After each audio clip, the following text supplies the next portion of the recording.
Chapter 305. Chapter 305. I don't know him. Fudge. You buy. How dare you splash beer on your elder? I'm so going to fuck you up. You all, what are you useless wimps waiting for? Go get her now. Big Brother Sue was furious. He roared, and his four underlings finally regained their senses. With a hideous expression, each of them grabbed a beer bottle on the table and hurled it at Rao Sherman. They were a group of unlawful people who didn't know how to respect the old and cherish the young. They'd forgotten the Chinese traditional moral values that had been passed down from their ancestors for more than 5,000 years. They didn't care whether Rao Sherman was a girl or a boy. Once they started to fight, they'd just hit her until they drew blood. Bang! Suddenly, the table was flipped by somebody before those beer bottles could reach their target. The beers on table fell to the ground. The wooden table was flung at Big Brother Sue and his companions, and sent them flying directly. Sherman, come over here. Chin Fong, who'd kicked the table, cast a smile at Rao Sherman.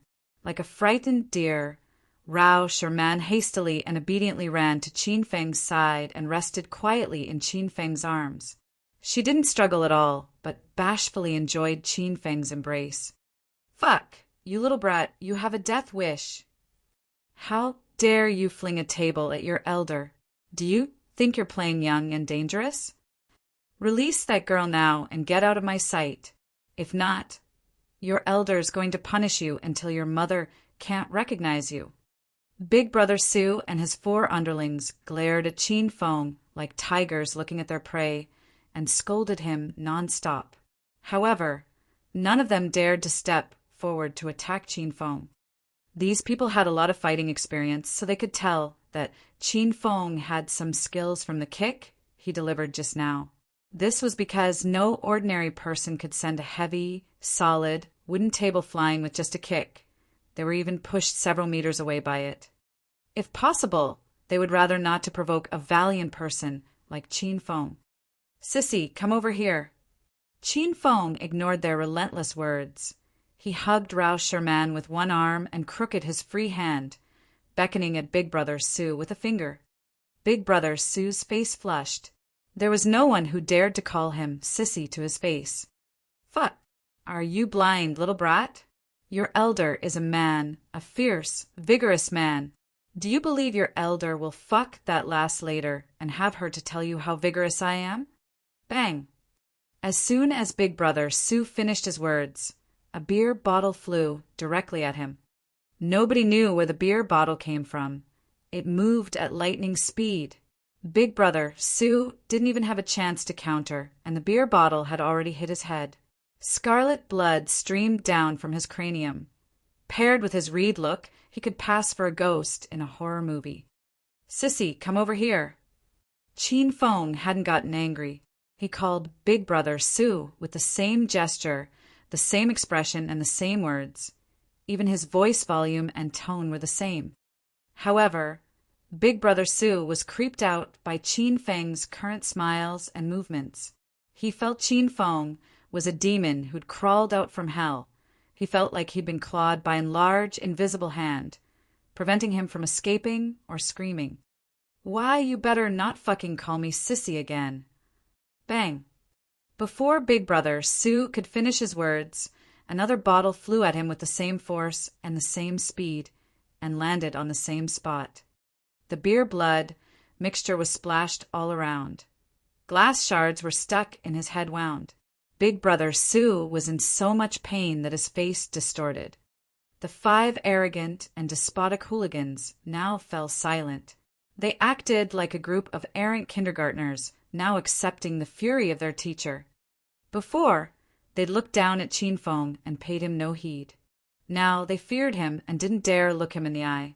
This was because they hadn't been able to see Chin Feng's movements at all. Sissy, come over here. Chin Fong crooked his finger again. He'd remained in his original position, his body exuding a frosty and domineering aura. He held Rao Sherman lightly in one arm.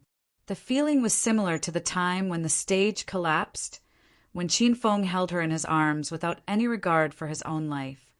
Rao Sherman felt the same warmth and sense of security. At this very moment, Rao Sherman gazed senselessly at Qin Feng's handsome and fortitudinous profile. This man was so domineering and arrogant, yet Rao Sherman liked it.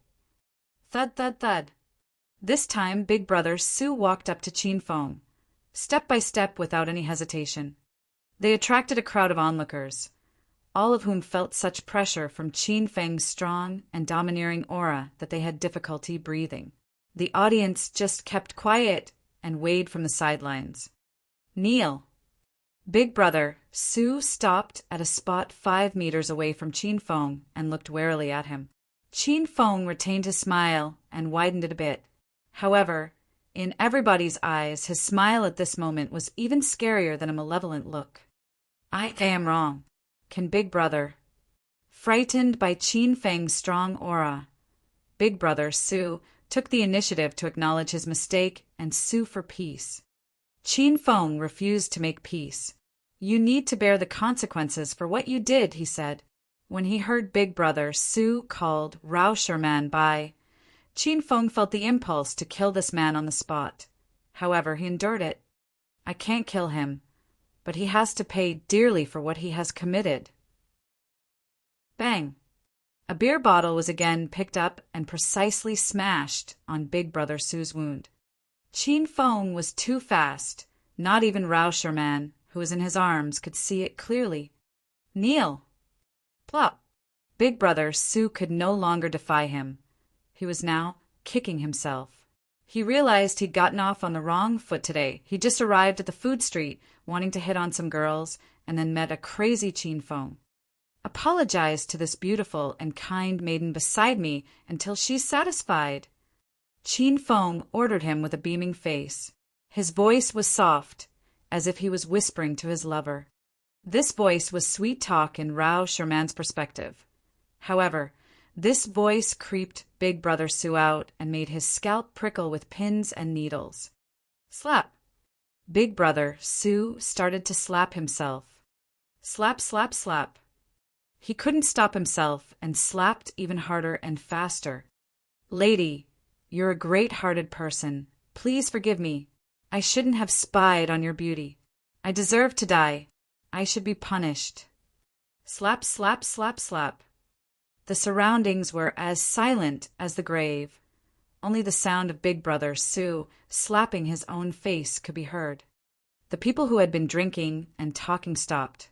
Even those barbecue stand owners stopped working, dazed at this scene. Most of them knew Big Brother Su. Always brought his underlings to eat and hit on some girls on this food street. Everyone knew Big Brother Su was a little infamous in this area. Normally, it was he who'd get wildly drunk and punish people. Today was the first time they saw him getting beaten so badly by someone. Beautiful. I sincerely apologize to you. Please forget what I said earlier, and please don't take it to heart. I have a bad mouth. I'm a bad person. Trash, like me, doesn't even have the finesse to hold your shoe. Yes, you're right. You don't even have the finesse to hold my shoe. So get lost. Big Brother Su's previously handsome face had gotten really beaten up that even his mother wouldn't be able to recognize him. Rao Sherman opened her mouth at this moment. Although she was a kind-hearted and humble person, she'd never sympathized with a vulgar person like Big Brother Su. Her air as a superstar surged all of a sudden. She stood in the crowd like a prideful white swan. Her body glittered with golden light. She was so beautiful it was heartbreaking. She was China's most famous top-tier celebrity and the national goddess in the heart of every Chinese man. She had the asset to be prideful. Rao Sherman was disgusted by just looking at Big Brother Su, let alone having her shoe held by him. Although Rao Sherman commanded him to leave, Big Brother Su didn't run away directly. Instead, he looked at Qin Feng and asked earnestly, Big Brother? Get lost now. Qin Feng waved his hand. Big Brother Su was relieved. He hastily crawled up and wanted to run away. He'd never been so embarrassed as he was today, kneeling before a woman in front of hundreds of people and begging for her forgiveness. He wanted to dig a hole and hide in it. Big Brother Sue, Big Brother Sue. He was called by one of his underlings after he'd taken only a few steps. Baldy just went to Fei Tian Bar and asked for Big Brother Longhair's assistance. Big Brother Longhair is on his way now. You don't have to leave now. Let's get rid of these bees. One of his underlings went to seek help while Big Brother Sue was begging for Rao Sherman's forgiveness. Opposite of this food street was a pedestrian walkway, which was a few hundred meters away from the Fei Tian Bar.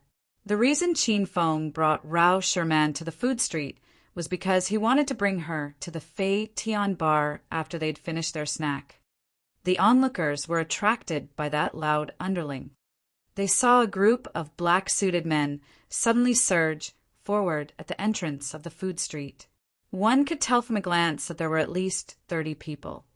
The battalion was huge and posed an extraordinary grandeur. They were like the mafia from the Bund. They'd stolen the show once they made their entrance, and a golden road appeared before them wherever they went. Those people who came for food had hidden away, afraid they might draw unnecessary trouble to themselves, while those food stand owners who had put their tables and chairs on the road also hurriedly cleared the road with their assistants. Thud, thud, thud. The grandeur of 30 people was overwhelming. Even their steps sounded like a marching army. Big Brother Sue and his 4 underlings had already gotten to their feet. They were so excited they almost screamed when they saw the long-haired man at the head of that group of black-suited men. It's Big Brother Longhair. He has come. Qin Feng, let's leave now. Rao Sherman's countenance sank slightly. As a superstar, Rao Sherman had experienced this kind of occasion before, so she wasn't afraid at all. In fact, she was a little bit angry. No, we shouldn't leave. Qin Feng halted Rao Sherman and looked at her gently.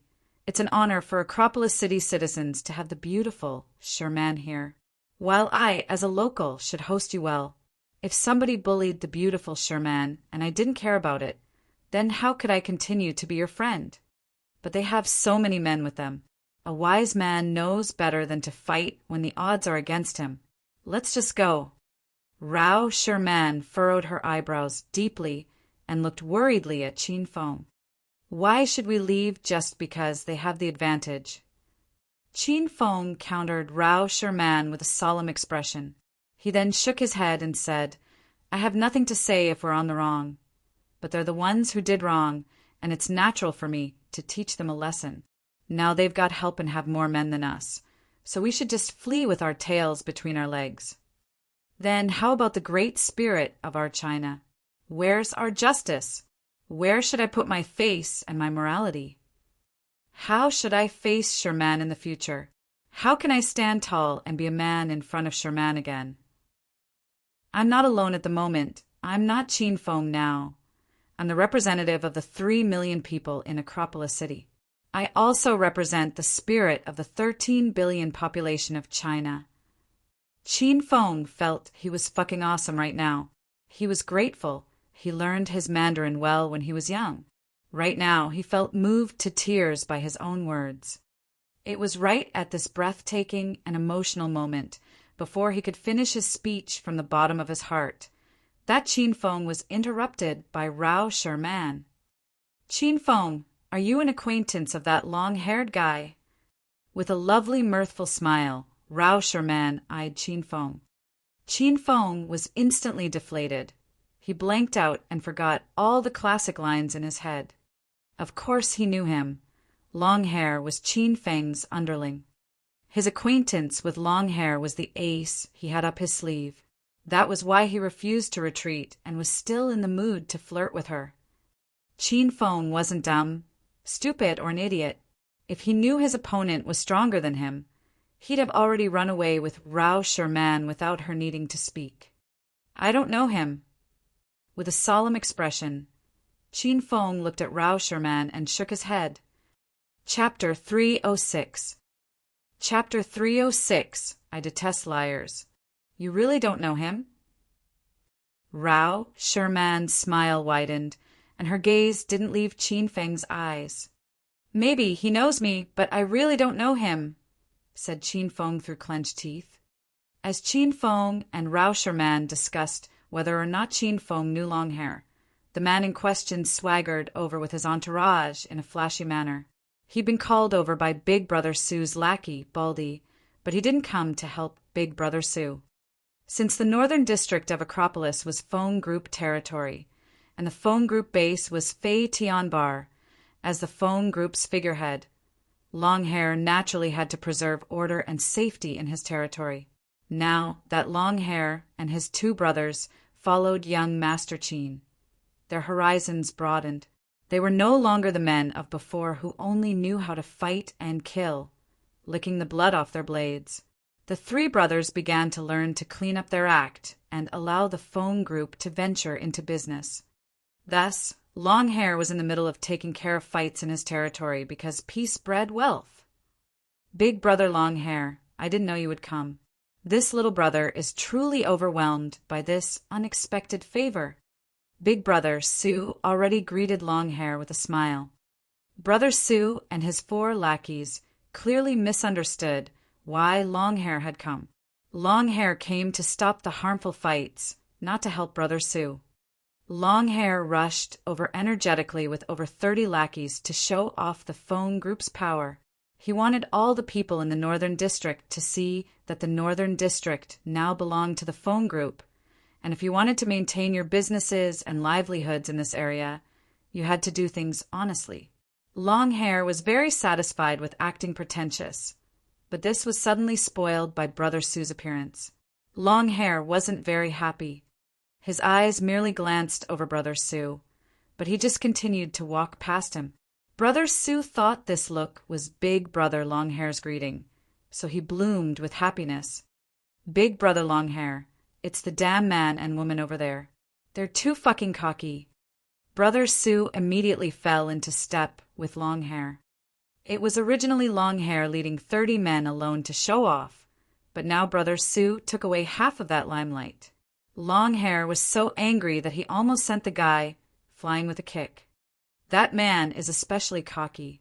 I've brought up your name and said this was your territory and warned him not to cause trouble.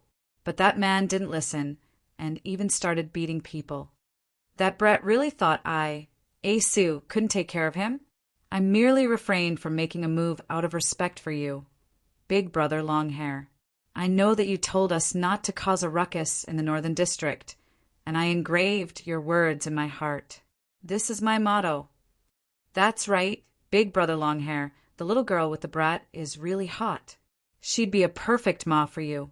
If you played with that kind of girl for a night, you'd practically fly to the heavens. It wasn't every day that Big Brother Sue had the opportunity to see Big Brother Longhair in person, much less stand so close to him. In his excitement, Big Brother Sue looked like he'd eaten stride chewing gum. Once he opened his mouth, he couldn't stop talking. Longhair stopped a long time ago. He didn't listen closely to Brother Sue's words.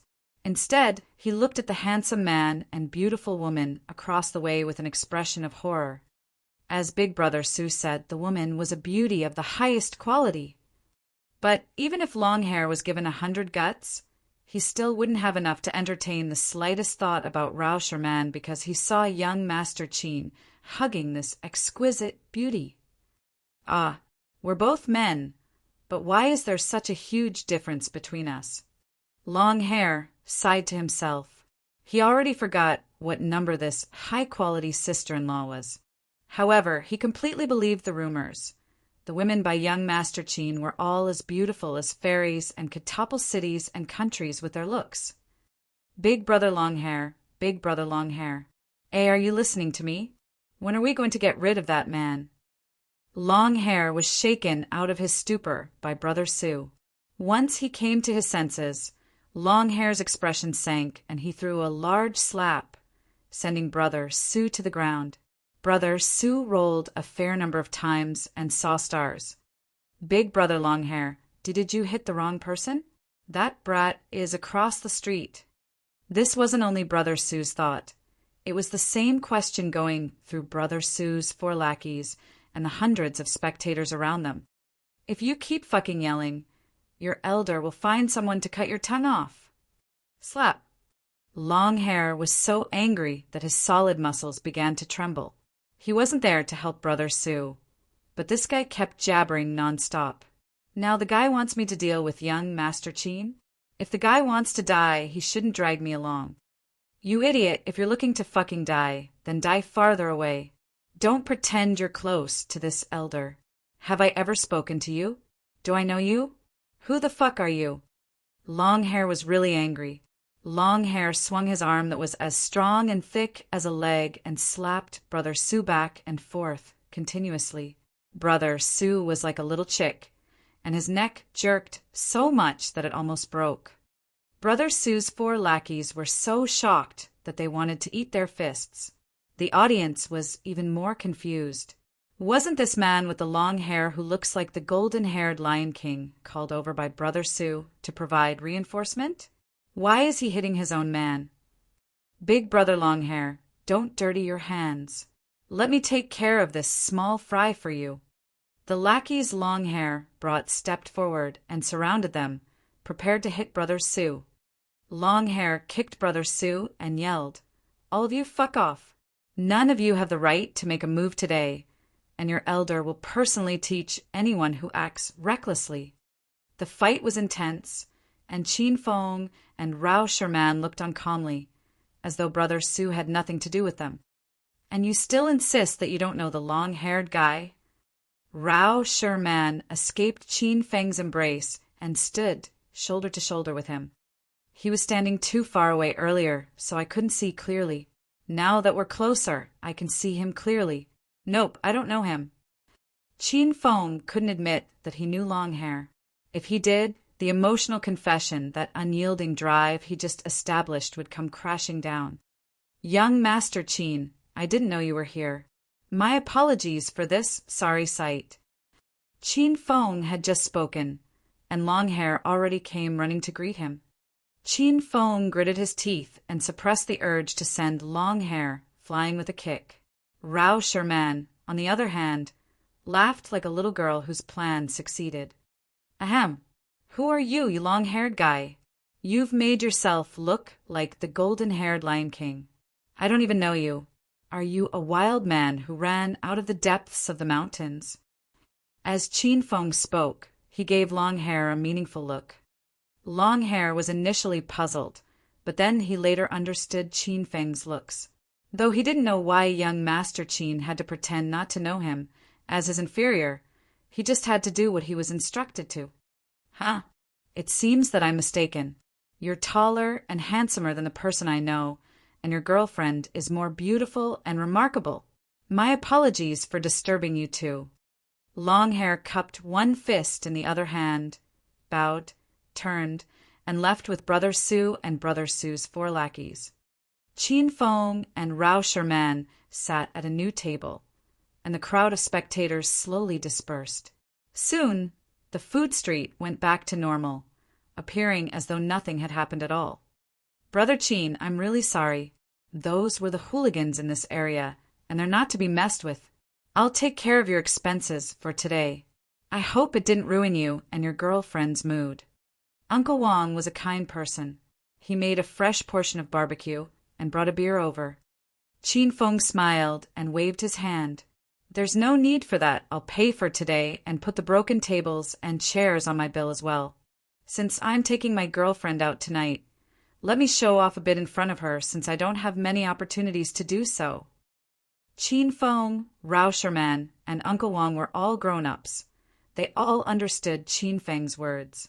Uncle Wong didn't continue to argue with Cheen Fong. He smiled and went back to barbecuing. "Cheen Fong, you still maintain that you don't know that long-haired guy?" Rao Sherman squinted at Cheen Fong. Under Cheen Feng's tutelage, this lass occasionally lifted her bottle of beer and took 2 swigs of it. If her fans saw this unaffected air of hers, who knew how many eyes would be clawed out and blinded? "Didn't that long-haired man say he mistook me for someone else? How would I know him?" asked Cheen Fong with a smile. "I don't like people who lie to me. It seems that I'll be heading back first." Rao Sherman stood and looked like she was about to leave. Sure man, that person is my lackey, Qin Feng suddenly said. To be precise, he's young Master Qin's lackey. Rao Sherman sat back down and stared quietly at Qin Feng with eyes as bright as stars. She wasn't a gossipy woman, and she really wasn't a woman that insisted on getting to the bottom of things. She only cared so much about this because she heard the way Long Hair greeted Qin Feng. That person called Qin Feng, young Master Qin. He also knows my identity in Qin Manor is merely that of young Master Qin's body double. Chairman Qin's business is too large, so he's gained a lot of enemies. These people all have their eyes on young Master Qin. Young Master Qin was also kidnapped a good number of times. In the end, Chairman Qin used me as young Master Qin's decoy. This fooled a lot of people, and that strong, long-haired man is one of them. He's always thought I was young Master Qin, so I was a little tongue-tied. I didn't lie to you. He knows me, but I'm really not all that familiar with him. Qin Feng looked at Rao Sherman with seriousness. You should have just told me earlier. Rao Sherman was quiet for a while, and then a radiant smile graced her lovely features. That's right. Before those hooligans showed up, you seemed to have something important to say to me. Qin Feng immediately took Rao Sherman's slender, lily-white hands, thought for a bit, and looked deep into her eyes. He didn't get the chance to open his mouth before his phone rang in his pocket. Qin Feng pulled out his phone with a huff and was about to smash it. However, once he saw the caller ID, his expression changed drastically, and he looked like a whole different person. It was a call from Mother Lin. Chapter 307. Chapter 307. The bad guy should be punished. Qin Feng's eyebrows frowned slightly. A bad premonition suddenly stirred within him. This was the first time Mother Lin called him, because Mother Lin never took the initiative to call him, although she had his cell phone number. Qin Feng took the call and said, Auntie, it's quite late now. Haven't you gone to bed yet? Qin Feng. W, where are you now? Can you come over to have a look at Bei? Mother Lin's voice was shaking. What happened to Bei? Qin Feng suddenly stood up. His countenance was freezing cold. Bei is fine. Just the bracelet you gifted her is gone. I can't find it, even though I searched the whole room up and down. I never took it off Bei like you told me, not even when I bathed her. How could it go missing all of a sudden? Qin Feng sensed a crisis. This was because the blood flow bracelet was an instrument he bought from the sovereign system. Usually it had the effect of refreshing the wearer and promoting blood regulation.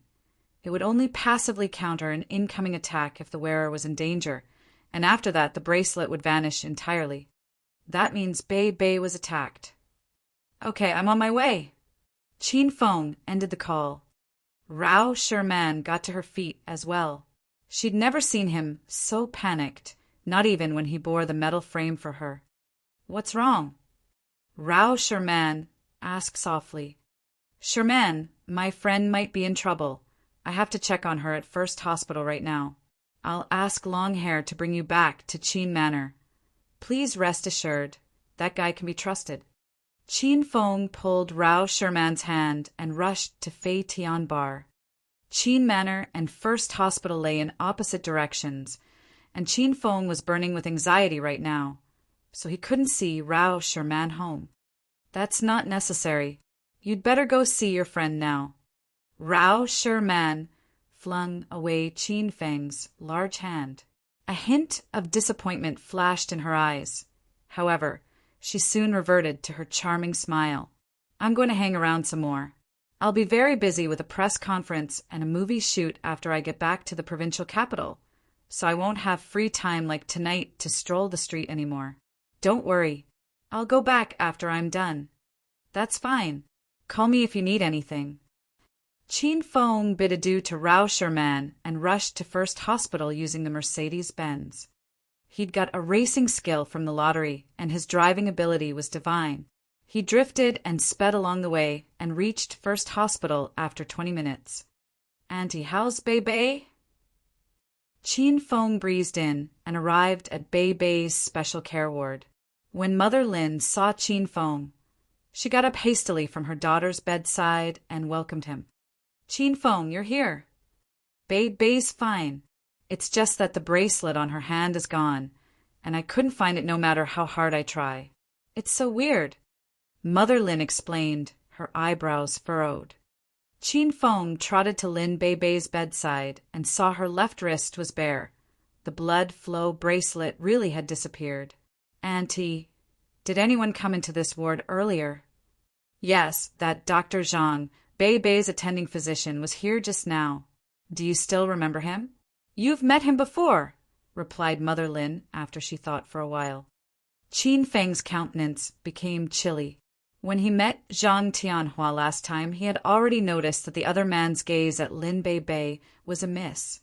However, Qin Feng hadn't thought too much since they were at the hospital, and Mother Lin was always by Lin Bei Bei's side. But now it seemed that fellow was the most obvious suspect. "Auntie, tell me what happened after Zhang Tianhua came in tonight. The more details, the better." It was rare to see a solemn and cold Qin Feng. Mother Lin seemed to realize this was a serious matter. She hastily pulled Qin Feng to sit at the bedside and told him everything that had happened tonight. "What time do you usually go to bed, Auntie?" queried Qin Feng, frowning deeply after he heard Mother Lin's recount. "Actually, my daily task is just taking care of Bei Bei. It's not that tough, and I go to bed every night around midnight." This was because normally I clean Bei Bei's body at 10 o'clock. I'm not sure why I suddenly fell asleep at 8 o'clock tonight. A flame of fury ignited in Qin Feng's heart. He already had a grasp of the situation. Zhang Tianhua harbored dirty thoughts of Bei Bei, so he deliberately drugged Mother Lin, making her fall unconscious, and then tried to do something bad to Bei Bei. Except that Zhang Tianhua didn't know Lin Bei Bei had an instrument, so he was blown away by the blood flow bracelet when he attempted to harm her. "Zhang Tianhua, you're playing with fire." Qin Feng dissed Zhang Tianhua in his heart, gritting his teeth. "Qin Feng, W, what happened?" Mother Lin was frightened by Qin Feng's grim look. This was the first time she saw an extremely enraged Qin Feng. Mother Lin knew Qin Feng's identity. He was the first prince of Acropolis City. The consequence of angering him would be disastrous. "Auntie, let me bathe Bei Bei tonight. Nothing has happened. Please don't think too much and have a good night's sleep." Qin Feng's countenance softened as he looked at Mother Lin. He lifted Lin Bei Bei lightly and went to the bathroom. Mother Lin hesitated for a minute when she saw Qin Feng's movement. However, she ultimately didn't stop him. Lin Bei Bei's special care ward was specially chosen by Qin Feng. The amenities were very good, just like a presidential suite, and the bathroom was big. It had a couch, a shower, and a bathtub. Qin Feng swiveled the faucet and let the water fill the bathtub. He then placed Lin Bei Bei on the couch, squatted beside her, and stroked her delicate face with his palm. "Bei Bei, is Zhang Tianhua the one who wanted to harm you?" Qin Feng stroked Lin Bei Bei's face like he was touching a precious treasure. He knew Bei Bei could hear his voice as he saw Lin Bei Bei's tears suddenly stream down her face. These seemingly endless teardrops were like needles in Qin Feng's heart, and he knew this was Lin Bei Bei's answer. That Zhang Tianhua is indeed a beast dressed in a human coat. He won't even pass up a human vegetable. Qin Feng hated himself for not protecting Lin Bei Bei properly. He hadn't taken a good care of her when she was healthy, and he almost got her harmed when she was in a coma. Qin Feng couldn't imagine what would have happened if he hadn't bought the blood flow bracelet for Bei Bei. He didn't dare to think. His heart would shatter by just thinking of it. "Please don't cry, Bei Bei. I'll help you bathe now, and I'll settle accounts with Zhang Tianhua afterward. The blood flow bracelet protected you from his harm, and I know he didn't even lay a finger on you. But I'm still very sorry for what has happened, and I know you don't feel good either. Let me take your clothes off and help you bathe. After this, we'll just forget about this matter, okay?" Chin Feng wiped off her tears. Lin Bei Bei, who had sobbed with her tears falling like rain, stopped crying and lay quietly and obediently on the couch. Chin Feng placed his hand on Lin Bei Bei's top and unbuttoned it. His movement was light. He kept looking at Lin Bei Bei's eyes. Should this last shed a tear, Chin Feng would stop and give up on the idea of giving her a bath tonight. However, Lin Bei Bei didn't shed a single tear, even with her top removed, and Chin Feng had an illusion that Lin Bei Bei was actually smiling at him. She'd widen her attractive large eyes and curl the corners of her mouth high. She was so graceful that people would care and love her unceasingly. Chin Feng carried a naked Lin Bei Bei to the bathtub side. Lin Bei Bei's skin was warm and delicate. She was soft when Chin Feng held her in his arms, and he felt she might slip out of his embrace at any moment. The lukewarm water nourished Lin Bei Bei's body. This bathtub was a jacuzzi, so Chin Feng had to put Lin Bei Bei against the bathtub and clean her body thoroughly with a white towel. This was a simple yet challenging task for Chin Feng. He had to close his eyes and breathe with his mouth opened wide several times. Lin Bei Bei was a beauty. She was gorgeous and had a slender body figure. Chin Feng admired himself for being undisturbed when a beauty lay quietly in front of him, naked. No one knew how much time had passed when Mother Lin's voice drifted in from outside the door. "Chin Feng, are you guys done? Please don't get me wrong. Take more time bathing Bei Bei if you aren't done yet. Auntie believes in you, because I washed the bathrobe this morning and dried it outside. Please call me once you're done. I'll send you the bathrobe. Then bring the bathrobe inside now, Annie. I'm done bathing Bei Bei already." Chin Feng went to the door and took the bathrobe Mother Lin brought over. Mother Lin was a little bit shy. Chin Feng smiled and returned to Lin Bei Bei's side. He held her in his arms and carefully wiped the water droplets off her body. "Chin Feng, thanks for your hard work." Chin Feng walked outside with Lin Bei Bei in his arms. Chin Feng's shirt was damp and stuck to his body, while Lin Bei Bei was sheathed in a snow-white bathrobe and lay quietly in Chin Feng's embrace. She was glamorous, beautiful, and delicate. "Ah, didn't you bathe with Bei Bei? How did you get your shirt all wet?" Mother Lin just realized Chin Feng was wet. She'd expected Chin Feng to get into the bathtub with her daughter. It wasn't that Mother Lin had a perverted mind. It was because Lin Bei Bei was in coma now, so she couldn't move or speak, and it was troublesome to bathe her. The task was smoother only if both of the people got into the bathtub together. "Annie, I'm fine. Bei Bei just had a bath. Please dry her hair, or else she'll see a cold. I've something to do now, so I'll excuse myself first. I'll come visit Bei Bei after a while." Chin Feng placed Lin Bei Bei on her bed and prepared to find Zhang Tianhua. "Chin Feng, will you be fine alone?" Mother Lin suddenly grabbed Chin Feng's arm. She knew something beyond her imagination had happened, and she knew Chin Feng was now going to resolve the problem. "Auntie, don't forget that I'm young Master Chin of Acropolis City. What can he do to me?" Chin Feng smiled gently at Mother Lin as he didn't want her to worry about him. "Okay, Bei Bei, and I will wait for your return here. You must come back. Bei Bei can't live without you," Mother Lin said with tears in her eyes. Chin Feng's countenance sank. He turned around and left the room. Bad guys should be punished. He wanted Zhang Tianhua to suffer a fate worse than death.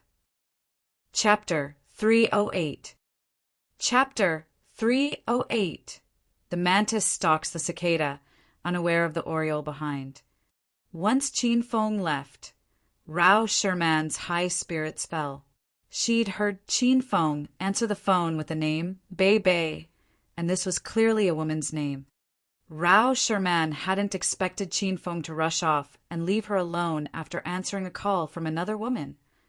"I have to leave Acropolis tomorrow, and I don't even know if there'll be any opportunity to meet in the future." A bit downcast, Rao Sherman walked along the small, cold green river and looked at the round moon in the sky. Screech! The screeching of brakes resounded beside Rao Sherman. She hadn't even gotten the opportunity to turn and see what happened when someone covered her head and carried her into a van. Other than Rao Sherman, there were 3 people in the vehicle. 2 of them were in charge of abducting her, and the last sat in the front and drove. Wah-wah! Who are you people? Release me this instant. Rao Sherman screamed for her life in the back, but the 3 people ignored her. One of the 2 men in the back pulled out his phone and made a call. Prince Zhou, we got her and we're heading back right now. Good, good. Get back quickly and drive safely. In Royal Hotel's presidential suite, Zhou Kai hung up, then said excitedly to the man in a white robe beside him, Prince Sima, they're heading back. My congratulations, Prince Zhou. You'll enjoy tonight. Sima too smiled as he looked at Zhou Kai. Prince Sima, why don't you stay? I'll get an inexperienced model and we'll go at it together tonight. No. I've just come out of seclusion and my inner chi is unstable. It's not that I don't want to, but I'm afraid that if I play around I won't be able to control my chi and I might get blown to pieces. Sima too smiled and waved his hand. Since Sima too made it sound so severe, Zhou Kai didn't continue to try convincing him. Also, if Zhou Kai was completely honest, he didn't want to play with Sima Tuesday. After all, this woman tonight was the goddess of tens of millions of Chinese men's hearts. He thought it wouldn't be enough even if he played with her for a whole night. All right, then I'll head back. I hope Prince Zhou will be freely drenched in sweat tonight. Sima too stood to leave. Zhou Kai smiled and walked Sima too to the door. When Zhou Kai returned to the room, Sima too stood at a corner of the stairs, pulled out a new SIM card, and replaced the one in his phone with it. Then he sent a text message. Rao Sherman is in trouble in Royal Hotel's presidential suite, room 1888. After completing the text, Sima too pulled out the SIM card and with a bit of force from his palm, the SIM card spontaneously combusted. Then he swiped his original SIM card back in and made a call. Prince Sima, is it done? A man's clear laugh came from the phone. As expected, Prince, when is truly intelligent, it's done. Sima, you laughed as well. Happy cooperating. The call ended, and Sima too's eerie smile widened. He'd allied with Prince Wen, and now he initiated their attack on the Qin family. A couple of days ago, he'd purposely looked for Zhou Kai and enticed him into abducting Rao Sherman. Then he texted Qin Feng to tell him Rao Sherman was in trouble. That way, he'd successfully caused strife between the Qin and Zhou families. Sima too knew Qin Feng too well. Hadn't he already annihilated entire family clans over a woman? Sima too didn't care whether the Qin or the Zhou family won the feud, because no matter who won or lost, the Sima family would be the biggest beneficiary. Of Acropolis's 4 prominent family clans, only 3 currently remained. After the Qin and Zhou families were eradicated, the entire Acropolis would belong to his Sima family clan. While Sima too was immensely pleased with himself, Prince Wen sat on a sofa with a smile in a lavish villa. He was also a participant in the plan. In fact, he was the mastermind. Sima too didn't know about the relationship between Rao Sherman and Dongfang Qingshui, or the relationship between the Dongfang family and the Qin family, but Prince Wen did. This plan seemed flawless.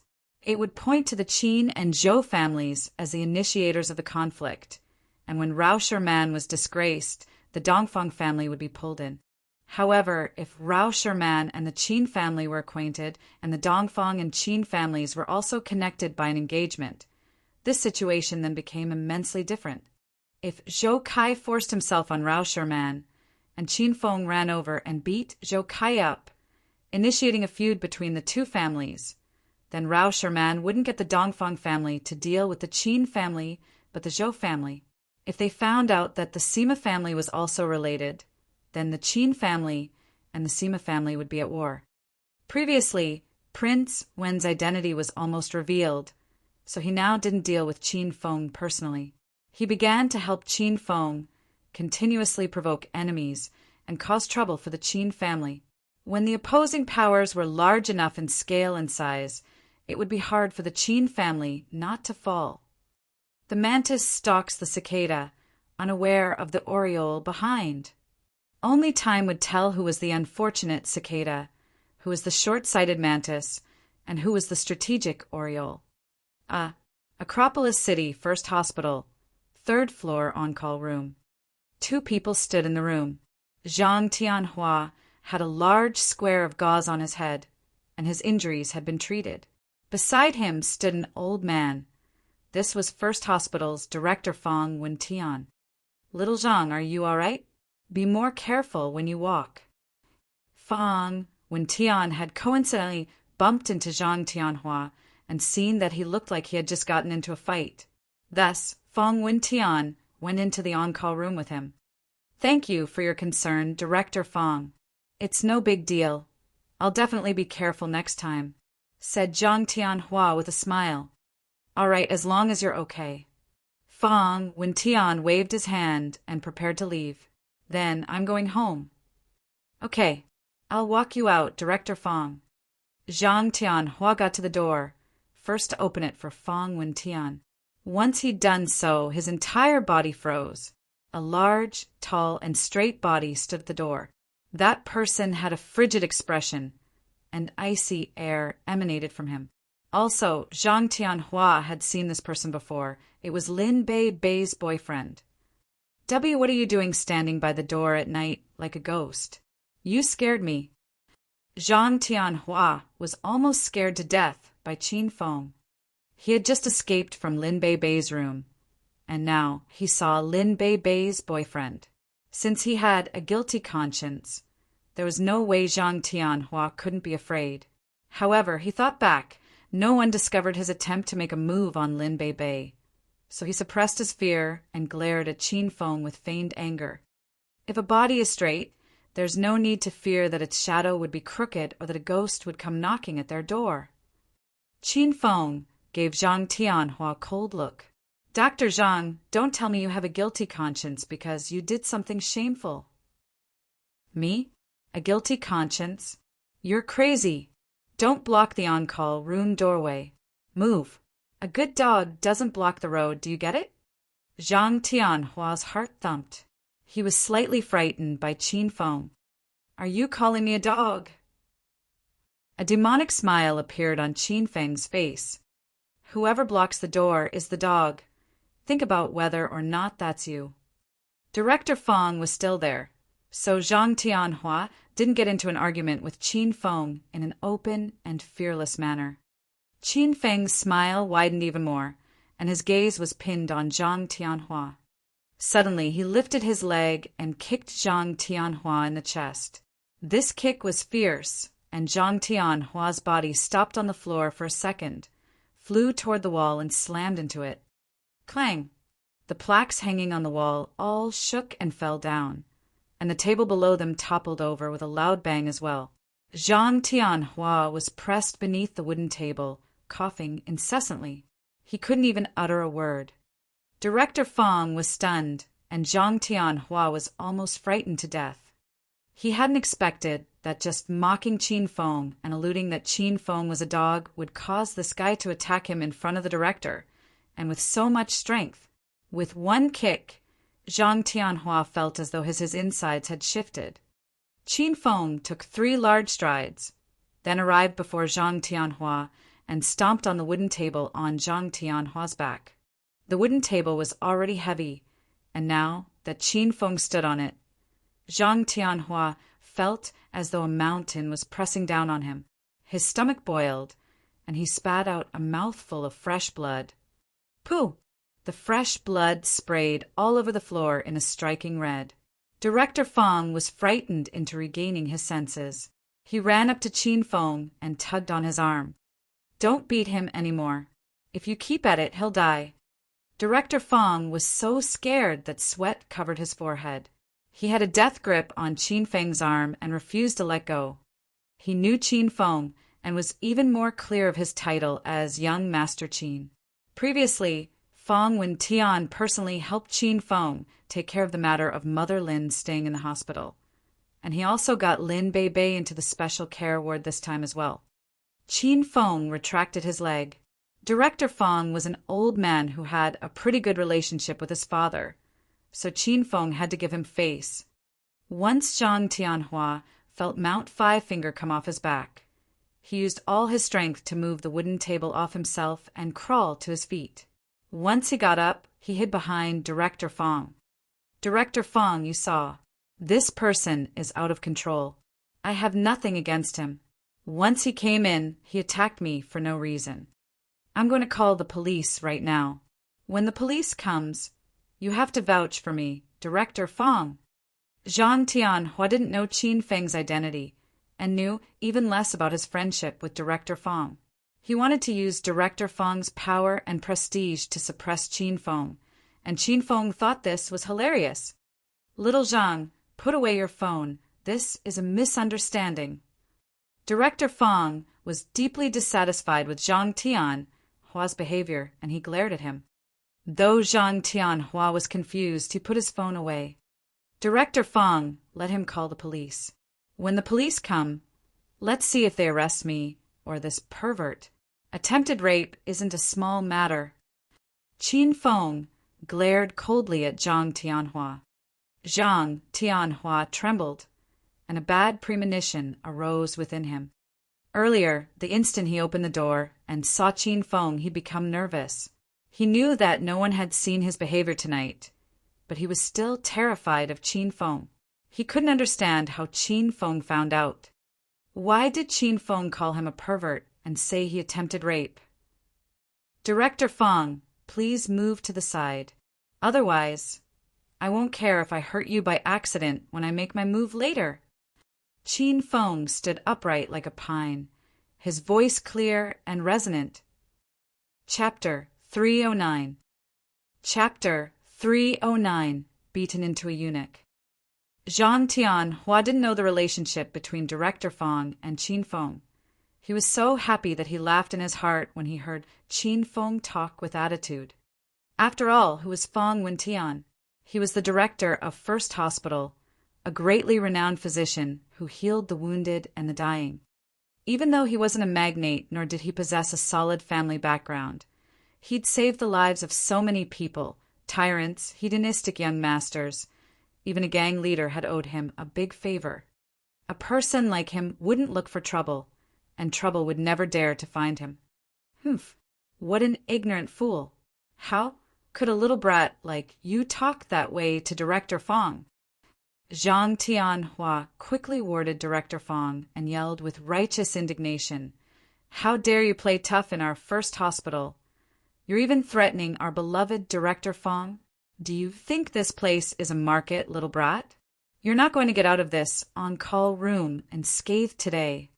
Since Fong Wen-tian was behind Zhang Tianhua didn't realize his director's countenance had become chilly. He turned his head and smiled at Director Fong. Please don't be afraid, Director Fong. Today, little Zhang is here. I won't allow this little brat to lay a finger on you. Please call the police now. We must arrest this little brat and teach him a good lesson. Zhang Tianhua felt it was useless for him to make the call. However, if it was Director Fong who called the police, he might be able to ask some of his acquaintances to come over, and then this Qin Feng would be a dead meat. Little Zhang, move away! Fong Wen-tian commanded with a frosty countenance. He didn't want to meddle in young Master Qin's matters. Director Fong was prepared to leave this battlefield in young Master Qin's hands. Don't you worry about me, Director Fong. I won't move an inch, even if I'll be beaten to death by this barbarian.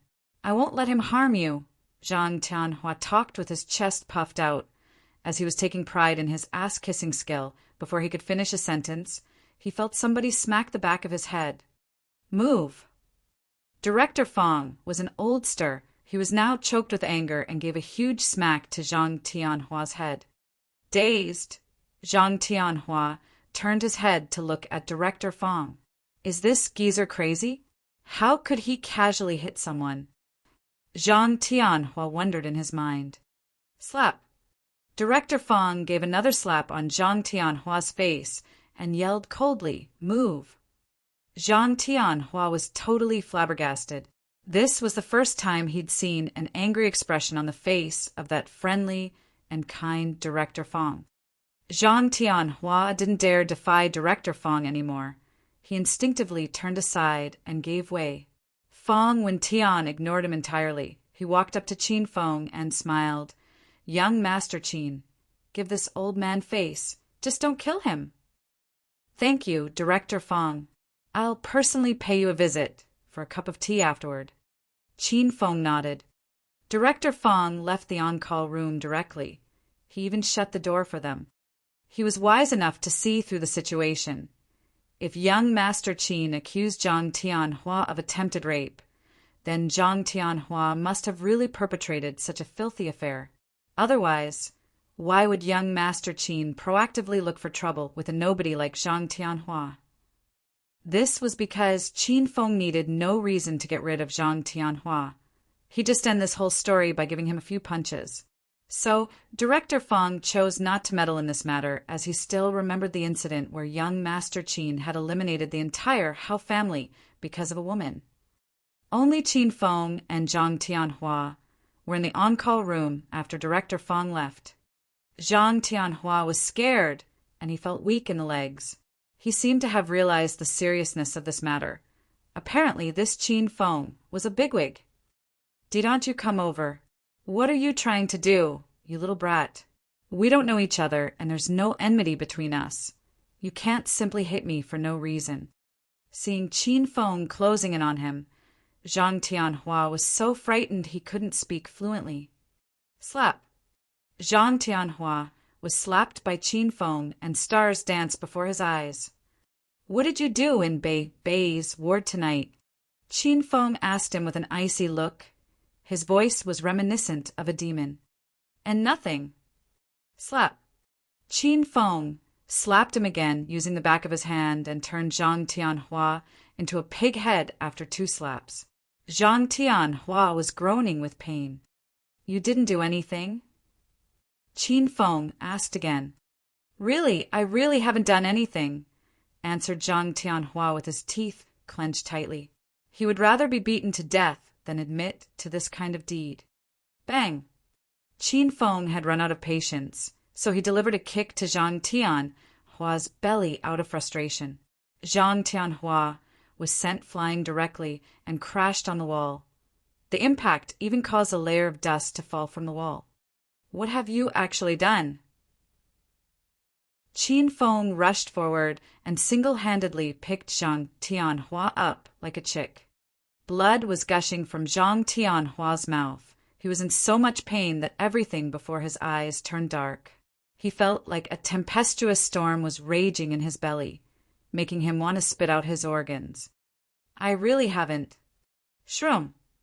Before Zhang Tianhua could finish his sentence, Qin Fong tossed him, and this person flew into the air again. He then fell hard on a glass fish tank, shattering it. Glass shards splashed all over his body, leaving numerous wounds on his body and a pool of blood on the floor. "Still don't want to admit your sin." Qin Fong would never be lenient to a bad guy who defiled his woman. He refused to give Zhang Tianhua a chance to take a breather. He even ignored Zhang Tianhua's dying look. He single-handedly picked Zhang Tianhua up, ready to perform another trapeze act. "Brother, big brother, I'll lay it out. I harbored dirty thoughts about Lin Bei and almost violated her tonight. But I really didn't touch her. A strange stream of air pushed me at the very last second. And then Andy woke up, so I had to rush back here and tend my wounds." The last defense line within Zhang Tianhua had crumbled. He was really scared of Qin Fong. Qin Fong wasn't human. He was a demon who'd crawled out from hell, as all his attacks were aimed at taking Zhang Tianhua's life. Before, Zhang Tianhua hadn't wanted to admit it because he'd thought Qin Fong wouldn't dare make a big deal out of it and would only thrash him. Only now did he realize Qin Fong was actually willing to kill him. Click! As soon as Zhang Tianhua finished speaking, Qin Feng tapped the sound recorder on his phone. Once again, he waved his large hand, and Zhang Tianhua was sent into the air.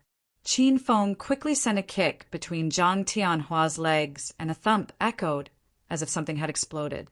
Zhang Tianhua was in so much pain that all his veins bulged, and he shrieked nonstop as if he was dying.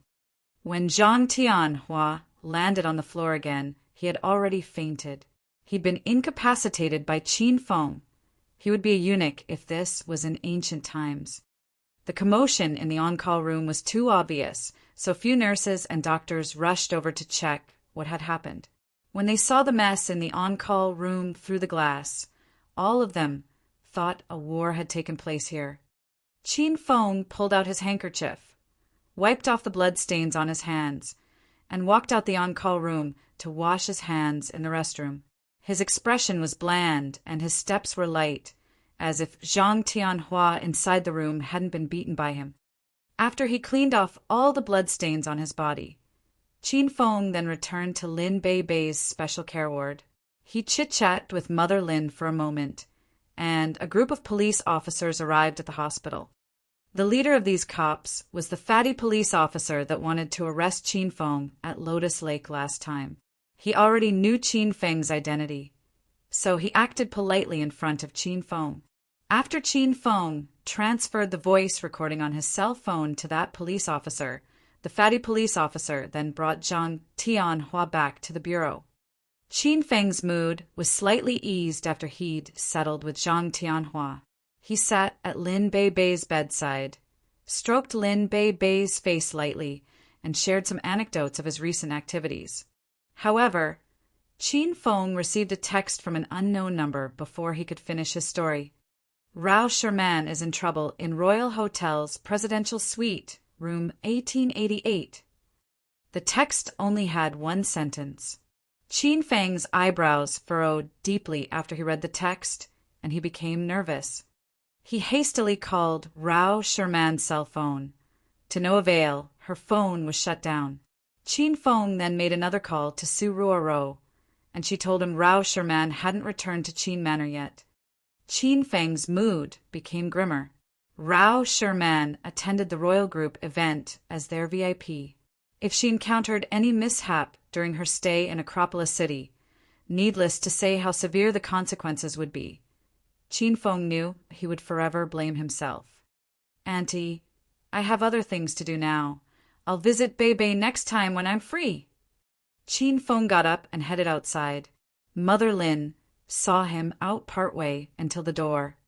Qin Feng drove the Mercedes-Benz to Royal Hotel after he got out from the hospital. While driving, he considered who was after Rao Sherman. Why'd they choose Royal Hotel as their base? Don't they know Royal Hotel is my territory? The Golden Assassin crew? But they shouldn't have launched an attack so soon. Mentally sorting through his enemies, Qin Feng realized there were so many possibilities, and he couldn't pinpoint the culprit. Besides, the opponent might actually have been aiming for Rao Sherman and just happened to choose Royal Hotel as their base. Anyway, Qin Feng wouldn't allow anything bad happen to Rao Sherman. Qin Feng cared for her, especially after learning Rao Sherman was the little girl from 8 years ago. The Mercedes-Benz breezed down the roads at lightning speed, the sight even more thrilling than the Fast and the Furious. Qin Feng darted along the way and soon arrived at the entrance of Royal Hotel. "Chairman Qin." "Oh, it's young Master Qin. It's been a long time since you've been to Royal Hotel." Qin Feng drove his dad's car, so the hotel security guard had mistaken him for Chairman Qin after seeing the car's plate number. Qin Feng followed hotel security guard to the front of Royal Hotel. He suddenly halted his movement, raised his head, and looked up the towering skyscraper, countless of emotions flashing through his heart.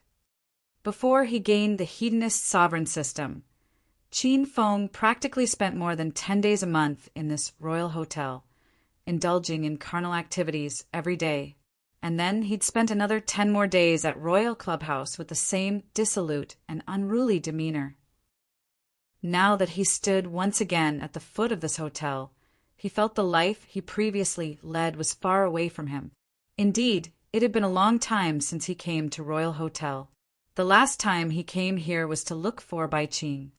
Bai Qing left without saying goodbye after she'd come back from the mountain resort. Qin Feng gazed at the gloomy moon in the sky and murmured in his heart, "Qing Qing, I'll look for you after I've settled my matters here. I wonder how you are these days?" Chapter 310. Chapter 310. The Tragic Pawn. After Rao Sherman was kidnapped, she fought incessantly, but she couldn't struggle free even when they arrived at the hotel doors.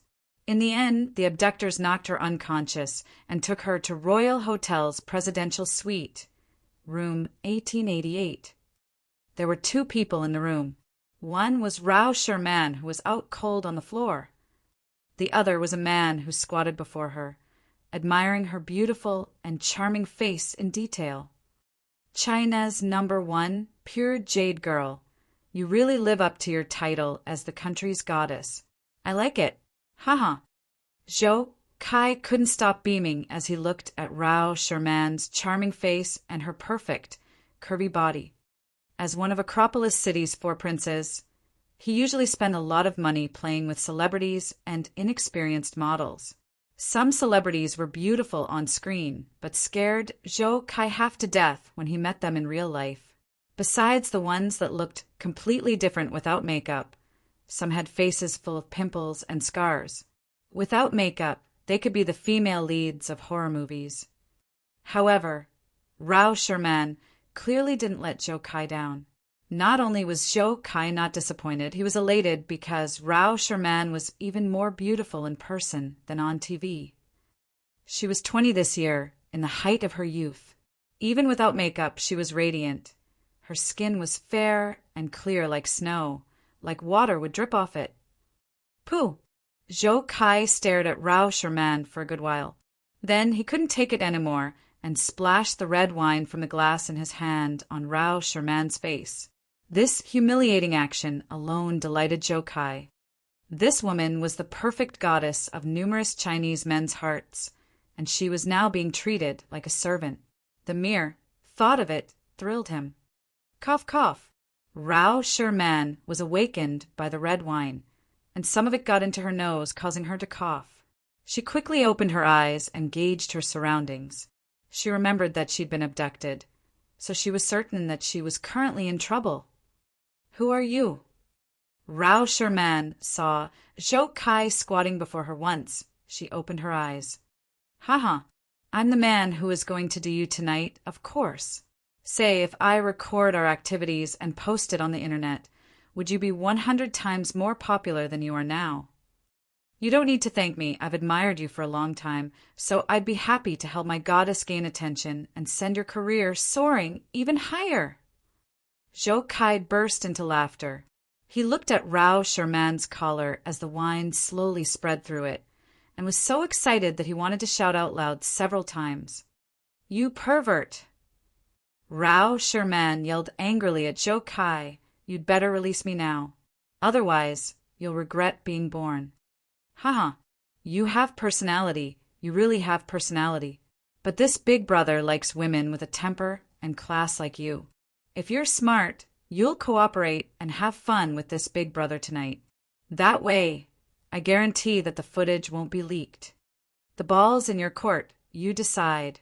This is a very important decision, so I hope you'll consider it thoroughly, Miss Sherman." Rao Sherman's hands and legs were tied, and she struggled for her life. She didn't know Zhou Kai, so she quickly guessed that this person must have had his eye on her for a long time. Otherwise, he wouldn't have chosen to make a move the night before she was about to leave. Rao Sherman was in despair. She was unfamiliar with the people, life, and land in Acropolis. She knew Qin Feng, but he'd gone to do his own thing. She predicted that she'd be unable to escape tonight. Did she really have to get dominated by this disgusting man? Just thinking about it disgusted Rao Sherman extremely. A strange thought suddenly came to mind. She would rather be taken by Qin Feng tonight than give her first time to a stinking man like Zhou Kai. Swish! Zhou Kai poured another glass of wine on Rao Sherman's body. Rao Sherman wore a white short-sleeved shirt and blue jean shorts. The red wine quickly dripped from her charming face to her white t-shirt, dyeing the chest area of her shirt red.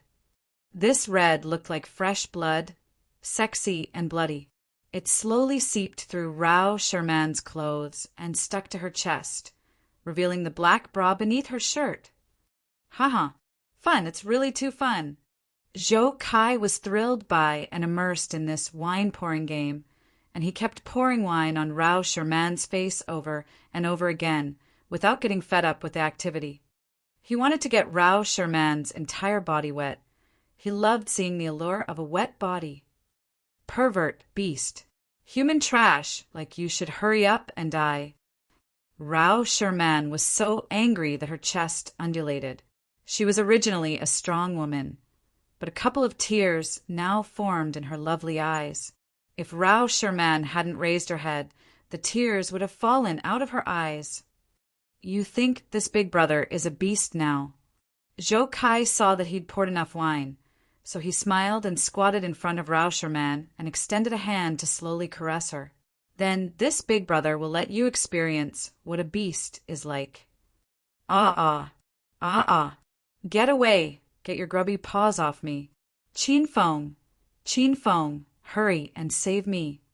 In her time of need, Rao Sherman yelled Chin Feng's name. This startled her a bit. Why did she suddenly think of Chin Feng? Bang! As Rao Sherman yelled, two large sounds came from the room. Rao Sherman found that an enormous rush of qi flowed out of her. This qi pushed down on her and made it hard to breathe. The force felt like a sharp drop on a roller coaster. She didn't react when she saw Zhou Kai go flying. His entire body soared to the ceiling, and his head crashed into the large chandelier in the room. The chandelier was smashed into bits, littering the room. Zhou Kai's head was bloody and filled with gashes, and a dozen pillars of blood shot out like a fountain. At the same time, the room door was suddenly kicked open by someone. The Royal Hotel's presidential suite had a state-of-the-art door, yet it could be kicked open by someone with one kick? One could imagine what terrifying leg strength the person kicking the door open possessed. A man suddenly stood tall and straight with an imposing appearance in the doorway. Chin Feng! Shouted Rao Sherman emotionally when she saw the man standing at the door. Chin Feng shot toward Rao Sherman. He jumped in shock upon seeing that her entire upper body was dyed red and wet. He thought it was her blood, but after lifting her into his arms, he smelled the scent of red wine. Are you all right? Chin Feng carried Rao Sherman onto the bed and untied her. Chin Feng, I killed someone. Once Rao Sherman's limbs were freed, she hugged Chin Feng tightly. She was worried to death because she thought Zhou Kai, who lay in a pool of blood, was surely going to die. She still hadn't figured out what that sudden qi flow that came out of her was. She finally cried, and she cried loudly and freely. When Zhou Kai's 3 lackeys abducted her, and when Zhou Kai poured red wine on her face, Rao Sherman suppressed her tears and didn't cry. Now that she saw Chin Feng, she suddenly couldn't control the fear and helplessness she felt. She was like an abandoned child and cried tears like rain on pear blossoms. Chin Feng hugged Rao Sherman tightly because her shirt was soaked.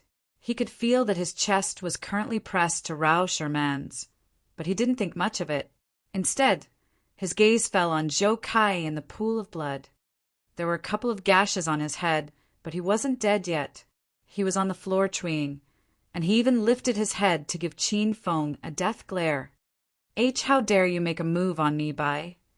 Chin Feng, haha. You're here. You came late, ahem. IV waited a long time for you. Tonight, ahem. I called over the famous celebrity, Rao Sherman. W want to play as well. Zhou Kai was already in a manic state. He knew that he was about to die, but if he was going to die, he wasn't going to let Chin Feng live freely. Young Master Chin, why you probably don't know yet, ahem, this is a trap. The instant you entered, you entered this clan war. Ahem, you can force yourself on Rao Sherman with me. Zhou Kai, tonight, but if I die, how do you think the Zhou family members will deal with you? Right, I'll tell you something else. Prince Sima allied with me. The Sima family will join hands with the Zhou family and kill you. Qin Feng listened quietly to Zhou Kai's words. Who would have thought that this guy was already scheming to deal with the Qin family? Seems that what his father told him wasn't wrong, and his worries were well-founded as well. The criminal behind the scenes was beginning to become threatening. It seemed that not long later, Acropolis City's power structure would change drastically. Zhou Kai, I really feel bad for you. Qin Feng suddenly opened his mouth, his expression as calm as water. He didn't have any of the worries or concerns of someone who had just fallen into a trap. Qin Feng, quit pretending. Ahem. Why you aren't scared? Zhou Kai's expression became incomparably sinister. Scared?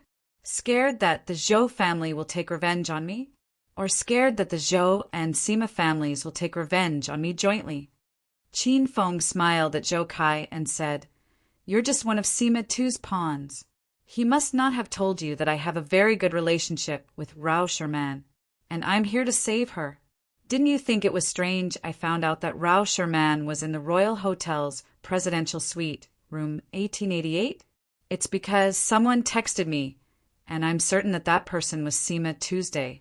Sima II used you as bait to lure our families into battle. He won't step in to help your Zhou family immediately. He's going to wait until our families both suffer, then reap the benefits. You were someone else's pawn, and you threw away your life. You really are a loyal pawn. You're still in the dark, yet you're proud of yourself. You're worse than Hao Yin. Zhou Kai's expression became fierce and hideous due to a sharp pain. Rao Sherman couldn't look at his devil-like face, and buried her face in Qin Feng's embrace. Zhou Kai died, and he died with unfinished business. He only came to his senses at the moment of his death. Before that, he'd been dissatisfied with being ranked fourth among the 4 princes by the people of Acropolis.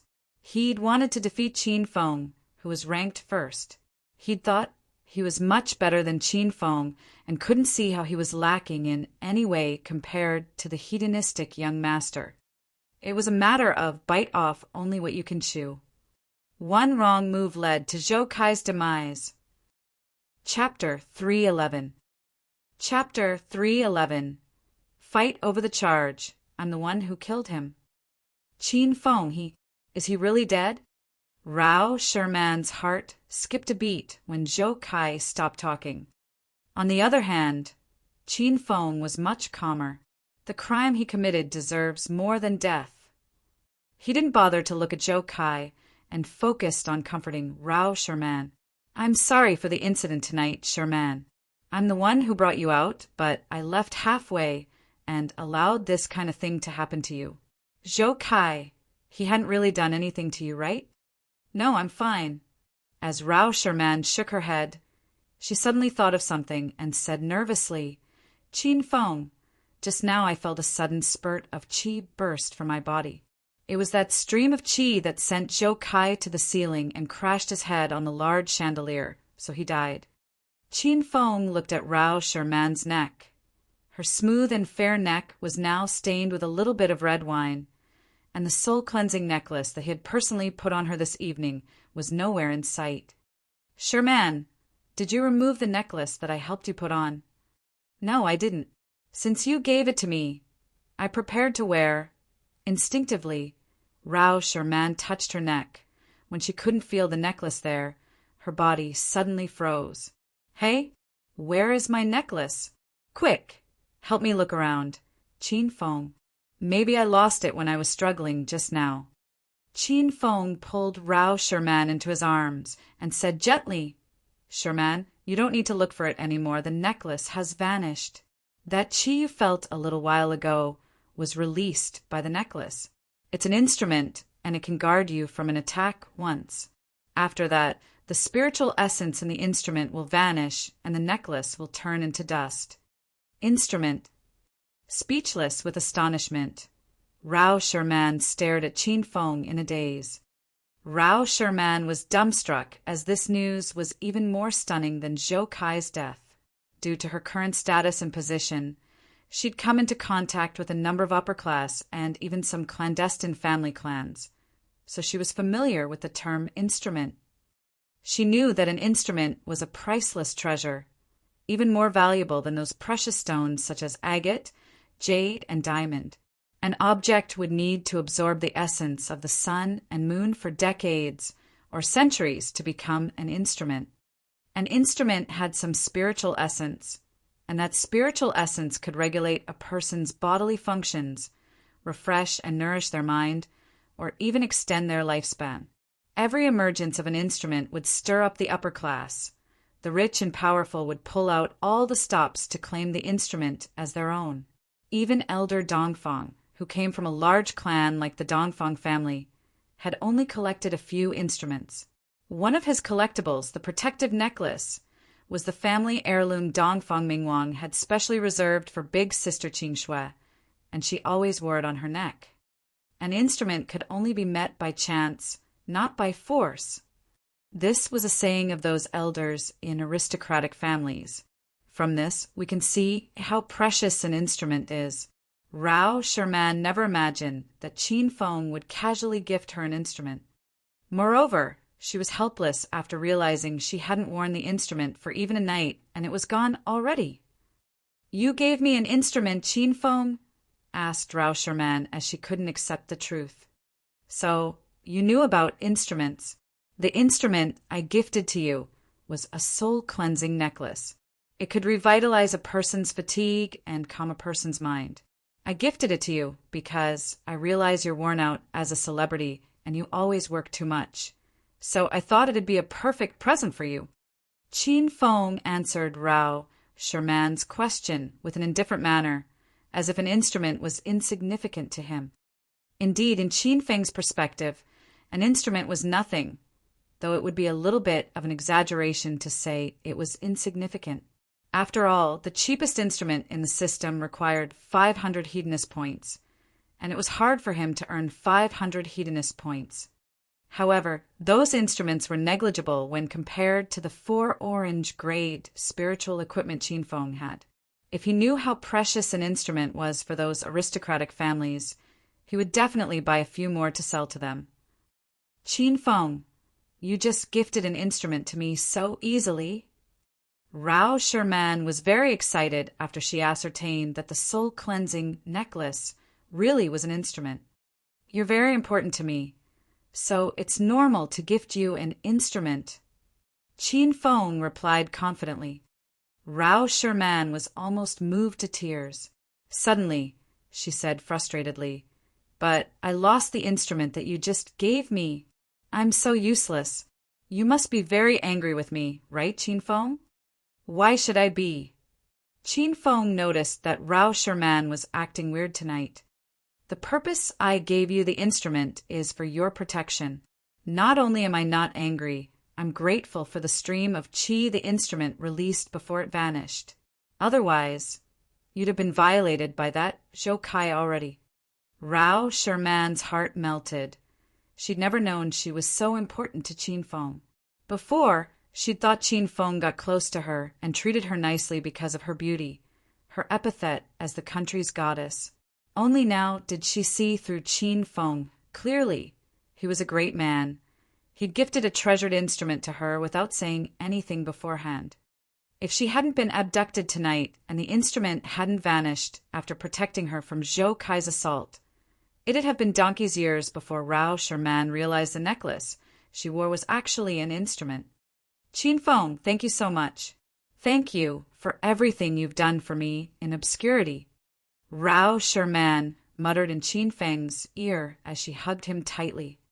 Qin Feng was slightly stunned as he thought back on what he had done for Rao Sherman. "Why can't I remember anything?" he wondered in his heart. But he didn't have the time to think all of this, because he realized Rao Sherman wouldn't resist if he laid his dirty paws on her now. Seizing his opportunity, Qin Feng quickly put his hands on Rao Sherman's fair back, rubbing back and forth. Jump.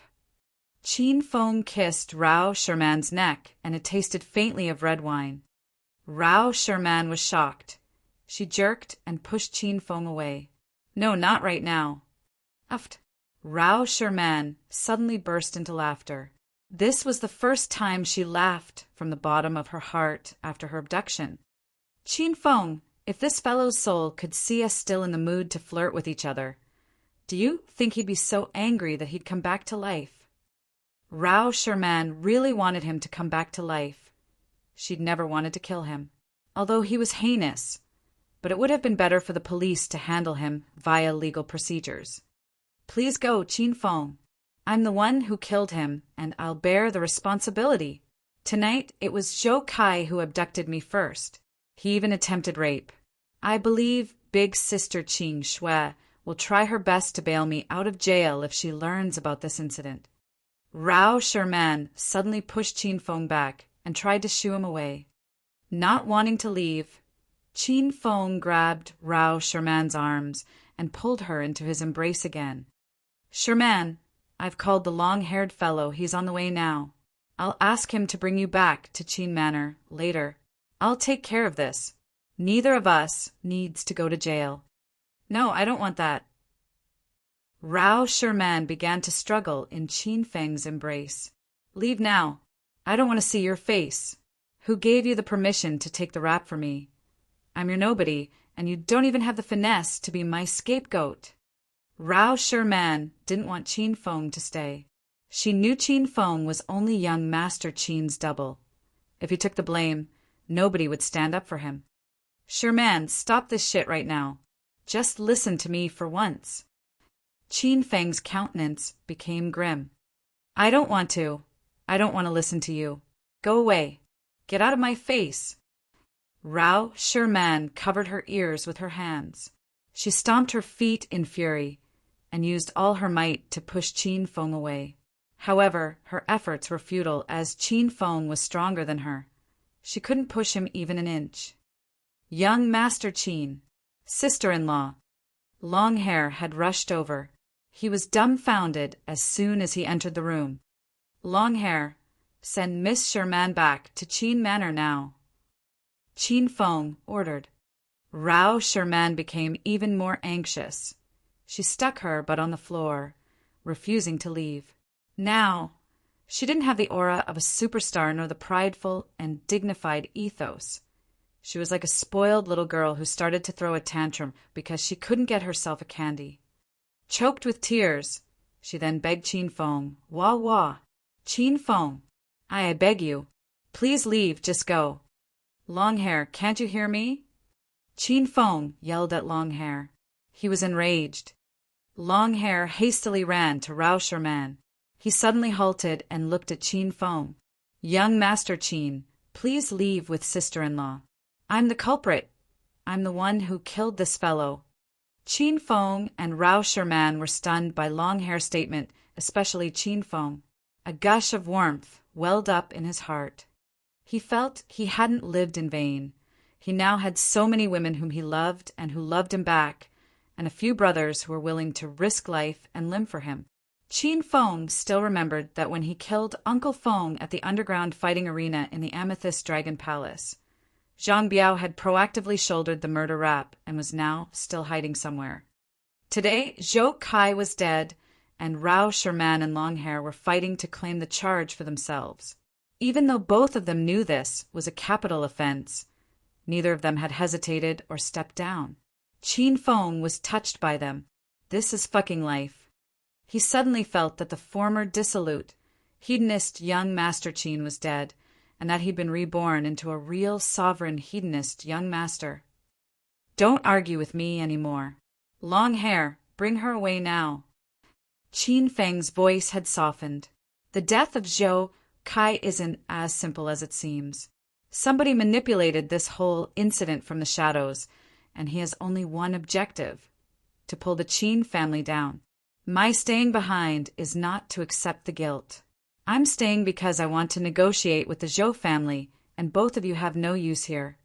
Longhair hesitated for a while, but finally obeyed Qin Feng's order.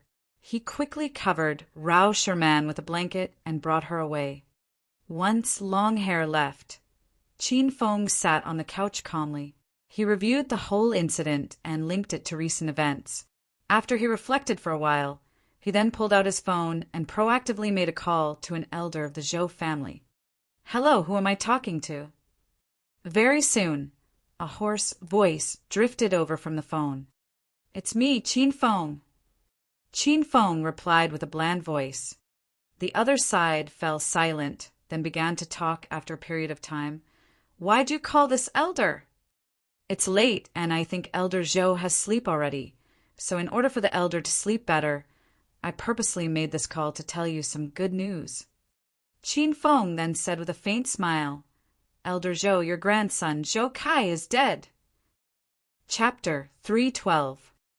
Chapter 312, Negotiation. After receiving Qin Feng's call, how could Elder Zhou continue sleeping? He was afraid that if he fell asleep, his grandson, Zhou Kai, would appear in his dreams and haunt him. Half an hour later, Royal Hotel's presidential suite, room 1888, was unusually lively. Other than Qin Feng, a large group of Zhou family members appeared. Elder Zhou rushed over urgently with his 4 sons. His 4 sons were called Zhou Shanfeng, Zhou Shantiao, Zhou Shanyu, and Zhou Shan. The 4 of them had the word Shan in their names, and together their names meant Feng Tiao Yu Shan. Elder Zhou gave his sons these names due to the message these words formed, but the Zhou family hadn't experienced favorable conditions these couple of years.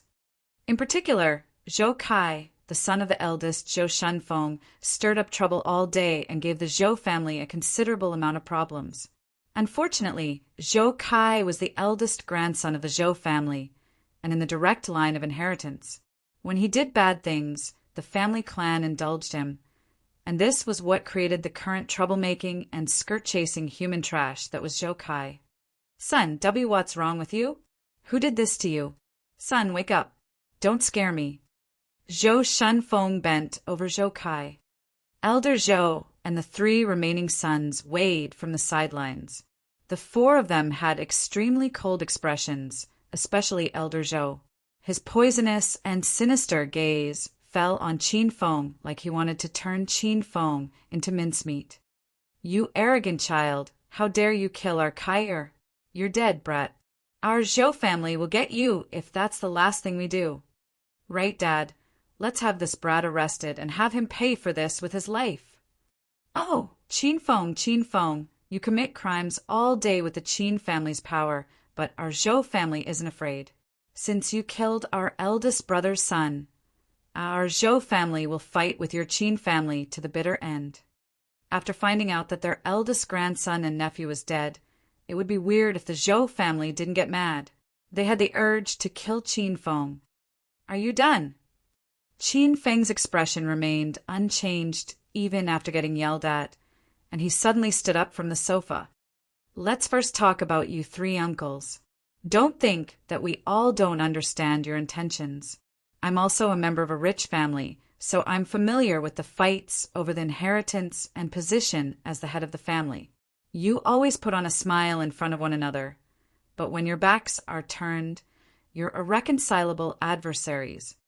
And you 3 dare vow to your eldest brother that you aren't happy. Seeing that your eldest brother's son, Zhou Kai, is dead, your sons will have a chance to vie for the inheritance. Without Zhou Kai, this nuisance, this pebble in the road, you should be laughing out loud. Why are you all pretending to be sad? Who are you all acting for?" Qin Feng had thought of his replies before the Zhou family members arrived. His words stunned his audience, and they temporarily forgot to breathe. "Who the hell let you say such a dishonorable thing, so openly?" "Shameless brat, you shameless brat. How dare you tarnish our names? I'll kill you. Brat, even if you try to drive a wedge between us, it's useless. We are linked with our eldest brother through blood. How would he be affected by your childish bullshit?" Zhou Shanfeng's 3 younger brothers were fuming. They clenched their teeth and glared at Qin Feng. They weren't even this angry when they saw that Zhou Kai was dead. The youngest, fourth brother, couldn't take it anymore. He brandished his fists and flung himself at Qin Feng. "Old Four, stop." Elder Zhou stopped fourth brother. He found it very strange that they were called over by Qin Feng, and that Qin Feng didn't run away after killing Zhou Kai instead. Elder Zhou was an intelligent man. He wouldn't act blindly without knowing what Qin Feng was up to first. After all, the Qin family was powerful. They had even eliminated the Hao family. Dad, fourth brother, looked at Elder Zhou with dissatisfaction. "Shut up." Elder Zhou glared at his fourth son, and everyone fell quiet. The only audible sounds were those of the 5 Zhou family members' heavy breathing. Qin Feng could tell that Elder Zhou wouldn't make any rash decisions. The older people got, the more apprehensive they were. But sometimes you lost a prime opportunity when you exercised undue caution. Qin Feng opened his mouth to speak again. "Then let's talk about the beast Zhou Kai." Once he opened his mouth, he incited angry shouts from the 4 sons of the Zhou family. In the end, they were stopped by a look from Elder Zhou. "Zhou Kai is dead. This is already a reality. Now, let's discuss the crimes this beast committed when he was alive, and then we'll talk about who would bear the weight of these crimes now that he is dead." Qin Feng spoke with nonchalance and neither too loudly or too softly.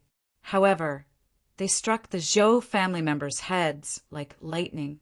They all looked at Qin Feng with amazement, and even wondered if their ears had gone bad or if Qin Feng had some problems in the head. "You killed someone, yet not only are you not apologizing, offering to make amends, or kowtowing in guilt, but you're fucking coming out with arrogant bullshit and telling the Zhou family members to bear the weight of the crimes Zhou Kai committed during his life." Not only were the 4 brothers feeling this way, Elder Zhou couldn't take it anymore, either. He burst out yelling, "Qin Feng, don't go too far, you shameless brat. You have no say in this situation. Call that damn Qin Huang over right now. He sired a child but didn't raise him properly, so this elder is going to help teach his child properly." Bloodlust flashed in Qin Feng's gaze, and he was almost enraged by Elder Zhou's words. However, Qin Feng stabilized his emotions quickly. After all, he knew that the thornier and more dangerous the situation was, the more calm he would have to be to resolve the issue. The Zhou family is one of the 4 most powerful families in Acropolis, but it's ranked last among them, and my Qin family is ranked first. Why would my old man casually come see an insignificant person? Don't be deluded. I'm already giving you a lot of face by being here to speak with you about this matter. Qin Feng's expression remained unchanged even in the face of the Zhou family's 5 most important people. This powerful qi field he produced couldn't be easily feigned. This was a natural, formless power that Qin Feng emanated after cultivating internal techniques and developing strong inner qi. This qi field would become larger and stronger with a rise in internal technique stages. If a stage 9 inner qi expert were to stand there and casually release some of the qi on his body, it would make everyone present unable to breathe or speak.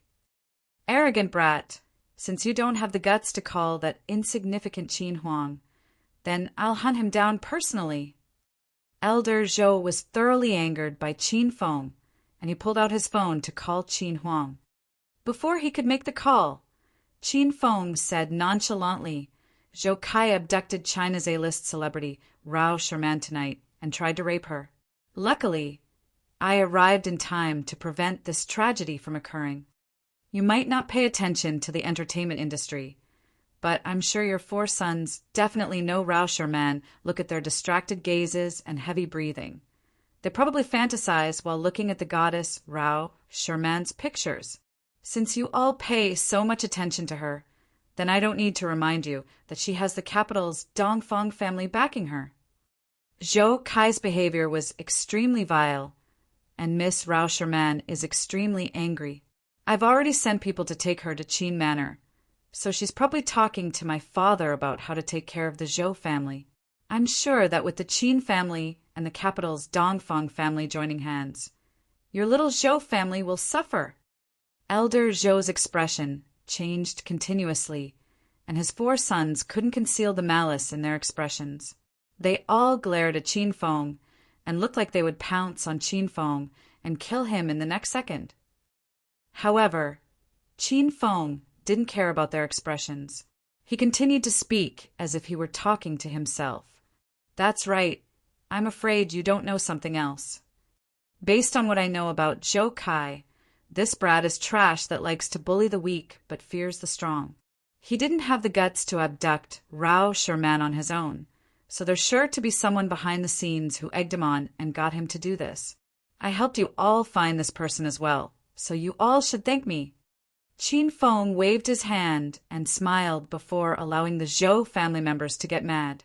Never mind. We're all members of the 4 most powerful families in Acropolis, so we're all good friends. It's only natural that I do something like this. There's been no need for you to thank me or give me any presents. The person behind the foolish Zhou Kai was Sima Tuesday. He's also a lecher. So why didn't he kidnap Rao Sherman? Why did he hand this assignment to Zhou Kai? Zhou Kai didn't even see such an obvious answer. Sima too used Zhou Kai as a tool, and purposely chose Royal Hotel as the place to commit his crime to drag our Qin family down as well. Then the Qin and Zhou families would fight. The Sima family wouldn't contribute, but would sit back and reap the rewards of the fight.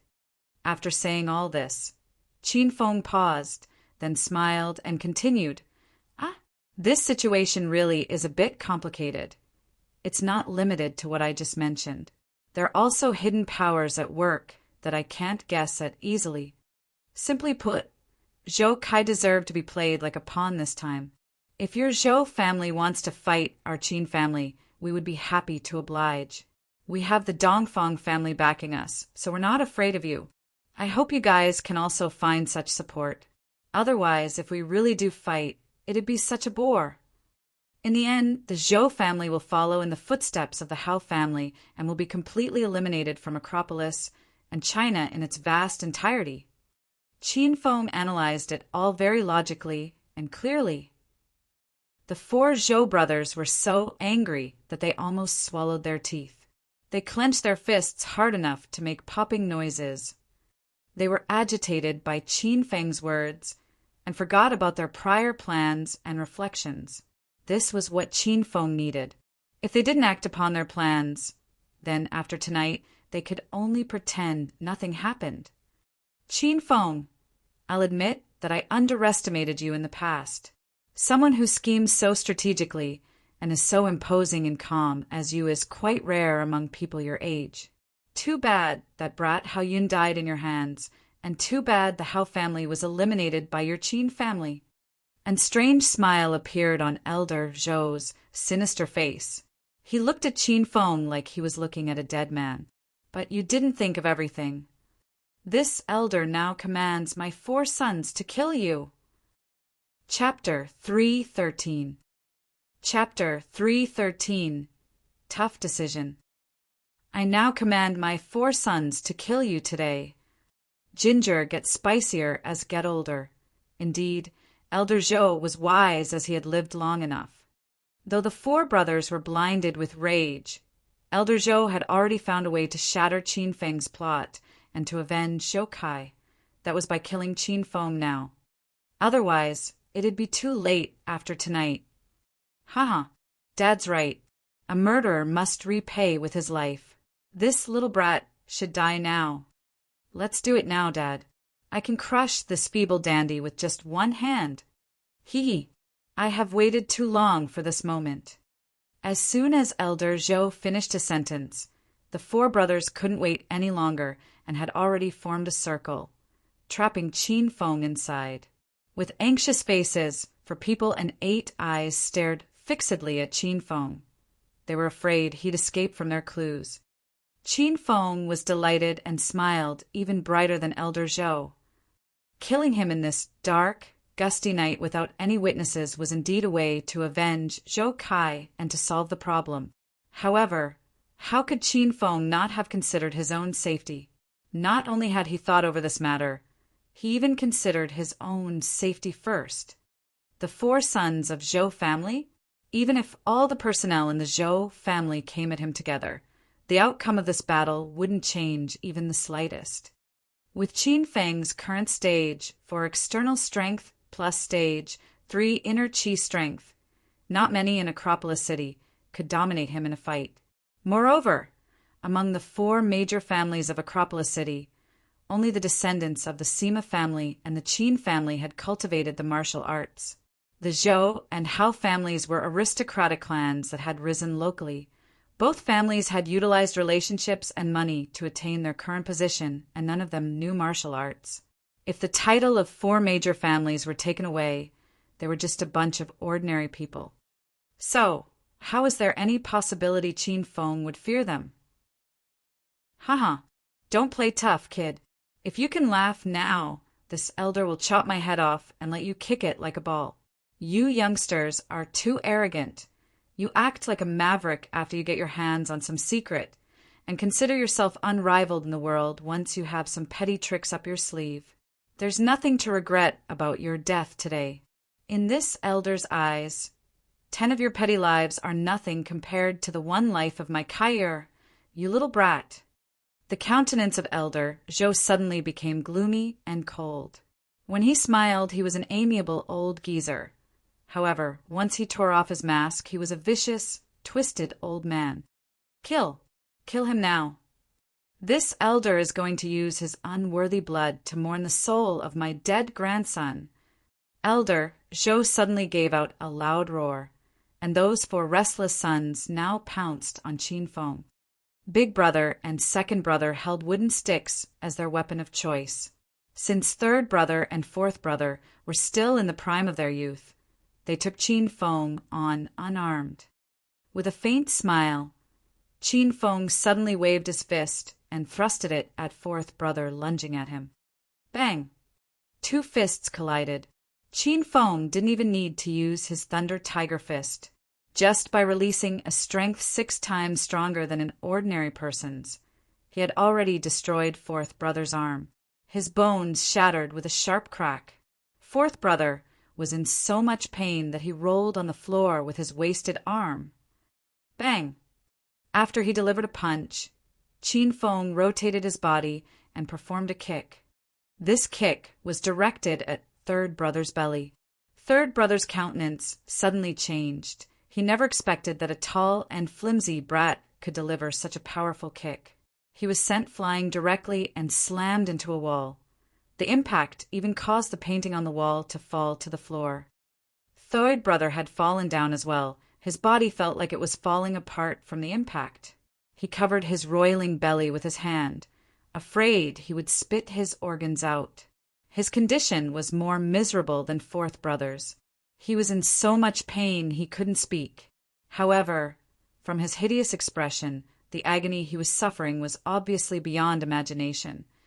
4 of them had just launched their attacks, and third brother and fourth brother had already retired.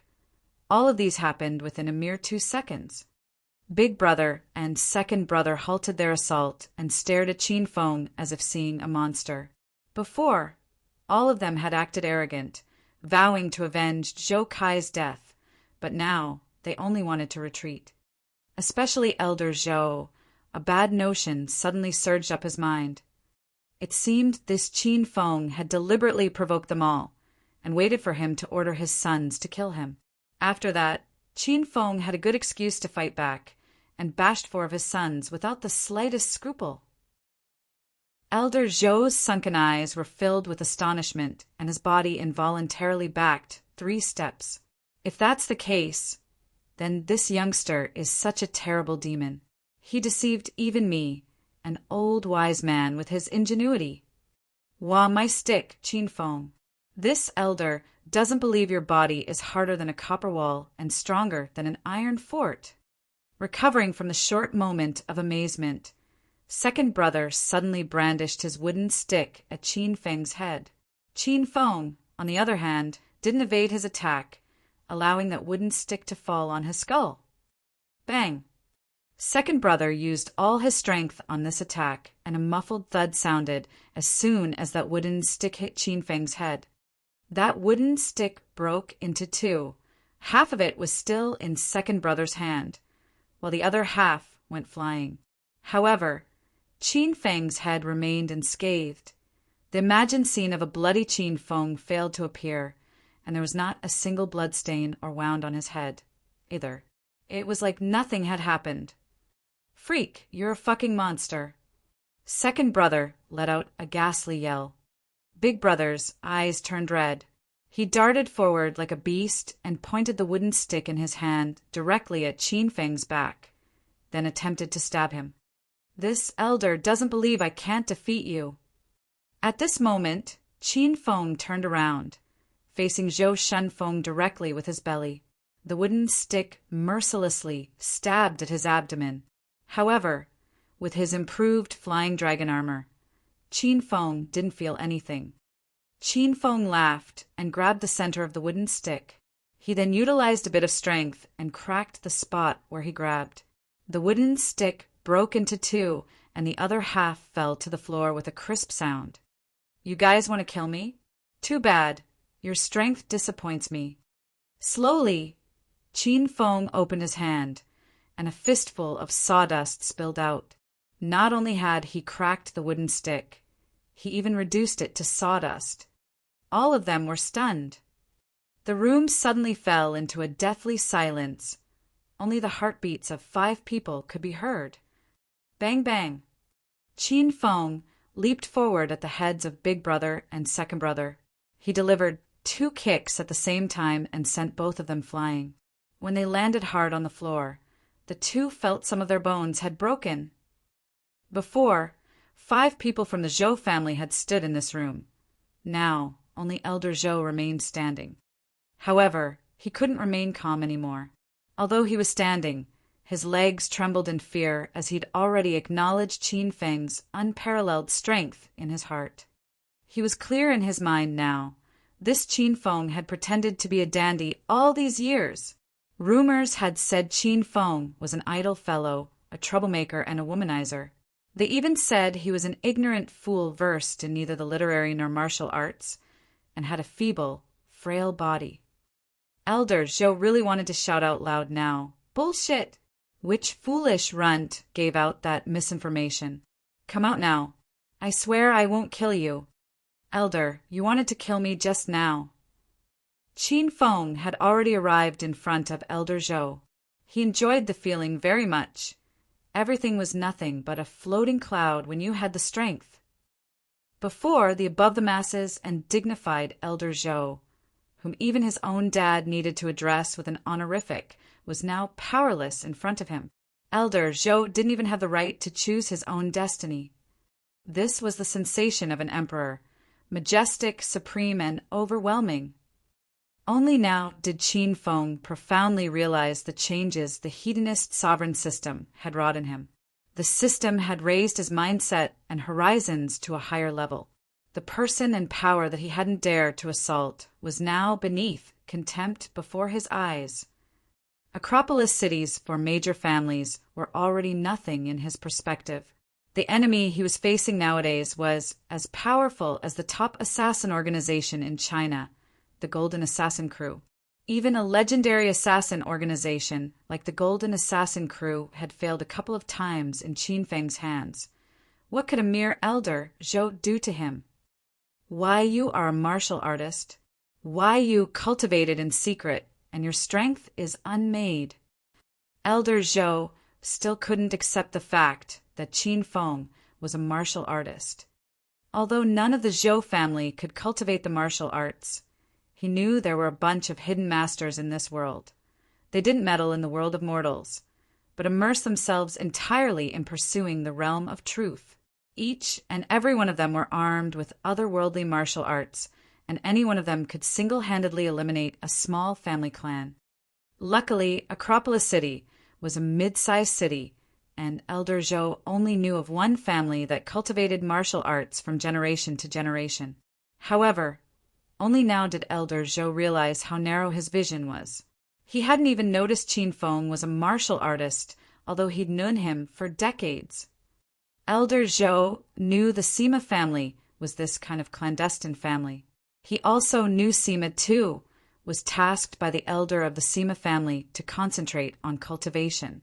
Sima too had just recently come out from his seclusion, and it was said that he'd already broken through the first bottleneck of a martial artist and stepped into the realm of stage for inner chi.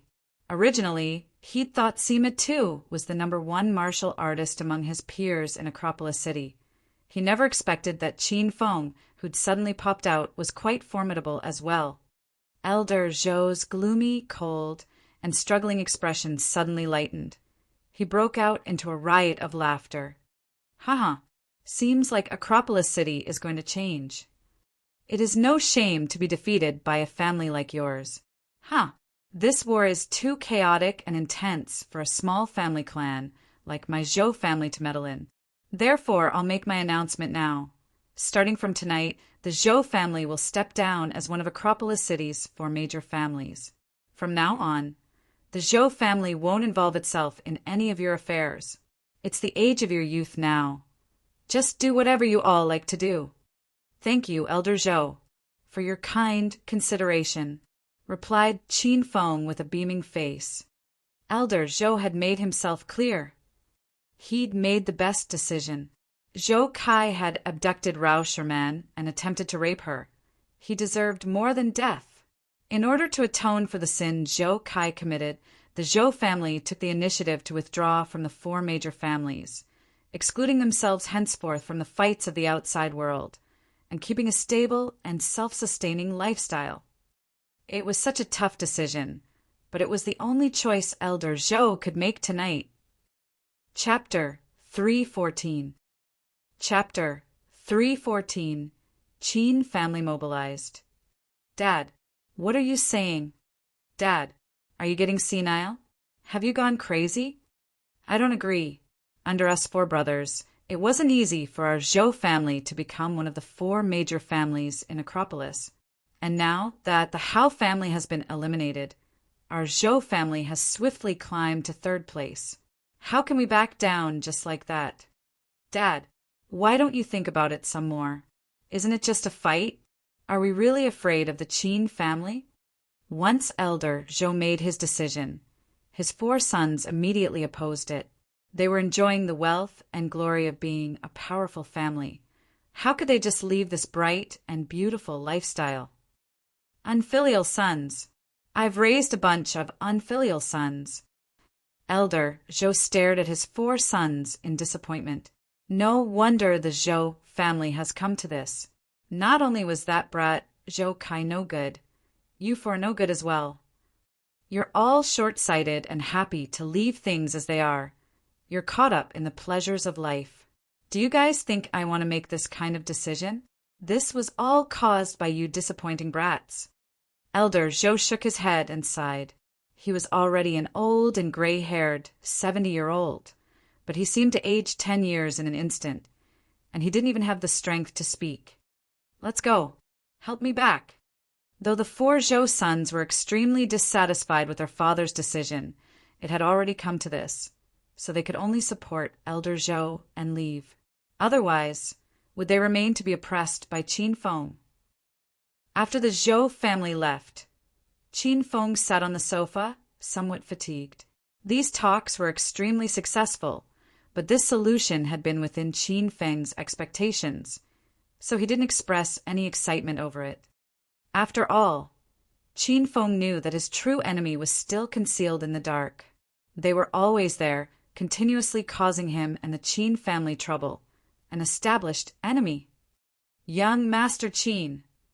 Not long after the Zhou family left, Longhair hurried over like there was a fire. A large group of people followed him. They were Qin Huang, Uncle Fu, and the 3 beauties from home. Qin Feng, are you all right? Little Sister Sherman said you were in a lot of trouble. I was scared to death. Su Ruoro was the first to rush forward and hug Qin Feng. Among the 3 women, she had the most trouble controlling her emotions. Rao Sherman was the second to enter the room. She had already washed and changed into clean clothes, and her hair wasn't completely dry. She stood to the side and looked at Qin Feng with worry. Qin Feng, what in the world happened? Han Ying was shrewder than the other two women. Rather than worrying about Qin Feng, she asked about the crux of the matter. Qin Feng glanced at Rao Sherman. He knew that everyone rushed over because Rao Sherman had said something. Rao Sherman looked at Qin Feng with a tender heart and shook her head. She'd been afraid of ruining Qin Feng's original plan, so she only said that Qin Feng was in a lot of trouble and didn't mention the cause of the situation. Chairman Qin, the Zhou family's Zhou Kai is dead. None of the people present were outsiders, so Qin Feng felt no need to hide anything. He had just spoken when Qin Huang's and Han Ying's expressions changed drastically. They were very clear on what the Zhou family represented in Acropolis. They didn't know what to say to Qin Feng. He had just eliminated the Hao family and single-handedly annihilated Jincheng City's Yu family. Now he killed Zhou Kai, who was from one of the 4 major families in Acropolis. How did he die? Qin Huang stepped forward and stared intently at Qin Feng with his sharp eyes. I killed him, replied Qin Feng calmly. This time, Su Ruoro gave a delicate gasp, though she wasn't clear on what the Zhou family represented. She knew that murder was huge, resulting in the death penalty. He would lose his head. Wah. Qin Feng, why did you kill someone? What happened to you? Nothing is going to happen to you, right? Su Ruoro was originally soft and weak, so now that she heard this news, she was so frightened that she burrowed into Qin Feng's embrace and wailed. Qin Huang's expression turned cold as well. He knitted his brows and seemed not to hear Su Ruoro's crying. He continued to stare fixedly at Qin Feng. Why did you kill him? This time, Qin Feng didn't reply. He pushed Su Ruoro away lightly, then gave Han Ying a look. Han Ying immediately understood. She walked up to Su Ruoro and brought her outside. Long Hair and Xiao Bai walked out, and Uncle Fu brought the bodyguards outside to stand by the door. Only Qin Feng, Qin Huang, and Rao Sherman remained in the room. Qin Feng sat Rao Sherman on the sofa, looked tenderly at her, and asked, Sherman, are you all right? Rao Sherman was so moved that she wanted to cry. Even in this situation, Qin Feng took the first opportunity to fuss over her. She immediately shook her head. Qin Feng, I'm fine. Only after confirming that Rao Sherman was fine did Qin Feng look at his father. Chairman Qin, you sit down too. The 3 of them sat on the sofa, and Qin Feng spoke again. I originally took Sherman out for a nighttime snack, but I had to leave in the middle of it, and Sherman was abducted by Zhou Kai. Qin Feng summarized the night's events, and Rao Sherman occasionally chimed in to confirm his account. After hearing everything, Qin Huang was deep in thought. A while later, he suddenly looked at the large puddle of blood on the floor. Then his expression changed drastically. The Zhou family was here. They came and left, said Qin Feng casually. Did you hide when they came? Qin Huang's gaze was filled with alarm. Qin Feng's lips quirked slightly. Chairman Qin, why would I hide? I'm not a rat. With one line, Qin Feng shattered the cold and stifling atmosphere. Rao Sherman couldn't help but burst into laughter. Her slender, lily-white hands covered her red lips. She'd been sad the whole time, and her sudden laughter was as beautiful as a blooming epiphyllum. Qin Huang had a slight urge to laugh as well, but he suppressed it, his lips twinging slightly several times. Is this any time for that? Be serious, brat. Qin Huang glowered at Qin Feng. You've seen the Zhou family? And they took Zhou Kai's body away? I saw them. The family elder and his 4 sons came. Qin Huang's expression continued to fall. Zhou Kai was the eldest grandson of the Zhou family and in the direct line of inheritance. He died so suddenly and in royal hotel at that. And even the Zhou elder came to personally punish the criminal. It was clear that Zhou Kai's death was a very important matter to them. But the Zhou family came and left, yet Qin Feng sat there safe and sound? This was beyond reason. Qin Huang's brain whirled, and he guessed at several possibilities. Then he suddenly slapped his thigh violently and jumped up from the sofa. Oh no, no. The Zhous probably couldn't accept what happened, so they've gone crazy. They're likely to mobilize their entire family to attack our Qin family tonight. You too, get back to Qin Manor right now. I'm going to summon all the Qin family bodyguards to Qin Manor. This is going to be a violent and bloody battle. After hearing what his old man said, Qin Feng was speechless. On the other hand, Rao Sherman was frightened. She also stood up, cooing Qin Feng's arm with a guilty expression. Qin Feng, I'm sorry, I'm really sorry. I really didn't think things would come to this. Why don't you confess the truth to Chairman Qin? Never mind, I'll ask for forgiveness myself. Rao Sherman was going to tell Qin Huang the truth. She killed Zhou Kai. How could she let Qin Feng take the blame for her? And this blame was too large, so large that it will cause the Qin and Zhou families to engage in a bloody battle. Rao Sherman hadn't yet gone up to Qin Huang when Qin Feng held her back.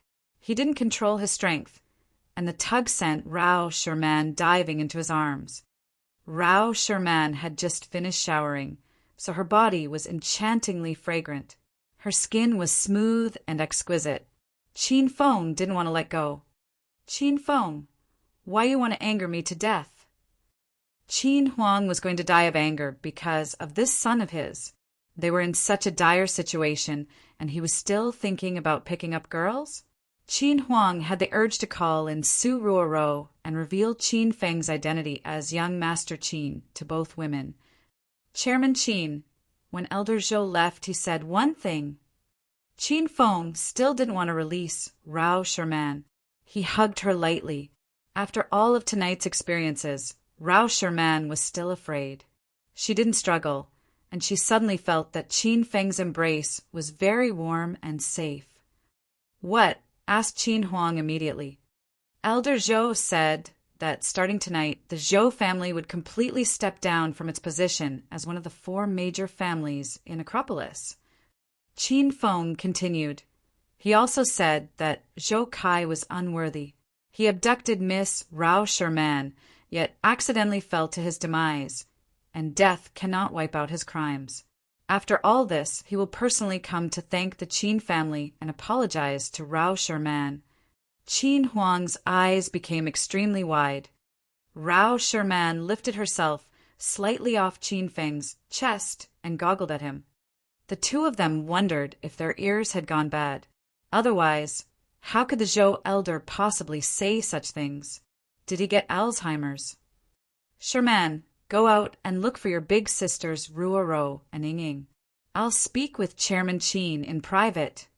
Qin Feng looked at his father's incredulous expression and lightly pushed Rao Sherman away. After she left, Qin Feng let out a deep sigh. He sat casually on the sofa and beckoned to the stunned Qin Huang. Dad, Royal Hotel is your territory. Treat it like home and sit down. Don't be polite. Earlier, Sherman was here, and I had to continue pretending I was young Master Qin's personal attendant. It was so difficult to be unable to acknowledge my own father. Once Rao Sherman left, Qin Feng relaxed completely. He was still his original self, the free and unconstrained young Master Qin. What nerve, brat. Every time you pick up a girl, tens of people in the Qin Manor have to act with you, and you're saying you're tired? I'm the one who's tired to death. Qin Huang sat down and glared at Qin Feng repeatedly. Hurry and tell me what happened tonight. The Zhou family isn't that easy to talk to. Of course they weren't. When they came over, they wanted to capture me, then kill me right then and there. A slight smile appeared on Qin Feng's face, and he even poured 2 glasses of wine, talking with his father while sipping wine. The two of them looked to be chatting about some trifling and ordinary matter. Where had the tension caused by death gone? Chapter 3:15. Chapter 315. Rao Sherman was leaving. Qin Feng narrated the whole story, while Qin Huang just kept silent and listened. When Qin Huang heard Elder Zhou had come on a punitive expedition against Qin Feng, who'd faced all 5 VIPs from the Zhou family alone, Qin Huang tensed up, furrowing his brows deeply and gritting his teeth tightly. When he heard that Qin Feng exposed the powers behind this incident to suppress Elder Zhou, Qin Huang felt proud in his heart and nodded his head in satisfaction. On learning that the Zhou family wanted to kill Qin Feng on the spot, Qin Huang clenched his fist tightly with a crackling sound. When he heard that his son bested the 4 sons of the Zhou family, Qin Huang was so happy that he almost whistled and applauded. Qin Feng's story was too exciting, and the negotiation had been tumultuous and crisis-ridden. In the end, the news that stunned Qin Huang the most was the Zhou family's decision to step down as one of the 4 major families. Qin Huang then gazed fixedly at Qin Feng, unable to accept the truth. He was trying to gauge the veracity of his son's words via Qin Feng's smiles and dodging eyes. But Qin Feng didn't change his expression even the slightest. He retained his solemn look and talked stoutly without a hint of jocularity. "Fenger, about those things you said just now, were they all true?" Qin Huang asked again. "None of those were lies." "Phew!" Qin Huang took a deep breath, his eyes flashing with brightness, and he was so excited that he wanted to shout. He realized that his son had changed. His son had become more and more outstanding, calm and unflustered. He was no longer an ignorant and incompetent hedonist young master who'd only flirt with girls. He was now an indomitable man who could handle any crisis on his own.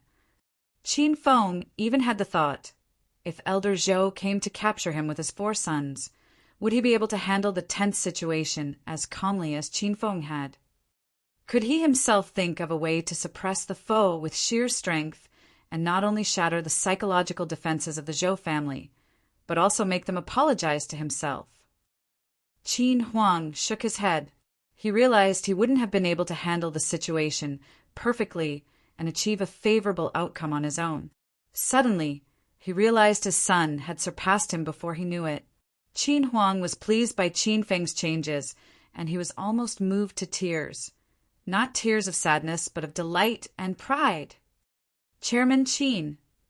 Uncle Fu suddenly appeared at the door and interrupted the father and son's conversation. "Come in, Uncle Fu." Qin Huang waved his hand. He knew something big must have happened. If not, Uncle Fu wouldn't disturb them so casually. With a few large strides, Uncle Fu arrived in front of Qin Huang.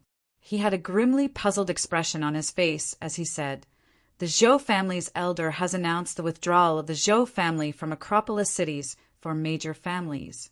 He even added that the Zhou family will never interfere in our affairs and will concentrate on taking care of their own family." Although Qin Huang had already learned the news from Qin Feng, this news became even more convincing after its authenticity was confirmed by Uncle Fu. Once again, Qin Huang was astounded. "Okay, I got it. Thank you for your hard work, Uncle Fu." Qin Huang nodded his head, and Uncle Fu immediately left the room. After a short while, Qin Huang finally calmed down. His eyes gleamed and stared fixedly at Qin Feng. He was thrilled and felt proud of his son. "Who says my son is a dandy, a spendthrift, and a good-for-nothing punk? I dare you to come out now. This elder must kill you all." One hoped his son would become a dragon and his daughter would become a phoenix. Whose parents wouldn't care for their own offspring? Their child was the hope of their endeavors, the pillar of their spirit. Now that his son had grown up into an eagle who soared high in the sky, Qin Huang was very gratified. "Dad, please don't look at me like that. I'm not interested in men, especially an old man." Slap! Qin Huang swatted Qin Feng's head. After that, both father and son burst into laughter. Only through laughter they could mask their tears. Acropolis City, International Airport. Qin Feng remembered. He'd come here not that long ago to send beautiful teacher Yun Xiao off to the provincial capital. Now he was standing in the waiting lounge again, sending the same alluring and youthful Rao Sherman off to the provincial capital. Among the group seeing Rao Sherman off were Su Ruoro, Han Ying, and Li Yuqin. Since Rao Sherman was boarding soon, those three women stood aside and gave Qin Feng the last chance to bid her goodbye. Somewhere near the checkpoint, a man and a woman stood face to face, looking at each other. They were both handsome and pretty, and the sight of them drew the attention of all the passers-by. Rao Sherman in particular caught most of their eyes. She dressed fashionably trendy today. She had a big straw hat on her head and a pair of sunglasses on her face. For her outfit, she wore a pale blue dress with an exotic flower pattern and a pair of sexy and elegant black high heels on her feet. "I'm leaving Qin Feng," said Rao Sherman as she took off her big sunglasses. A subtle hint of dismay could be seen in her eyes. "Remember to call me when you arrive at the provincial capital." Qin Feng smiled. "I didn't take a good care of you when you were in Acropolis City and allowed you to be distressed twice. I think Sherman won't set foot here again after you return to the provincial capital." Rao Sherman lowered her head slightly, not knowing what to say. She was afraid she might cry if she continued to speak. "Maybe this is our farewell." Qin Feng's voice was gloomy. "Sherman, can I hug you one more time?" Rao Sherman didn't talk. Instead, she inclined her body toward Qin Feng. Qin Feng then opened his arms and embraced Rao Sherman. The familiar scent, the soft and frail skin. "Goodbye, Qin Feng." Rao Sherman voluntarily withdrew herself from Qin Feng's arms and put on her sunglasses. As Qin Feng couldn't see her expression under the dark lenses, Rao Sherman with sunglasses suddenly felt like a stranger. Rao Sherman took her luggage, turned and walked away, farther and farther. Unable to restrain himself anymore, Qin Feng shouted the words hidden deep inside his heart. "Sherman, 8 years ago, that blazing hot day on September beside Lotus Lake, that little boy gave a cash card to you." Rao Sherman was gone. Not even her back could be seen. Qin Feng couldn't tell whether his words reached Rao Sherman. At this moment, Su Ruoro and the other two beauties had walked up to Qin Feng's side. All of them gazed at Qin Feng with disdainful looks, baffling him. "Group leader Qin, what kind of story did you make up to swindle Lil, Sis Sherman?" Li Yuqin stood with her arms crossed in front of her chest. She couldn't help but complain. Blazing hot day in September beside Lotus Lake. "TSK, TSK, TSK. I never knew our group leader Qin was so well versed in poetry. By the way, were you bathing in Lotus Lake at that time, or were you peeking on a beauty bathing in Lotus Lake?" Su Ruoro and Han Ying were tickled by Li Yuchen's words. They couldn't help themselves, either, and smiled charmingly behind their hands. Qin Feng realized Li Yuchen had started bickering with him again. Just as he was going to fight back, he noticed this lass was sexy today. Before, she'd promised Qin Feng she would wear white stockings, and she really did sport a pair of white stockings today. Today, she wore a uniform that exposed her curvaceous body shape. Her pair of slender, long legs were straight like light poles, and the white stockings she had on were sexy and seductive to one's eyes. The sight of her just standing there quietly was enough to make people's hearts pumping fast. Managerly, I wasn't making up a story.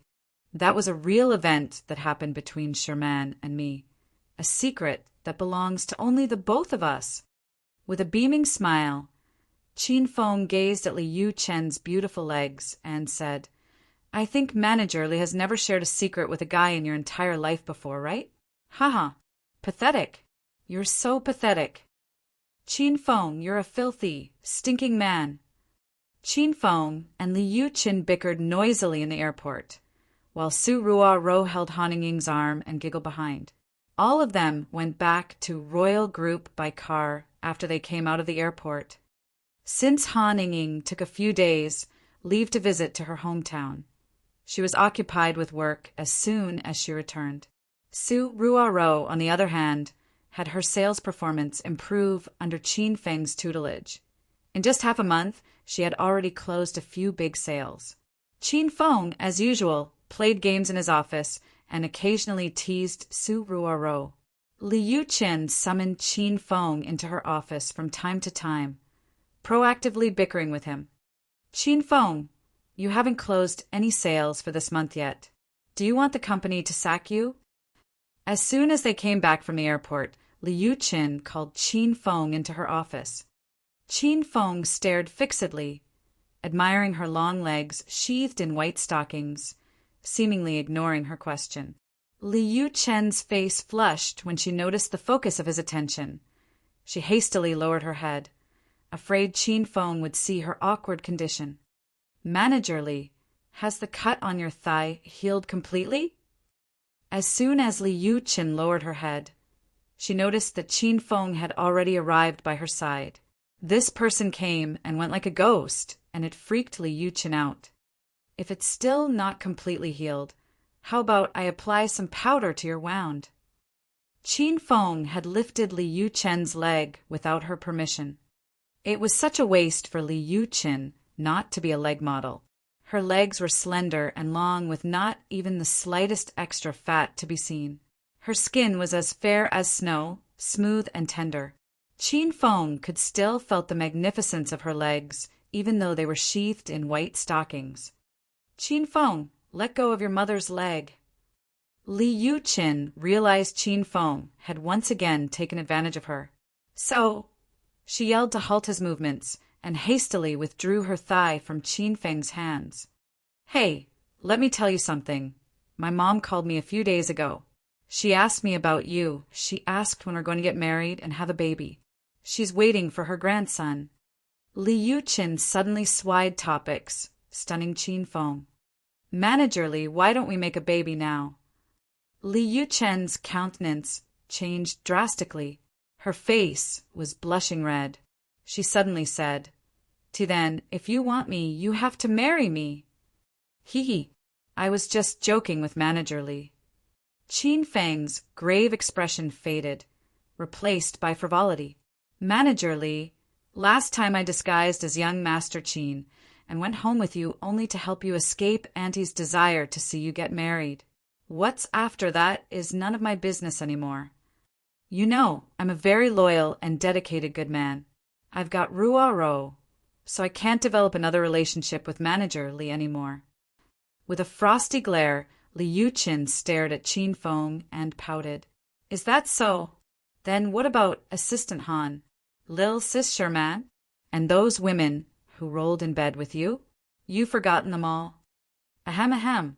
Manager Li, I suddenly realized I still have a lot that needs to be done, so I'll excuse myself now. Qin Feng hastily ran out of Liu Qin's office. Liu Qin leaned back in her chair. Her breasts rose.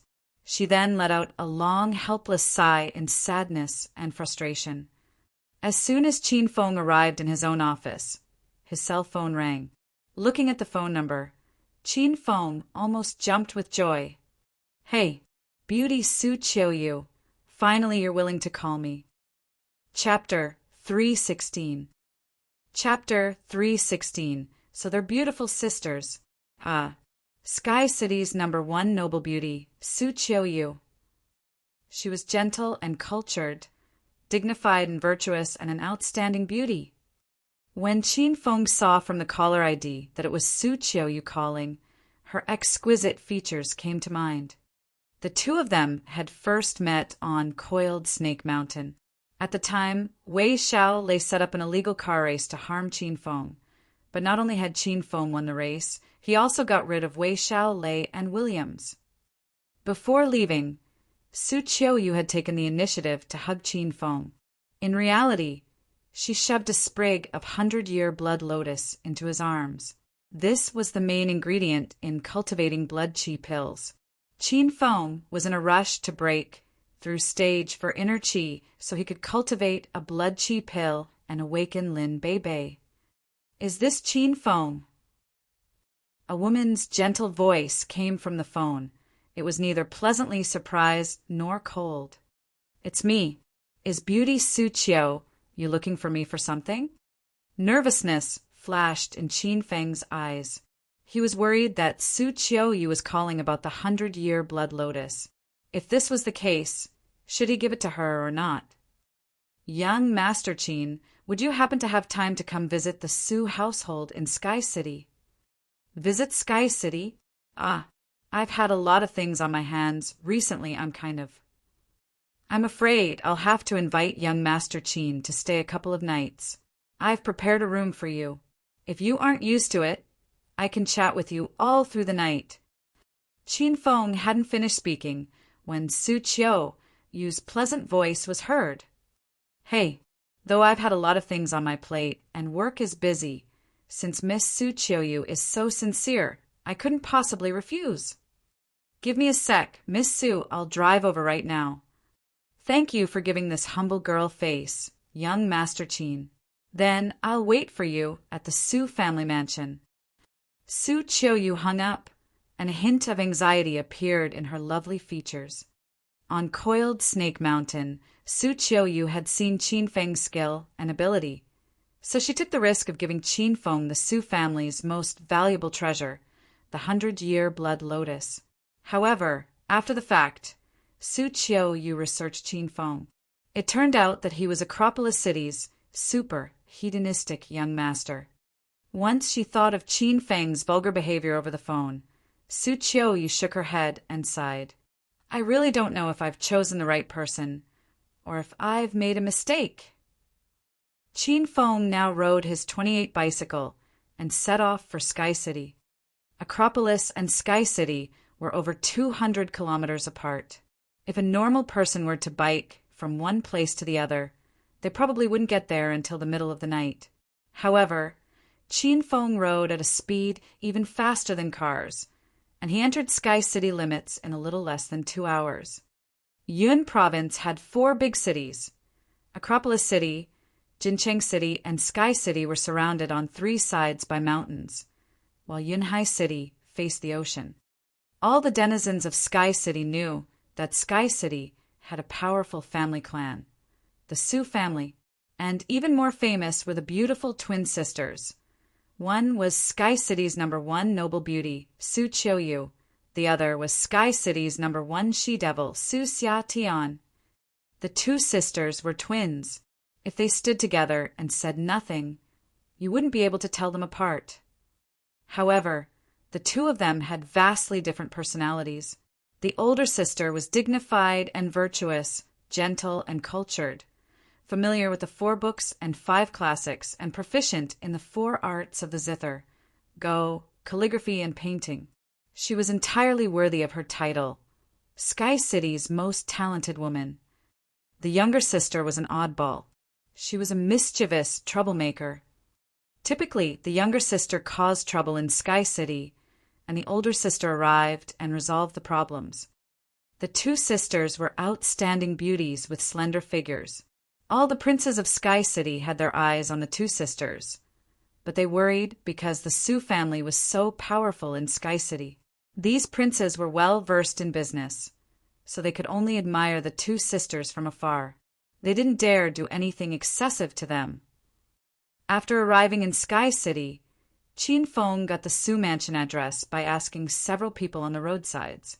These people all knew its location, but they sneered at Qin Feng when they saw the broken-down 28 bicycle he rode while inquiring about the Su family mansion.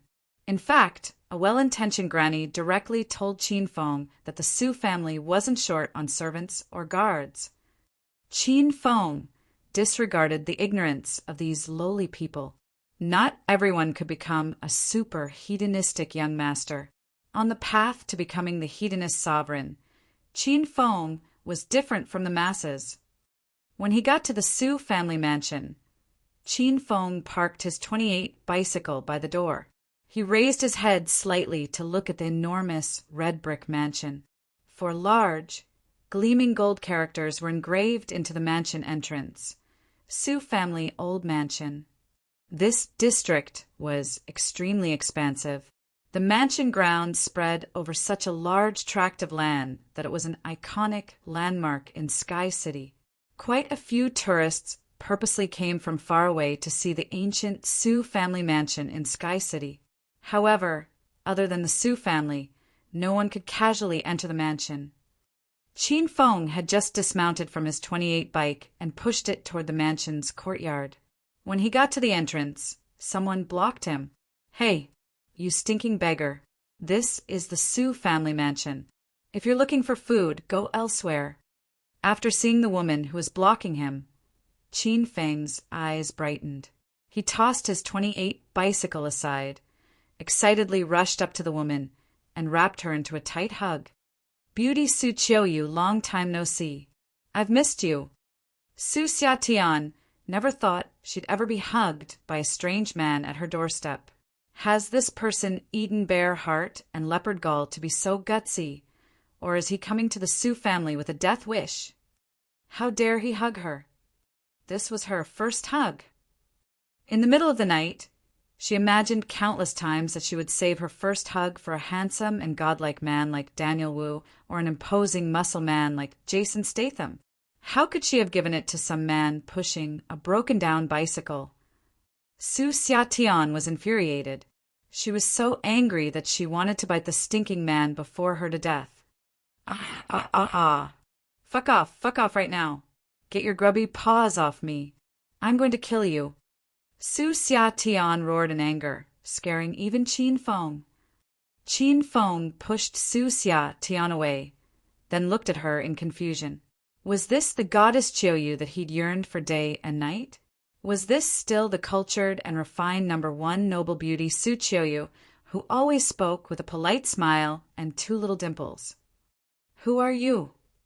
Chin Fong looked at Su Xiatian with alarm, and appeared as though he'd seen a ghost. "We haven't seen each other for only a month.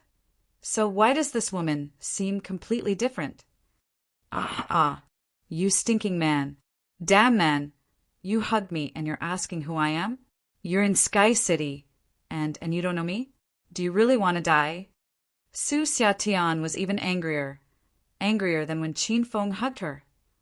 Her nickname, Sky City's #1 she-devil, was notorious throughout the city. No man between toddler age and 99 didn't know Su Xiatian, but this stinking man didn't?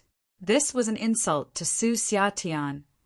"I might know you, but you don't have this kind of personality. Aren't you dignified, virtuous, noble, and refined? Are you Su Qiuyu or not? You just called me and told me to come find you." Chin Fong was brimming with questions. Su Xiatian finally calmed down a bit. So this stinking man was looking for Big Sister. Before leaving, she had mentioned that a very important guest was coming over and told her to keep her temper in check. She never imagined this important guest would be the vulgar man before her. "Humph. Why are you looking for my older sister? You pervert. If you hug my big sister once you see her, I'll thrash you." Su Xiatian glared domineeringly at Chin Fong with the air of a high and mighty heiress.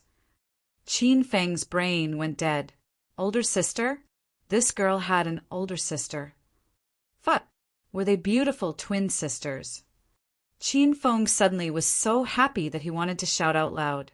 The Hedonist sovereign system had a quest regarding Su Qiuyu, to take down the Sky City Sioux family's business. The quickest and most direct way to take down the Sioux family business was to take down the Sioux family's women. Chin Fong was originally prepared to take the beauty Su Qiuyu, and now it seemed that incidentally there was a look-alike sister. When Chin Fong thought about the beautiful twin sisters, one gentle and cultured and one with an explosive temper, Chin Fong was afraid he'd find it hard to manage when they all lived together. "Haha, so you're Miss Qiu's younger sister. Little sister, what is your name? Tell this big brother." Chin Fong looked at Su Xiatian with a smile. He really liked this woman's personality. "You piece of trash, put your vulgar gaze away. If you keep looking at me like that, I'll gouge your eyeballs out. You haven't even heard my name. I'm Sky City's #1 she-devil Su Xiatian. Su Xiatian was always particularly proud when she introduced herself because she'd always dreamed of being China's #1 she-devil. So your little sister, Xia Tian. Qin Feng smiled and walked closer to Su Xiatian. Other men did what they could to hide from this she-devil, but Qin Feng was the opposite. He took the initiative to take Su Xiatian's soft hand. You must not know that your older sister and I have a great relationship. She purposely called me over to visit and insisted I stay several nights. She even said she wanted to chat with me throughout the night. Little sister Xia Tian, from now on we're family. My name is Qin Feng. You can call me dearest, husband, or whatever you'd like.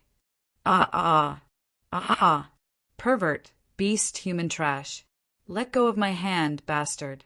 Who wants to call you dearest? And you want me to call you husband? Pooh. Hurry up and die. Qin Feng made Su Qiuyu so angry that she wanted to spit blood. She had lived for so long, yet no man had ever hugged or touched her like that before. As a result, the person she currently hated the most had hugged her and held her hand. She was so angry that she gnashed her teeth. However, Su Qiuyu found that this man's hands were quite strong. No matter how much she wanted to escape his grasp, she couldn't. Also, he could react very quickly. She wanted to kick him, but after tens of kicks, none of them touched Qin Feng. Little sister Xiatian, I know it's our first time meeting, so it must be hard to suppress your excitement at how handsome, distinguished, and elegant I am. But we still have a lot of time to get to know each other during the day, and we'll have lots of time to sleep together at night. Don't collapse from overexcitement. Qin Feng smiled shamelessly at Su Xiatian. This girl was too cute when she was mad. Chapter 317. Chapter 317. Confrontation of the she-devil and the hedonist young master. Su Xiatian received 20,000 points damage to her heart. She'd always thought she was the #1 she-devil in Sky City, the earliest ancestress of unreasonability, ruthless and vandalistic. However, she seemed to have encountered her nemesis today. She was almost enraged to death by Qin Feng as soon as she saw him. Scumbag rascal, release me right away. I'll call the guards to get rid of you if you don't let go now. Su Xiatian started to threaten Qin Feng. Qin Feng was rather unaffected. Instead, his smile grew even broader. Little wife Xiatian, your good hubby came in too much of a hurry and didn't bring any gift for you. Let me give you a sweet kiss first. I think little wife would like it very much. Qin Feng had brought his face close to Su Xiatian's exquisite one as he talked. Su Xiatian was so frightened that she sprang up. She covered her mouth with her tiny hand and opened her eyes as big as saucers, staring at Qin Feng. Her eyes were emanating a cold, murderous intent, as if she was saying, if you dare kiss your mother now, I'll bite your tongue off. Chump. Qin Feng kissed her, ignoring her fiendish look. However, he didn't kiss Su Xiatian's sexy cherry lips, but her tender hand. Su Xiatian's body had a fruity fragrance, paired with her lively and cheerful personality. Qin Feng felt this lass was a little girl who hadn't grown up. Wah. Why, you son of a bye, you're so dead today. I'm going to tell my sister now and ask her to kick your ass. Su Xiatian was devastated. This scumbag hugged me, pulled and kissed my hand. Arg, my hand. I want to chop off my hand. Little wife Xiatian wants to file a complaint? Let me tag along then. Your big sister, Qiuyu, is my eldest wife. On second thought, she might stand on my side to give you a lesson. Qin Feng talked as he dragged Su Xiatian into the Su family mansion. Su Xiatian stopped abruptly. Qin Feng was right. He was her sister's most important guest, and her sister knew her personality so well. She certainly wouldn't blame Qin Feng. Perhaps she might even lecture her. Humph. This young miss doesn't wish to go home right now. I'm going out. Do you want to come with me? Su Xiatian gazed carefully at Qin Feng. It's my greatest pleasure to walk the streets with little wife. Qin Feng followed her. Scumbag, don't ever call me little wife again. I'll beat you to death. Su Xiatian stormed to a flashy Mercedes-Benz Escale red sports car, parked outside the mansion. Qin Feng followed her into the car. Okay, fine. I won't call you little wife ever again if you don't wish to hear that. Ignoring Su Xiatian's cute, infuriated expression, Qin Feng touched the car interior and exclaimed, Little wife, you're so rich. This car must be very expensive. I'm so excited when I think you're going to be my sugar mommy. It's such a shame for a macho man like you to be willing to be somebody's kept man. Su Xiatian countered Qin Feng as she waved her pink little fist triumphantly at him. It'll be my greatest honor to be kept by a little beauty like Xiatian. Qin Feng looked at Su Xiatian with a smile, totally unaffected by her mockery. Humph, I'm tired of talking to you. Buckle up and hold on tight, and don't scream like a woman later. Su Xiatian stomped on the accelerator with her high heels. The car suddenly darted off like a roaring beast. Su Xiatian's eyes gleamed with subtle mirth. How could she be willing to bring Qin Feng along with her? She was attending a party organized by the 4 talents of Sky City, a party that only those young masters and misses who came from wealthy families could attend. A country bumpkin like Qin Feng would be blocked by guards before he could enter the venue. Su Xiatian was eyeing to see the sight of Qin Feng being ridiculed by the guard and despised by everybody in the club. As she giggled, Su Xiatian suddenly felt a warm sensation spreading from her thigh. When she saw a filthy hand on her thigh, she yelled, Ah, ah, ah! What are you doing, Qin Feng? Keep your grubby paws off this mother's thigh. This Qin Feng was bold. No one had ever dared to act vulgar in front of Su Xiatian since she was born. Please drive nicely, little wife.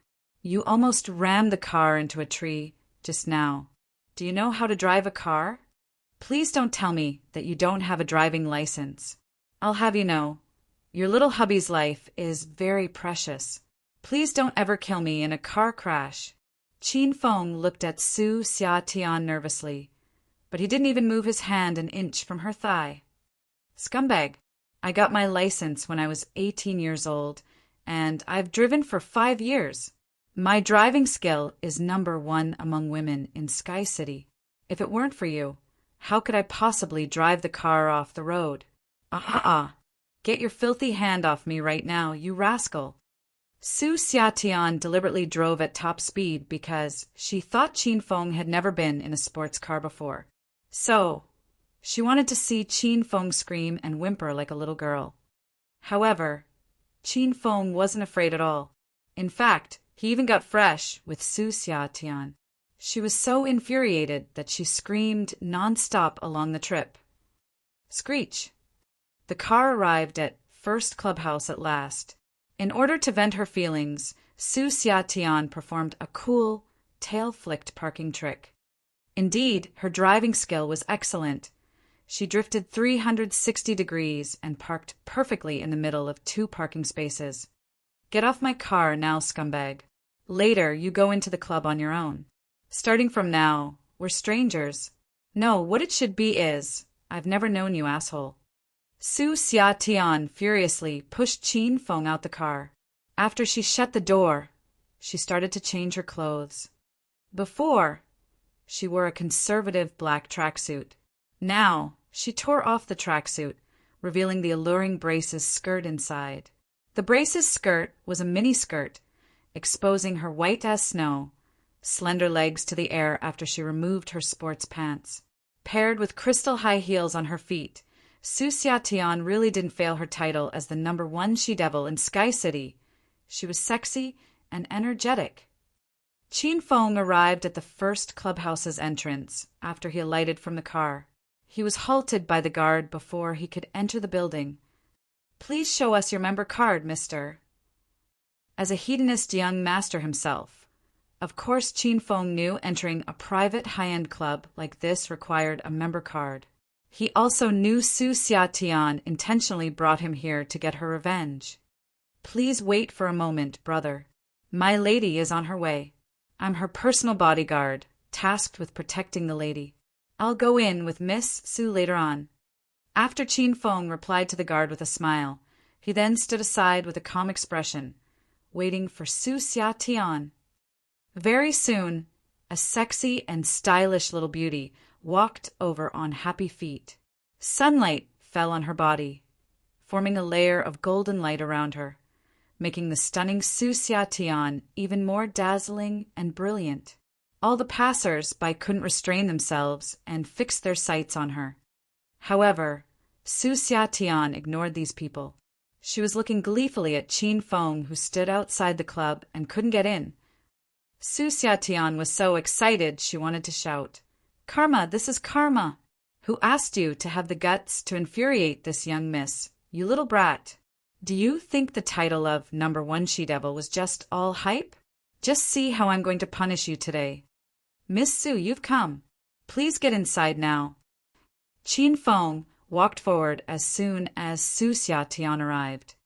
Su Xiatian had to mask her happy-as-lark feeling with a cold and indifferent demeanor. She didn't even give Qin Feng a glance.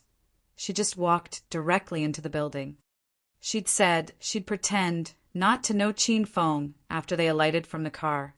She didn't want to walk together with a rascal like him. It'd be shameful if her friends and those suitors knew she was acquainted with Qin Feng. "Welcome, Miss Su." All the guards knew Su Xiatian. She wasn't required to show her member card, as her face was practically a diamond card. Qin Feng trailed her leisurely after he saw Su Xiatian walk inside. "You guys have worked hard, brothers. Since we are all on the same boat, I understand you too." With a beaming smile, Qin Feng patted the shoulders of those two guards.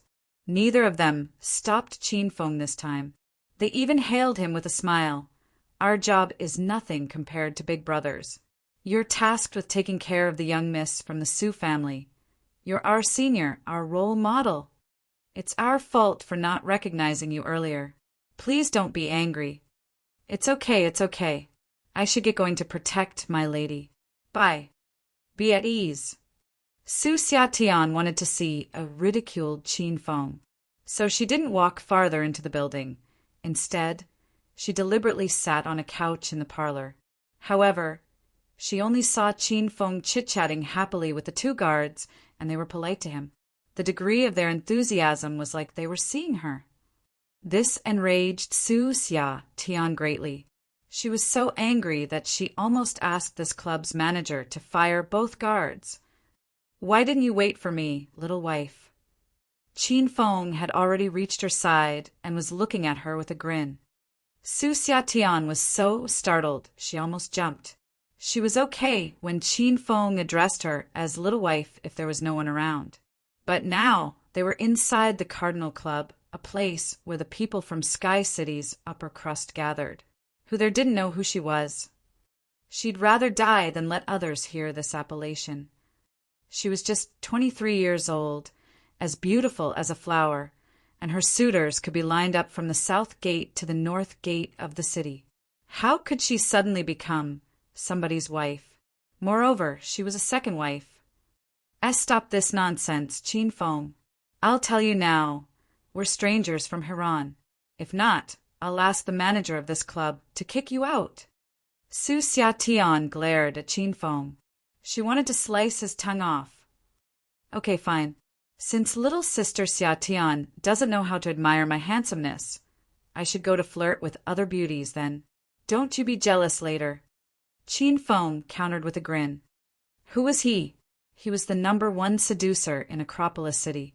Since he was in Sky City now, Qin Feng felt he might as well become the #1 seducer in Sky City. "Humph. In your dreams. Get lost now. Just looking at you makes me want to puke." "You're penniless, and you want to hook up with a beauty in this club? Huh. You're such a fool. You tickled your mother so much that my canines almost fell out." Su Xiatian sneered at Qin Feng as if she heard a big joke. After that, she stood up and walked into the club, too lazy to say even one more word to Qin Feng. Chapter 318. Chapter 318, Sky City's 4 Talents. In the first clubhouse's men's restroom, for men with unordinary auras dressed brightly and neatly were gathered with their heads and voices lowered as if in discussion. The tall and strong Liang, wearing a purple suit, suddenly spoke. Su Xiatian is here. The expressions of the remaining 3 men shifted slightly. When Su, a man with dyed blonde hair and a sky-blue suit, said, "The girl really is here. We can implement our plans for today."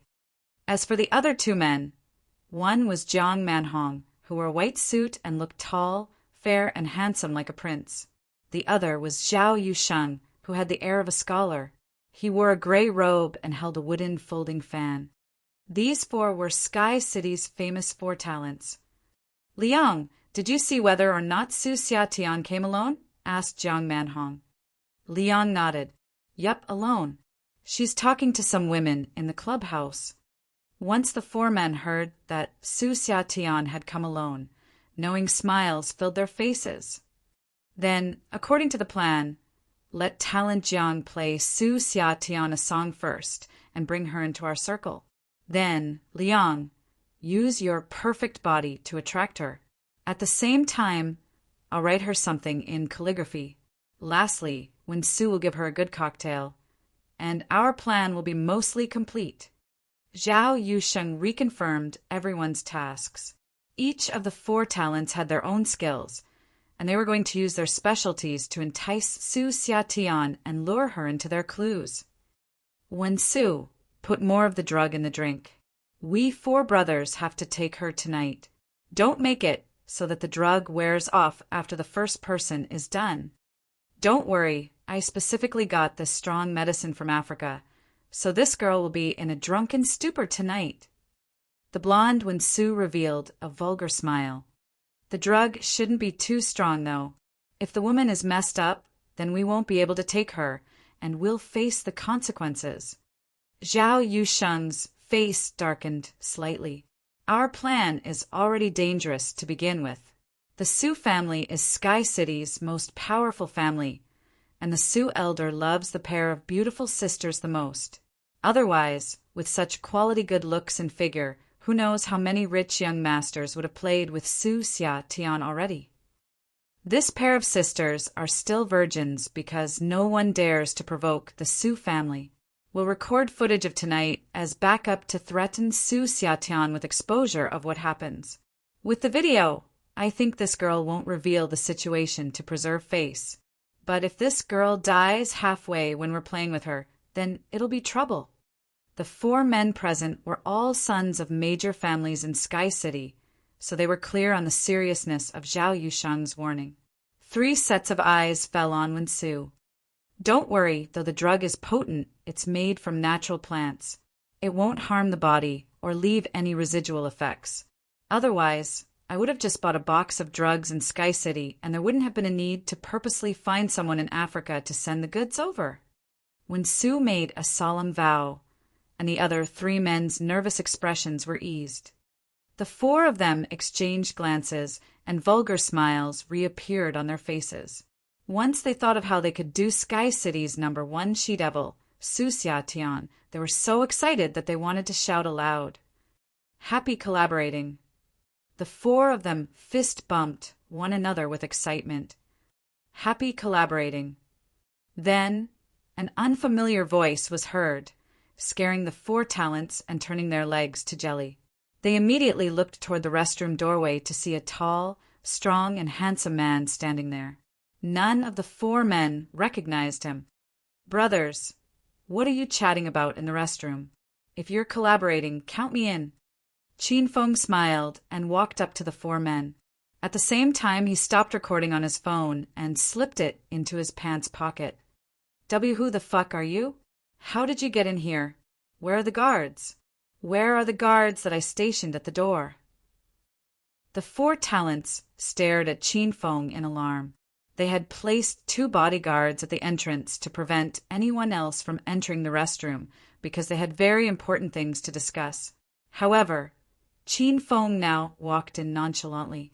This defied the 4 talents' understanding. Their hearts were in turmoil, and they were so pale that they were about to break into a cold sweat. They were all very worried. This guy wouldn't have happened to have heard their plan, would he? Guards? You mean those 2 guys lying asleep by the entrance?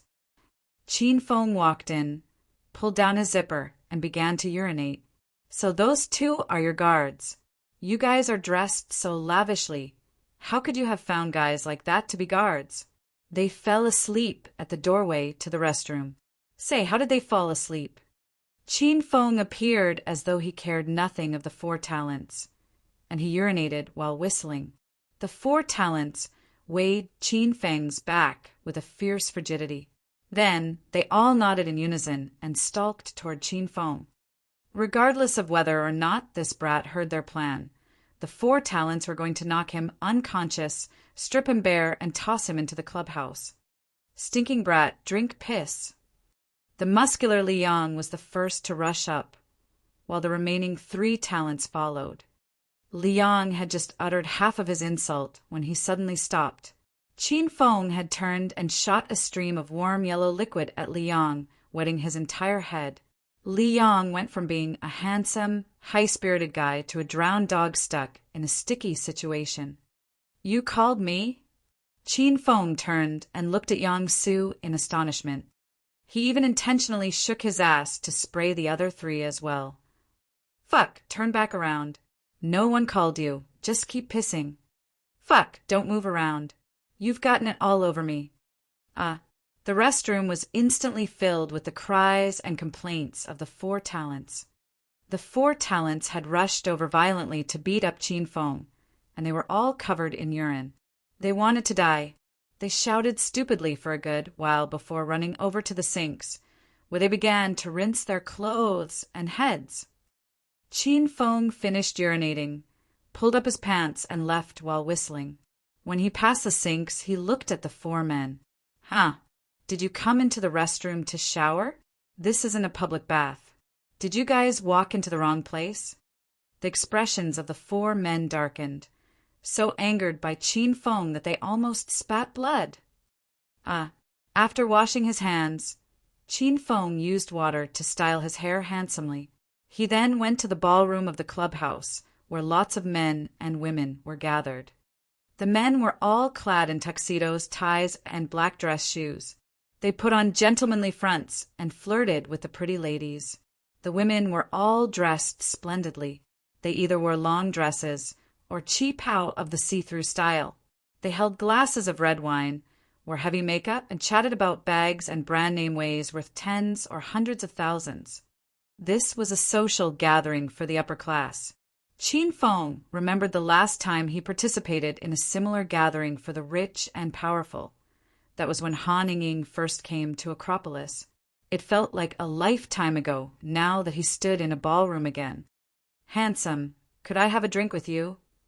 Qin Feng was tall and handsome with an impressive appearance. Once he stepped into the ballroom, a very beautiful woman walked over. Qin Feng took a glass of red wine from the tray a passing waiter held and replied, "That would be my pleasure." Clink. The 2 of them clinked their glasses. Qin Feng drank the whole glass of wine in one gulp, while the beauty took a small sip. She saw that Qin Feng was a new face, and she wanted to check his background. Who knew if this was the only son of a hidden rich family? Then she'd be in luck. However, when she saw Qin Feng's lowly and rough manner in drinking wine, disappointment and disdain flashed in the beauty's eyes. "Beauty, why are you bored after one sip?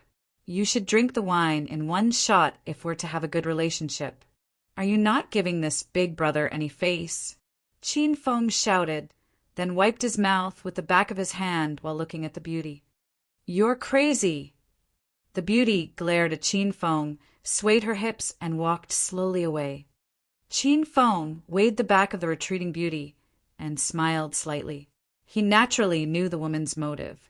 However, Qin Feng now felt nothing for women like her, so it was wasteful to spend another word on her. Qin Feng looked around and quickly found Su Xiatian surrounded by a group of people. In a gathering for the rich, such as this one, a person's social standing could be determined by the number of people surrounding them. In the entire ballroom, Su Xiatian was surrounded by the most people. The first circle was composed of beautiful women, and men only dared to stand in the second circle. This clearly showed that this she-devil was a dominant and powerful young heiress. When Qin Feng looked over, Su Xiatian happened to look in his direction as well, and their eyes met. Qin Feng smiled vulgarly, while Su Xiatian bit her lip and glared at Qin Feng. She was afraid Qin Feng would suddenly rush up and greet her. That would be so embarrassing. Su Xiatian soon found that her worries were for naught. Though this Qin Feng was shameless and perverted, he kept his word. They previously agreed that they would pretend not to know each other in the clubhouse, so the guy really only glanced at her, then turned and walked in the opposite direction. However, Su Xiatian's lips had just curved up into a smile when they completely froze. A man's robust voice echoed in the ballroom, instantly attracting everyone's attention. "Good afternoon, ladies and gentlemen. Right now, I'm going to dedicate a piano piece to the most beautiful and youthful Miss Su Xiatian. I hope you'll like it." Qin Feng sat at the piano in the center of the clubhouse. The soft lighting fell on his body. He wore a well-ironed black suit. Today he wasn't a prince on a white horse, but a dark knight that saves the princess. Qin Feng's hands came down before Su Xiatian could refuse. His hands were fair and long. Many women saw them and were ashamed. His 10 fingers came to life. They nimbly and elegantly danced across the black and white keys. Qin Feng had elementary piano skills. His playing was so good that he'd surprised Zhao Lingxian, who was an art student majoring in music. It had also won over the famous celebrity Rao Sherman. Once the elegant piano piece was played, it lingered in the audience's heads and hearts. The noisy and bustling scene immediately quieted, leaving only expressions of content and avid listening. This was the first time Qin Feng played and heard this piano piece, but it seemed as though he had practiced it hundreds or thousands of times. This was the mysteriousness of the elementary piano skills. Qin Feng felt that the hedonist sovereign system could be renamed to the acting pretentious system. Sky City's 4 talents are here. A startled gasp suddenly came from the audience. The handsome men and beautiful women who were immersed in Qin Feng's piano playing regained their senses and looked toward the entrance of the ballroom. Chapter 319. Chapter 319, Courting Envy. Qin Feng looked over in curiosity. He was one of the 4 princes in Acropolis City and the top-ranked playboy. He never expected Sky City had a F4 group as well. They even called themselves the 4 Talents of Sky City. The corner of Qin Feng's mouth quirked vigorously when he heard their title. These people are even more shameless than I am. So they are the so-called 4 talents. TSK, that really disappoints me. Qin Feng's gaze fell on the 4 talents. When he saw their appearance, Qin Feng's smile grew even broader. Sky City's 4 talents were those 4 bad guys whom Qin Feng had met in the restroom. They were plotting to do something to Su Xiatian. These 4 fellows got splashed from top to bottom by Qin Feng not long ago. But now, they showed up in tuxedos and leather shoes. Li Yang, in particular, who had been the first to rush up and get his head drenched by Qin Feng in the restroom, had washed and restyled his hair already. The 4 talents walked in formation with a 50 centimeters spacing between each of them.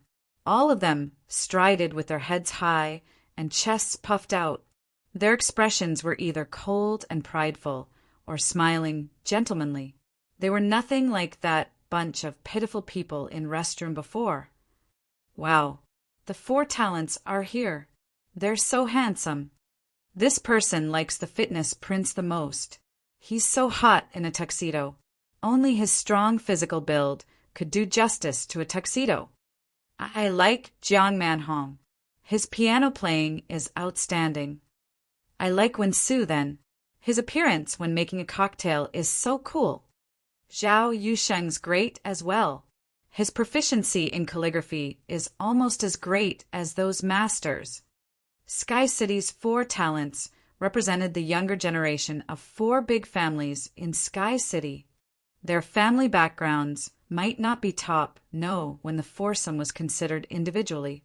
It was only because the 4 of them had formed a group, and at the same time the families backing them collaborated each other, that they could become well known in Sky City, almost as famous as the number 1 noble beauty Su Qiuyu and the number 1 she-devil Su Xiatian. These 4 guys were tall and handsome. Moreover, each of them had their own specialties and different personalities. Their entrance had caused the beauties to scream with joy.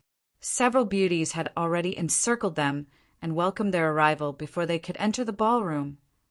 For talents had looked at Su Xiatian as soon as they entered the ballroom. The 4 of them then approached her after they ascertained that there were no bodyguards near her. It has been a long time, Miss Su Xiatian. You're getting more and more beautiful. For talents hailed Su Xiatian casually and sat beside her. On the other hand, Su Xiatian wasn't that enthusiastic. She just glanced at the 4 indifferently in reply. Allow me to play you a wonderful piano piece to show my admiration and respect for you, Miss Su. Jiang Man hung at his feet and gazed fondly at Su Xiatian. He was renowned as the Prince of Piano. He was the most handsome among the 4, cultured and refined, and good at the piano. Wow. His request caused a commotion among the beauties. It was such a wonderful experience for a woman to have Jiang Man Hong personally perform a piano piece. These women eagerly wished he would perform something just for themselves. Su Xiatian suddenly looked at Jiang Manhong. You want to play the piano for me? As she talked, she cast a faint smile at Jiang Manhong, startling him. This was the first time this woman smiled at him since he'd known her. However, those who knew Su Xiatian knew that you had to wow out when this she-devil smiled at you. This was because she was planning to prank you. Of course, it's my greatest honor to play a piano piece for Miss Su. Jiang Man Hong agreed after he pondered for a while. This was the first step of their plan, to acquire Su Xiatian's favor through his piano performance. How could the plan fail at his hands? However, a man performed a piece for me earlier on, and he did well. Su Xiatian's smile became more intense. She then added, I advise you not to make a fool of yourself if your piano skills aren't as great as his. Jiang Man Hong's countenance sank. He was reputed for his piano skills among the 4. How could he tolerate another man stealing his thunder? Where is the man Miss Su mentioned just now? This talent would like meet him in person and see where that little brat comes from. Su Xiatian was happy when she saw the infuriated Jiang Manhong. She would normally give the 4 talents the cold shoulder. This was because she thought these 4 fellows were too childish and pretentious. She deliberately agreed to Jiang Manhong's suggestion to play her a piano piece today because she wanted to put Qin Feng in a sticky situation. Su Xiatian's mind was occupied by Qin Feng today. She was almost enraged to death by Qin Feng, and she intended to vent her fury by punishing him. There, that guy sitting at the piano. I felt he was so handsome when he was playing it. Su Xiatian gazed at Qin Feng like an infatuated girl. Jiang Manhong sent Qin Feng a fiendish look. Humph, there's no one in the Sky City who could play piano better than. Jiang Manhong was dumbstruck before he could finish his words. He almost ran away instinctively the moment he saw Qin Feng. Isn't this the bastard who urinated on everyone in the restroom? However, he calmed down right away. First, this place was Sky City, his territory. Second, he was the most successful man among the younger generation in Sky City, and one of the members of Sky City's 4 talents. How could he be afraid of some nameless little brat? You just sit here and wah Princess Ya Tian. I'll certainly play a masterpiece and crush his ego. Jiang Man Hong vowed solemnly to Su Xia Tian. I'm looking forward to your show, Talent Jiang. Su Xia Tian winked mischievously at Jiang Man Hong. Jiang Man Hong staggered when Su Xia Tian smiled at him. Su Xia Tian smiled at me? She even winked at me. Does this mean she's fallen in love with me? Jiang Man Hong suddenly felt full of energy. Even without Su Xia Tian, he'd already planned to get his revenge on Qin Feng.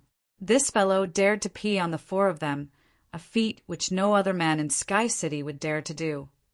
Not even Su Qiuyu or Su Xia Tian. Of course, the four talents were willing to be peed on by both of them. Move away, brat. Jiang Man Hong arrived at Qin Feng's side as everybody looked on. Hey, were you guys done bathing so soon? Qin Feng refused to stand up. Instead, he smiled at Jiang Man Hong. People from the city really know how to enjoy life. Bodyguards sleeping outside restrooms and their masters bathing inside it. Don't tell me you guys even pee and poop in the shower room. Qin Feng's words raised a hubbub among the audience. They were not jeering at Jiang Man Hong, but angered by Qin Feng's vulgar and confusing words. In their perspective, these words were a pain in the ears, and one shouldn't simply speak such indelicate words at a high-class gathering like this. None of them could restrain themselves, casting disdainful looks at Qin Feng. The awkwardness inside Jiang Man Hong's heart faded after he noticed the reaction of the crowd. With a scornful look, he yelled, I can't fathom why the first clubhouse allowed a peasant worker like you to enter. A rat's dropping can spoil a whole pot of soup. The level of this ballroom has been pulled down by your intolerably vulgar attitude. It was obvious that Jiang Man Hong was targeting Qin Feng, and the onlookers naturally would side with Jiang Man Hong. All of them started gesticulating at Qin Feng and belittling him. Amused by this scene, Su Xia Tian smiled. Her big eyes narrowed into two small crescent moons, and tears almost fell from her eyes. However, Qin Feng retained his composure, seemingly ignoring their discussion. He then looked indifferently at Jiang Man Hong and said, Are you looking down on peasant workers? After that, he glanced at the crowd with a serious demeanor. All of you, are you looking down on peasant workers? Qin Feng's voice wasn't loud, but he spoke with inner qi, so his words fell clearly and loudly in the ears of everyone in the ballroom. His voice was sonorous and forceful, full of vigor. How dare all of you look down on peasant workers?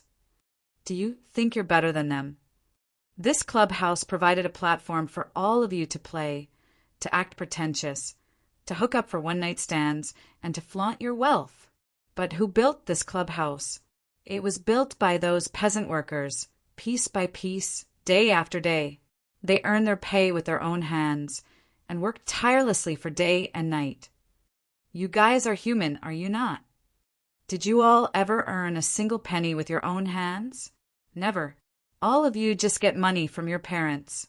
You all are a bunch of spendthrifts, hypocrites. You're all over 20, yet you've achieved nothing. Do you guys still think you're superior to those peasant workers? The way I see it, you're all the scum of the world, a horde of gluttonous, blood-sucking maggots. What's good about you if the noble status of yours were taken away? Let me tell you guys, this elder hates hedonist young masters the most. Why hasn't lightning struck? Qin Feng halted abruptly before he could finish his speech. He suddenly realized he was a hedonist young master himself. The originally lively clubhouse fell silent. Only a couple of angry and fiendish expressions could be seen, and the sound of panting could be heard. All of them were a bunch of good-for-nothing young masters and misses who led hedonistic and dissolute lives for more than a decade. They wouldn't felt ashamed and shed tears simply because of Qin Feng's words. They'd only hate him more. What right and position did a bratty little nobody like him have to lecture them? Su Xiatian's pupils constricted as she looked fixedly at Qin Feng. He wasn't the usually vulgar and frivolous Qin Feng. He seemed to have a golden halo surrounding his body, and his aura was so intense that people couldn't breathe. Humph, you're such a glib talker, but you're no better than us either. Also, please don't twist the meaning of what I just said. I definitely don't despise any profession. I just think you shouldn't appear in a place like this. Your very existence here is a disgrace to everybody, and you even insulted yourself. Jiang Man Hong glared icily at Qin Feng. I don't feel any discomfort here. There are so many beauties for me to admire. Even the number 1 she-devil of Sky City is here. I like this place very much. Qin Feng shrugged his shoulders. Chapter 320. Chapter 320. The 4 talents are pitiful. Teaser. Humph. I'm too lazy to talk nonsense with a person with a background like yours. Hurry and fuck off. I want to play a piano piece for Miss Su. Jiang Manhong felt that he couldn't beat Qin Feng verbally, so he was going to suppress him by playing the piano. He hadn't heard Qin Feng's performance, but seeing how unpresentable Qin Feng looked, Jiang Manhong didn't even take Qin Feng into any sort of consideration. He was certain this person just casually learned to play a couple of songs to pick up girls. Jiang Manhong achieved level 6 in the nationally recognized piano standard. How could a noob like Qin Feng compare to him? Then play a song, Talent Jiang. Good thing I'm here. I can give you some pointers. Qin Feng stood. Jiang Manhong was about to sit down, but when he heard Qin Feng's words, he almost stumbled and fell. This brat was too fucking savage. No, this brat's skin was too fucking thick. Jiang Manhong quickly composed himself. He had an important plan to execute today, and it couldn't be messed up by this lunatic Qin Feng. He wore a white suit, and even his dress shoes and belt were white. He looked like Prince Charming on a white horse as he sat at the piano with the soft light shining on his handsome face. Before he even began to play, a sea of gasps arose from all around. Jiang Manhong revealed a gentlemanly smile and basked in the feeling of being the center of attention. He slowly lifted his arms, quickly set them on the black and white keys, and began to play dexterously. This was a well-known piece, the piano version of Castle in the Sky. The melody rose and fell, unconstrained. It contained a slightly melancholic rhythm, quickly quieting the audience and made them listen attentively. After the song was over, many people clapped. Many of the heiresses present were expert pianists. They could tell that Qin Feng's world-famous piece was much more difficult than Jiang Manhong's Castle in the Sky. Also, Qin Feng's fingers were much more nimble, and his control and understanding of music were levels above Jiang Manhong's. However, since Qin Feng made everyone mad earlier, even if they noticed, they wouldn't mention it. Brat, let's consider this a lesson your big brother has for you today. Now you know what a real piano performance is. Jiang Manhong basked proudly in all the applause he received and even provoked Qin Feng. Qin Feng smiled lightly, then sat at the piano once again. I, Qin Feng, am a person who stands by my word. Earlier I said I was going to instruct you, so I'm not going to eat my words. As such, the song you played was horrible. Qin Feng had just finished speaking when his fingers began to dance across the piano keys. If one were to rank Qin Feng's elementary piano skills, it would be equivalent to a nationally recognized level 10 expert. How could Jiang Manhong, a level 6 pianist, compare? Tinkle, tinkle, tinkle. An elegant and beautiful tune was heard once again, and it was Castle in the Sky, which Jiang Manhong had just played. However, when Qin Feng played, the song had a very different feel to it. It was animated and happy with a distant hint of worried consideration. It didn't only elicit one emotion, but drew out a complex variety of them, like an unopened can of rainbow candy. Every color represented an emotion, and they surged from the depths of everyone's souls. He's actually playing with one hand. Someone shouted in surprise, causing the audience to regain their senses. Qin Feng had a hand behind his back and was playing the iconic song with just his right hand and his feet, pushing the piece to new heights. Though many people disliked Qin Feng, they couldn't help but admit that they had to bow down to Qin Feng's superb piano performance. They had either expressions of contentment or faces of excited immersion in the beautiful music. They had no way of getting themselves out. As long as Qin Feng didn't stop, they seemed to be unable to escape of their trance. Jiang Manhong was stunned, and his eyes almost fell out of his skull. The other 3 talents were also stunned. They could all tell that Qin Feng's performance was far superior to Jiang Manhong's. Su Xiatian was also briefly dazed. Listening to the song evoked memories of her colorful childhood, the happy days when she still had her parents with her. Thump!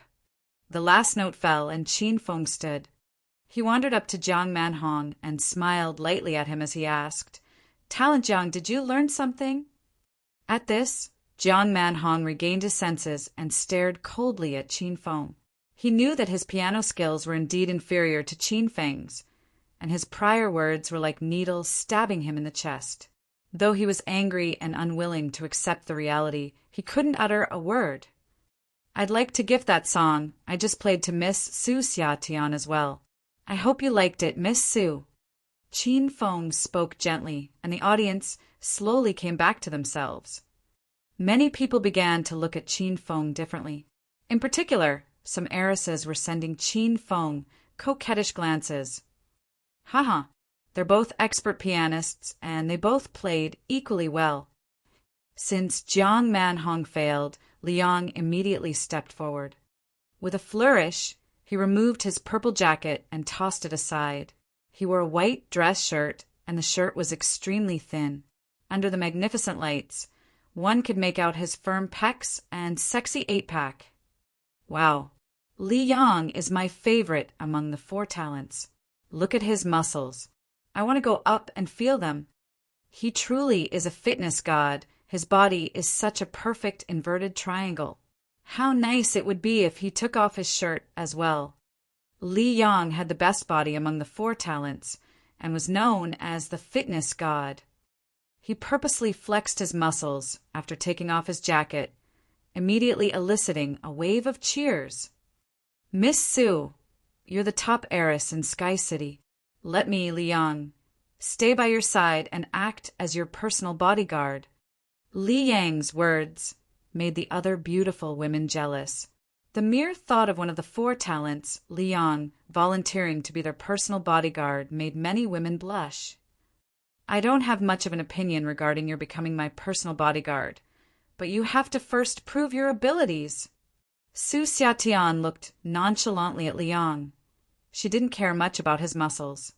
"How do you want me to prove myself, Miss Su?" Li Yang's eyes brightened. Su Xiatian really was different today. She agreed so easily.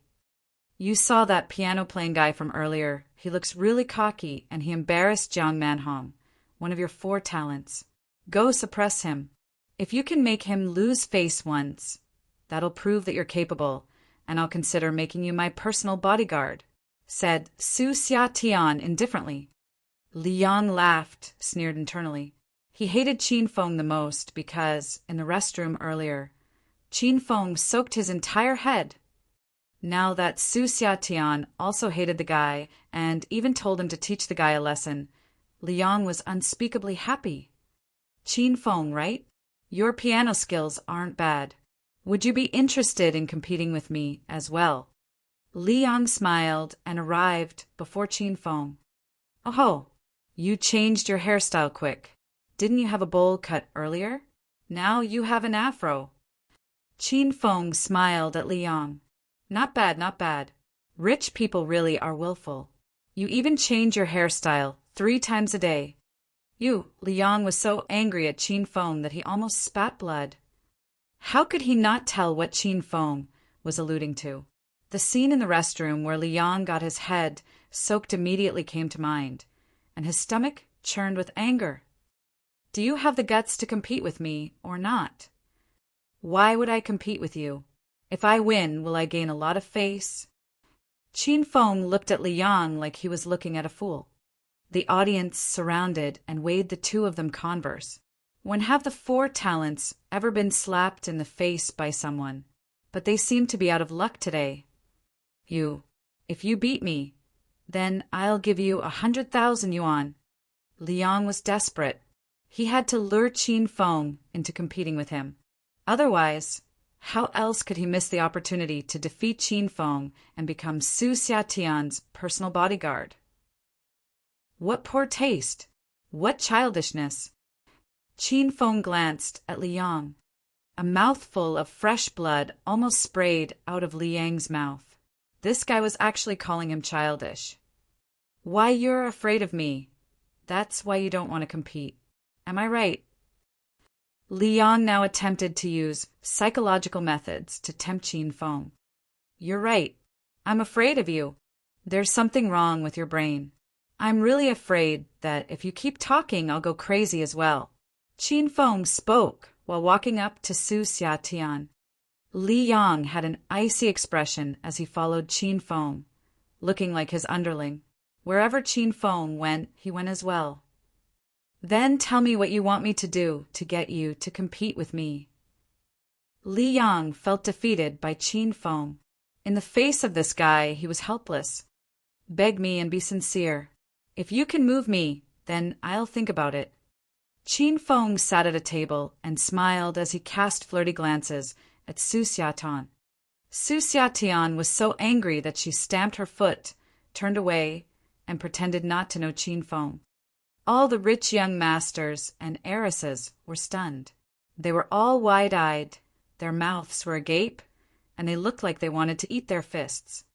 Were these really Sky City's distinguished, uninhibited, and insufferably arrogant four talents? Why were they all so pitiful today? First, Jiang Manhong's piano skills were subpar, and Qin Feng taught him a lesson. Now, Li Yang was like an underling begging Qin Feng to fight him. Who was this Qin Feng that the four talents were so set on him? Did he really have that strong a reputation? Li Yang's fists were clenched so tightly that they made cracking noises. For a talent like him, begging Qin Feng to compete with him was worse than death. However, when Li Yang saw the looks the other three talents cast his way, he could only internally admit his mistake. Since they still had a plan to complete today, and Li Yang was certain he wouldn't lose this competition, he didn't really mind begging Qin Feng for now. Later, when they competed, he would ruthlessly slap this brat in the face and release the rage within him. He would make sure Qin Feng couldn't even lift his head. Okay, I'm begging you to compete with me. Once Li Yang said this, a sea of gasps came from all around. Chapter 321. Chapter 321. Please make up your mind. Do you want to take it out or not? Were they still the cold and prideful, pretentious F4 group? Were they still the high and mighty four talents of Sky City in everybody's heart? I can't feel your sincerity. Your expression is blank and your voice is flat. Just forget about it. You should find another person for a competition. Qin Feng scoffed, waving his hand. He discovered the conspiracy of the four talents at the restroom. He also knew these four fellows would proactively come looking for trouble with him because of Su Xiatian's provocation. Qin Feng realized the world was too sinister. He just wanted to be a low-profile flower boy at Sky City. Why did everybody have to target him? However, Qin Feng relaxed soon after. Well, it wasn't his fault that he was a prodigy brimming with talent. He was simply born to be envied by others. Brother Qin Feng, it's our destiny to meet each other today. Can you have a friendly ma with me to commemorate the beginning of our friendship? Although Li Yang spoke with a friendly expression, he was actually angered to death in his heart. Qin Feng was Su Xiatian's only companion, so he had to protect her. Since somebody was plotting against Su Xiatian, Qin Feng couldn't remain indifferent anymore. He then answered Li Yang with a smile. How do you want to compete with me, Talently? Li Yang jumped with joy when Qin Feng agreed to the duel. It's just as simple, Ma. Friendship first, competition second. How about arm wrestling? Li Yang's words stirred up the crowd. Although Li Yang looked harmless now, appearances were deceptive.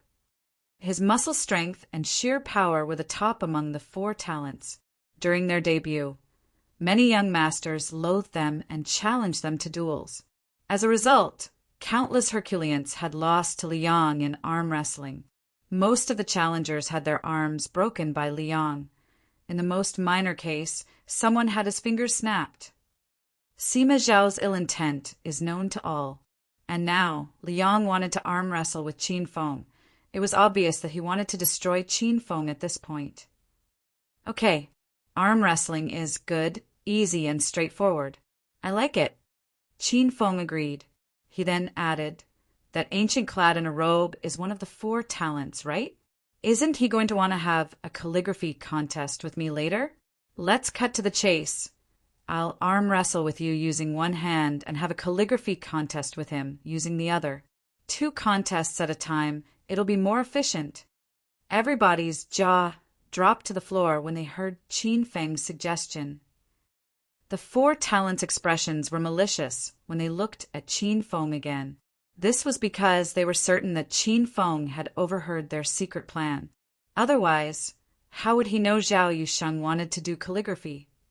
Zhao Yusheng got to his feet. He sent a gloomy glare at Qin Feng and said, "Humph. This elder should fulfill your death wish, then." Qin Feng ignored their expressions and sat opposite Li Yang. A tea table on the left side had been cleared and the 4 treasures of the study were put on it. As soon as Zhao Yusheng sat by that tea table, he picked up his writing brush and dipped it in ink already.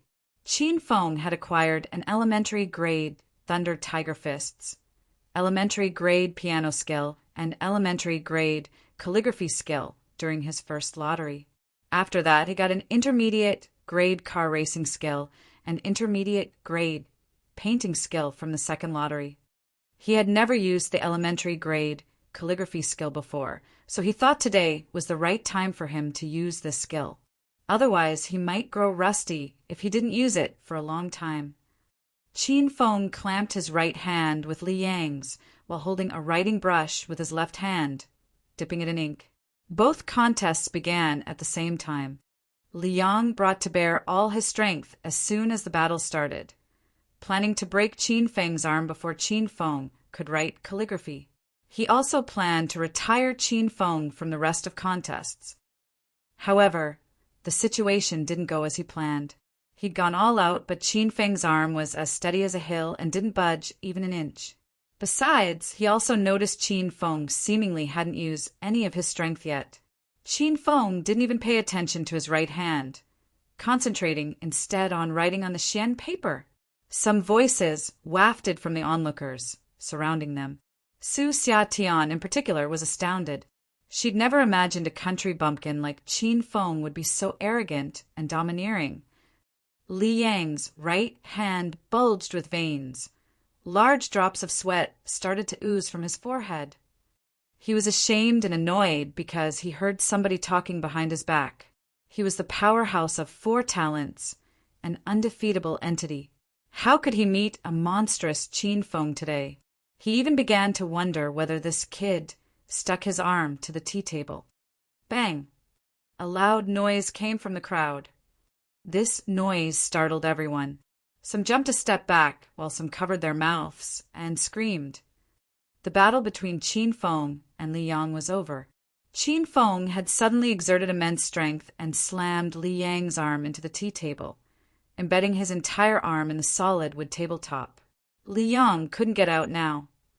At the same time, Qin Feng had finished his calligraphy and elegantly thrown down the writing brush in his left hand. Li Wang was trying hard to pull his arm out of the wooden table. He was in so much pain that he yelped every time he moved his arm. However, nobody noticed his condition as everyone's attention was focused on Qin Feng's and Zhao Yusheng's Xian papers. Zhao Yusheng was renowned as the master of calligraphy in Sky City. Last year, A calligraphy master praised his calligraphy skill at a calligraphy exhibition in the provincial capital, and due to the recognition of that calligraphy master, he had been catapulted to fame. His calligraphy was so popular that some rich and power in Sky City paid large sums for his inscription. Now, Zhao Yusheng had finished his calligraphy as well. There were only 4 characters on his Xian paper. Ignorant and illiterate plebeian. These 4 characters were written using orthodox, regular script. These characters were neat and the strength used were uniform. These 4 characters seemed to have grown out from the Xian paper. The ink marks were substantial, and the strokes were natural and unforced, vivid and lifelike. Everybody knew these 4 characters were meant to insult Qin Feng. Zhao Yusheng didn't pass up the opportunity to insult Qin Feng, even though it was a contest. This showed that he was very confident. In his eyes, this contest was merely a game for him to suppress and ridicule Qin Feng. Nice writing. Talent. Zhao indeed is a genius calligrapher among the younger generation in Sky City. I'd want to collect this masterpiece if we could change the text. Hey, all of us are young masters. So how come the 4 of you are so talented while we aren't? So handsome. Talent. Zhao's handwriting is as good-looking as his appearance. Those who saw Zhao Yusheng's calligraphy couldn't restrain themselves and praised him. Without a doubt, Zhao Yusheng really had some foundation in calligraphy. Besides, very few people would write with gel ink pen nowadays, much less a brush. So Zhao Yusheng was just required to show a tip of the iceberg of his penmanship, and he could stun everybody. Wow, what's this? Even though I can't read a single word, but it feels so domineering and unrestrained. An exclamation rose among the crowd when everybody was busy flattering Zhao Yusheng. Everybody was flabbergasted when their gaze fell on Qin Feng's Xian paper. Qin Feng had written a long segment of an ancient poem. There were hundreds of words on Qin Feng's Xian paper. Each and every word galloped like horses, wanton and uninhibited. Qin Feng seemed to have granted them life. They were now galloping and soaring freely on Xian paper. They were like a magnificent army with thousands of men and horses, or an army battalion fighting fiercely on a battlefield. Even though the handwriting was hard to understand, it could boost the morale of anyone who saw it. Wild scribble. It's cursive script. Finally, somebody from the crowd was able to recognize Qin Feng's handwriting. It was cursive script, the hardest to learn and master in Chinese calligraphy. This type of script was loose and ski. Not only did it take years to master the script, it required the calligraphy to have a wild-minded and bohemian characteristic as well. How could a person write true wild, cursive script without a wide-ranging and carefree life experience? Zhao Yusheng was astounded. He stared at Qin Feng's Xian paper with a pale expression, unable to accept the truth. Zhao Yusheng never imagined Qin Feng could write such a beautiful and wild script at the same time as he was arm wrestling with Liang. Furthermore, it was an ancient poem with 150 words. How could he accomplish this amazing feat in such a short time? Not even he, Zhao Yusheng, could have done it. He could only write at most 50 words in the same amount of time. Aya, Talently, what's wrong with your arm? Who the fuck did this to you? Didn't we agree to put our friendship ahead of the contest? We battled wholeheartedly. Whose heart is so wicked to do such thing to you? While everybody was stunned by Qin Feng's cursive script, he suddenly looked at Liang, who had been putting all his effort into extracting his arm from the wooden table. The corner of Liang's mouth quirked vigorously. He almost ranted in anger. But he choked it off at last. This was because he knew only Qin Feng could help him remove his arm. Is this person human or a demon? How come he has such a terrifying strength? Liang glared at Qin Feng and said, Qin Feng, help me to extract my arm now. With a couple of strides, Qin Feng arrived at Liang's side. He then asked earnestly, Talently, do you really want to take it out? I think it's good to have a tea table hanging on your arm when you go out next time. You could sit down and have a cup of tea if you're tired of walking. TSK. Seems like my view is too narrow. People from the city really know how to entertain themselves. You son of a bye, cursed Liang in his heart. He then pasted a smile on his face and said to Qin Feng, "That's a good joke, brother Qin Feng. Anyway, please help me to take out my arm first." "Well, since Talent Li insists, I'm glad to give you a hand." As soon as Qin Feng finished his words, he grabbed Li Yang's arm with his large hand and pulled it out instantly. It was just that Qin Feng's strength was too powerful. The skin and flesh of Li Yang's arm were scraped by the wood splinters in the tea table. It was so painful that he wailed like a ghost and howled like a wolf. Seeing Li Yang's anguish expression, Qin Feng slammed Li Yang's arm back into the table again with a bang. With a puzzled face, he then asked Li Yang, "Talent Li, do you want me to take it out or not? Please make up your mind. You're confusing me." Chapter 322. Chapter 322. This is my personal bodyguard. Li Yang's arm was pushed and pulled. It hurt so much that he wanted to die. The skin and flesh of his arm was almost torn by the edges of the wooden table. The fresh blood streaming out was frightening to see. His expression was malevolent. He breathed heavily, the veins in his forehead bulging, beads of sweat as large as beans dripping from his head.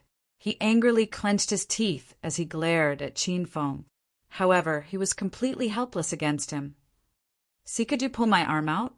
And don't push it back this time," Li Yang said through clenched teeth, seething.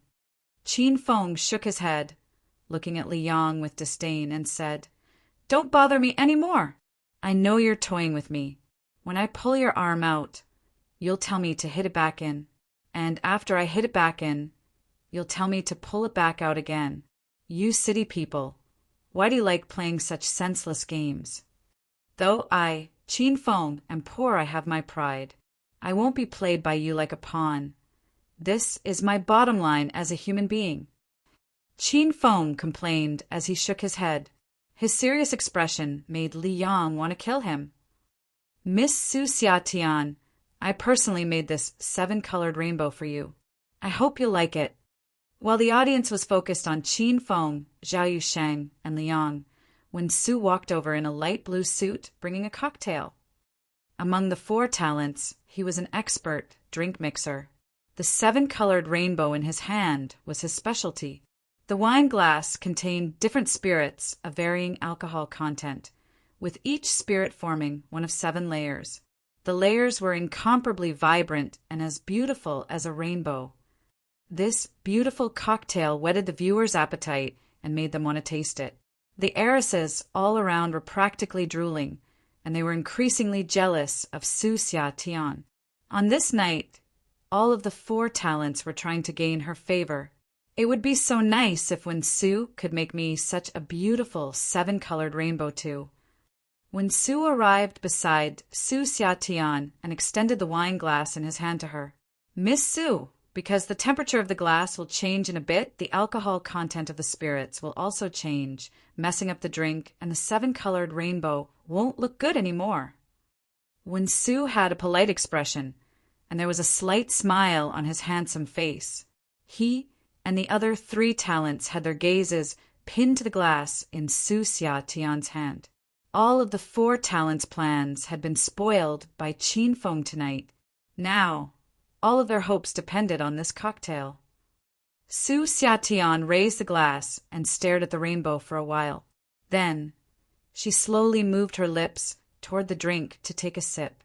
She'd spent an entire night weighing the show before her, and she felt a bit thirsty. Wait. Su Xiatian's lips hadn't even touched the rim of the glass when Qin Feng walked up to her with a smile. Without Su Xiatian's consent, he grabbed the glass in her hand and lifted it up to examine it in the light. "Talent Win, tell me, if you put drugs in your cocktail, would it be visible in the light?" Qin Feng smiled at Wen Su, and in Wen Su's eyes, the smile was as frightening as a devil. When Sue tried to keep his trembling legs from shaking, and he feigned calmness as he looked at Chin Feng. "What the hell are you saying, brat? Hurry, and give the drink back to Miss Su Xia Tian. I made the drink especially for her. You don't have the right to taste it." Chin Feng wagged his index finger and laughed. No, no, no. I never said I would drink this. This drink contains a potent drug from Africa. My body is already strong enough. I don't need a plaything like this to make me stronger. HM, you said that you made this drink for Miss Sue specifically. Then that means you drugged Miss Sue's drink on purpose. Once Chin Feng said this, a wave of gasps arose from all around. Everyone present was from Sky City's elite, and they all knew one another. Who didn't know the infamous Sky City #1 she-devil? Who wasn't afraid of the Su family, the most powerful family in Sky City? If what Chin Feng said was true, then was Wen Su crazy or stupid? He actually had the gall to drug Su Xia Tian's drink, and with some potent drug imported from Africa. Why, you brat, don't slander me. Wen Su was a bit frazzled, and alarm flashed through the other 3 talents' faces. If Su Xia Tian discovered tonight's plan to drug her, they didn't dare imagine the consequences. Jiang Manhong and Zhao Yuxing now arrived beside Wen Su. The 3 of them confronted Chin Feng together. Li Yang also wanted to join the fight, but his arm remained embedded in the coffee table, and he still couldn't get it out. Chin Feng, where the hell did you come from? Why have we never seen you in Sky City? You didn't come here to purposely frame Wen Su, did you? Brother Jiang is right. Your identity is very suspicious. Who are you exactly? Jiang Manhong and Zhao Yusheng changed the topic and pointed the tip of the spear at Chin Feng's head. In the first clubhouse, everyone had money and power. How could an irrelevant person come in so easily? Unless this person was a bad guy and he snuck into the clubhouse to kill someone and cause trouble. Then who would assume the responsibility for this? Since the 4 talents stepped forward and questioned Chin Feng's identity, the beautiful manager of the first clubhouse showed up immediately. If there was something problematic about Chin Feng's identity, then the first clubhouse would bear all the responsibility. Manager Lin, perfect timing. I'm suspicious of this brat's identity. I want to see his membership card, said Zhao Yusheng as he looked at Manager Lin. A membership card was necessary to enter the first clubhouse. However, Chin Feng was a new face at the clubhouse, so it was the first time everyone had seen him. Zhao Yusheng had reason to believe that Chin Feng snuck his way in. In a difficult situation, Manager Lin looked at Chin Feng. Sir, may I please trouble you to present your membership card? According to the clubhouse's rules, since everyone that entered had a membership card, she had no right to re-inspect it. However, between Chin Feng and Sky City's 4 talents, of course Manager Lin would choose the 4 talents. Membership card? It's not too late to make one now, right? Chin Feng laughed. Surprised cries and discussion arose in the crowd. This person really didn't have a membership card, and he easily admitted it. But how did he get in? The audience kept guessing at Chin Feng's identity, and the 4 talents finally smiled. Zhao Yuxing turned to the beautiful manager and said, Manager Lin, this is your first clubhouse's dereliction of duty and your negligence at work. How could you let someone without a membership card in so easily? Look at what this hoodlum has done after coming in. Look at how Talent Li's arm is still stuck. The first clubhouse won't be able to shirk responsibility for this. What do you have to say about this? Manager Lin's clear forehead was covered with small beads of sweat. She couldn't understand how Chin Feng had gotten in without a membership card. When she saw how he'd beaten up Talent Liang, she thought his methods were quite funny. Manager Lin used all her might to suppress her laughter, then looked coldly at the 2 guards behind her and said, Take Mr. Chin to the lobby. I'll call the police right now and have them take care of this. Talent Zhao, are you satisfied with this? It's not about my satisfaction. This is negligence by the first clubhouse. Send a couple more guards to While the Brat. He's really strong. Who knows whether or not he'll escape, murmured Zhao Yusheng. Okay, I'll take care of it right now. Originally, Qin Feng caught when Su red-handed and was going to reveal the 4 talents for what they really were. But now the 4 talents joined forces to control Qin Feng and get him arrested and detained. And it had to be mentioned that this meeting of the rich was like the feast at Hongmen. With a bit of carelessness, it became a mess. Wait. When Su Xiatian, who had kept quiet until now, saw the 2 guards restraining Qin Feng, she stood up suddenly, looked indifferently at Qin Feng, then said emotionlessly, "This person is my bodyguard. I brought him here secretly to protect me." The 4 talents were stunned, and so was everyone else present. The 2 guards who were holding Qin Feng's arms immediately released him in fright.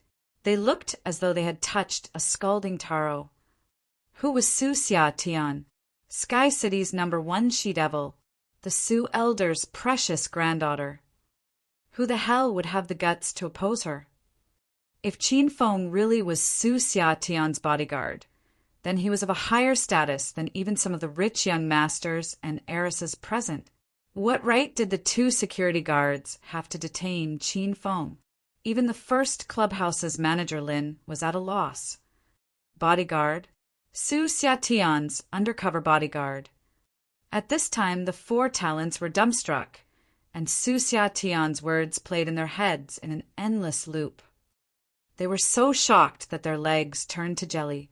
And here they were, carrying out some stupid plan to drug Su Xiatian? This plan had been discovered by Su Xiatian's bodyguard in the restroom right from the beginning. When they thought about how strange Su Xiatian was acting today and how she intentionally let everyone compete with Qin Feng, the 4 talents suddenly realized the truth. Tonight, they had been played by the little she-devil. And she kept everyone in the dark the whole time. This was blatant humiliation.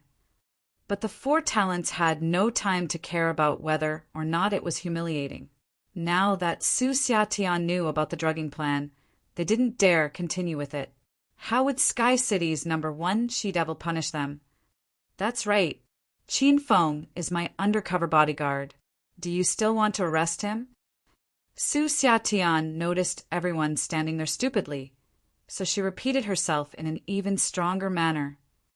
She hated Qin Feng, and she wanted to see him make a fool of himself. Seeing him get taken away by the first clubhouse's security guards would be great, but she felt apprehensive due to one problem. Since Qin Feng was her older sister's guest, if he really was taken away by the first clubhouse's security guards and sent to the police station, her older sister would have to personally come out and have him released. Then when her sister speaks to Qin Feng and discovers that she brought Qin Feng to the first clubhouse and didn't save him, wouldn't she be the one to get punished in the end? Su Xiatian wasn't that stupid. Thus, she stepped forward to protect Qin Feng. Chapter 323. Chapter 323. Is this guy an international secret agent? For Talent's brains were spinning fast in puzzlement. With Su Xiatian's fiery and strong temperament, she would have started a war against everybody if she'd learned their plan. How come she was so calm? Manager Lin had regained her senses. Oh, so Mr. Qin is Miss Su's personal bodyguard. I'm very sorry for the misunderstanding. Manager Lin would rather be dead than be caught in this kind of sticky situation. Shall we end it here, Talent Zhao? Manager Lin sought Zhao Yusheng's opinion after she'd apologized to Su Xiatian. Zhao Yusheng was analyzing Su Xiatian's mind and predicting her next actions. However, he waited for a long time, but this missy didn't make any moves. Since Mr. Qin is Miss Su's personal bodyguard, then we should end it here. Zhao Yusheng bowed slightly to Su Xiatian. We didn't know Mr. Qin's identity earlier on, so please kindly forgive us for any trouble we may have brought you, Miss Sue." Su Xiatian loathed the 4 talents, who'd only speak platitudes. She stood up and arrived at Qin Feng's side as everybody looked on. "See what you have done, rascal. Let's go home now." Su Xiatian glared at Qin Feng and bustled out from the clubhouse. Qin Feng smiled at the 4 talents and followed her out. Su Xiatian and Qin Feng were the highlights of the night. Many people sighed at their departure. The 4 talents, on the other hand, couldn't maintain their composure anymore. What the hell is going on? The 4 talents went to the restroom again, gathering in a circle with troubled expressions. "I'm very sure that Qin Feng overheard our secret plan," Zhao Yusheng said with a stern voice. His face was so frosty that everything near him might freeze. What a cunning man. He knocked out our bodyguards, hid behind the door, and eavesdropped on our plan. I never expected him to be Su Xiatian's personal bodyguard. Does this mean our secret plan has been laid bare? Jiang Man Hong shed his gentlemanly facade, revealing a demonically fiendish expression. I don't think he'd just listen. Zhao Yusheng sighed. He must have recorded our conversation and will use it as blackmailing material. Fuck, the other 3 cursed, frightened by Zhao Yusheng's words. This secret was lethal to them. The Su family could eliminate their families at any time if that family ever learned of this secret. But I wonder why Su Xiatian didn't throw a tantrum just now. It's so totally unlike her. When Su pondered, after the atmosphere fell silent for a moment. All of them had the same doubt, unable to get it through their heads. 3 of them then looked at Zhao Yusheng. This person was the brain of 4 talents. He was quick-witted, and most of the time it was he who would make the decisions. Maybe Su Xiatian was reluctant to. Zhao Yusheng let out a long sigh. The plan for tonight had failed miserably, and this cracked his confidence. This was the first time he'd lost to someone. The Su family is the largest and most influential family in Sky City, immensely powerful with the wealth of a nation. They are totally out of our league if our families split up. However, each of us represents our respective families. We're united as one, and the families backing us are allies. So, even though Su Xiatian knew our plan, she couldn't act carelessly. This is because it'd be considered a declaration of war against our 4 families if she really flipped out at the first clubhouse. There'd be no winner in this war. It'd just be an arduous and thankless task that would only damage the strength of both sides badly. So Su Xiatian decided to step down. She didn't explode, but will be holding on to the secret of our 4 families, and she will certainly use this secret to threaten us, or to seek some benefits from our families. Zhao Yusheng's countenance became grave as he spoke. Before, I thought Su Xiatian was a willful chick that hadn't grown up, and that she was a lot worse than her mature sister. Now it seems that those 2 women of the Su family are profound. We might have a rough time after this. The 3 other talents' faces became ill after they heard Zhao Yusheng's analysis. They'd concocted a secret plan against Su Xiatian, and at the end of the day, they'd fallen into her trap instead. They were like a bunch of dumb people tasting bitter herbs, unable to express their suffering. Hey, did I allow you to get into my car, rascal? Get the fuck out of my car now. Su Xiatian started bickering with Qin Feng as soon as she came out from the clubhouse. However, only Su Xiatian kicked up a fuss. Qin Feng was happy. It's very impolite not to bring me back after you took me out, little wife.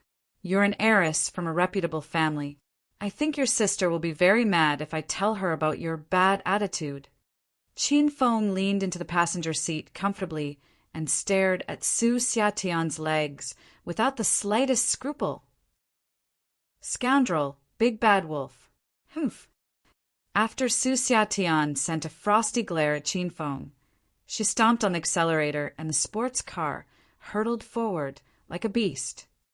Qin Feng admired the sight racing past outside the window, his head pillowed on his hands. His countenance suddenly became grave. Please be extra cautious with those 4 talents next time, Xia Tian.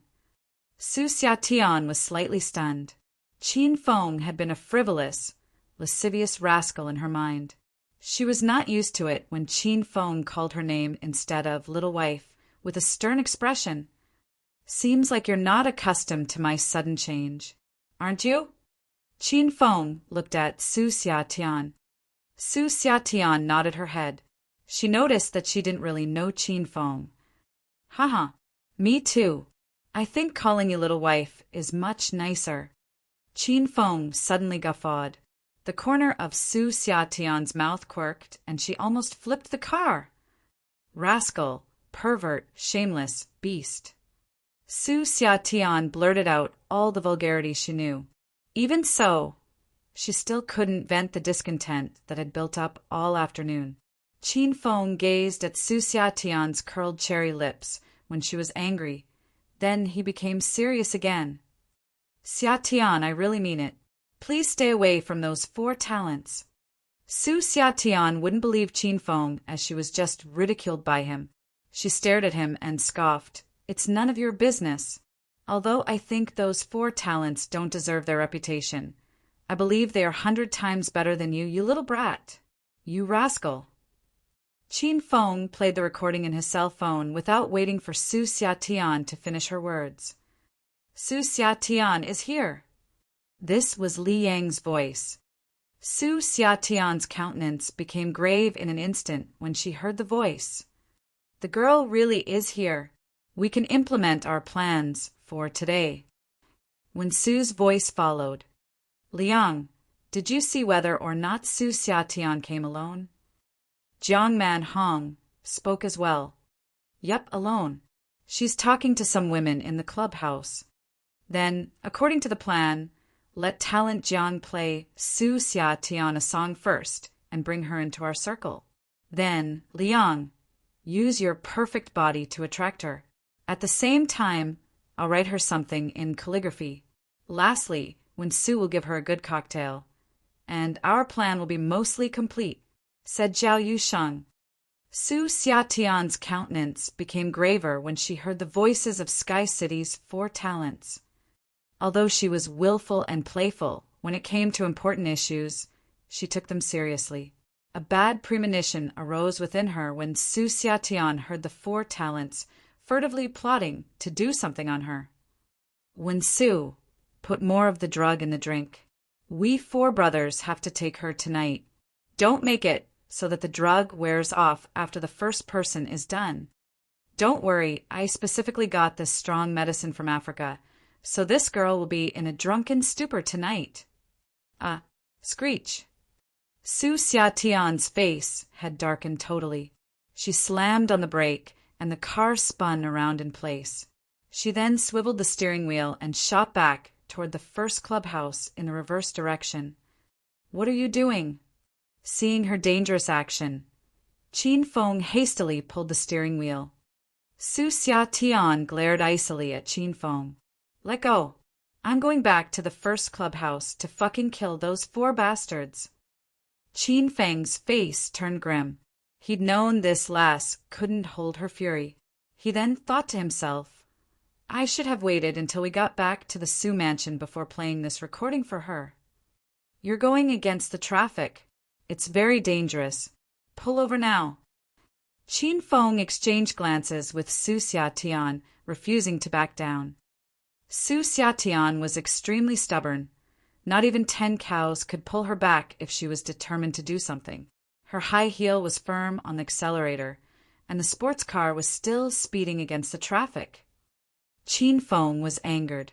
He waved his large hand and pulled Su Xia Tian directly from the driver's seat. It was just that he was unsure which part of her body he grabbed in desperation. He just felt it was soft and spongy.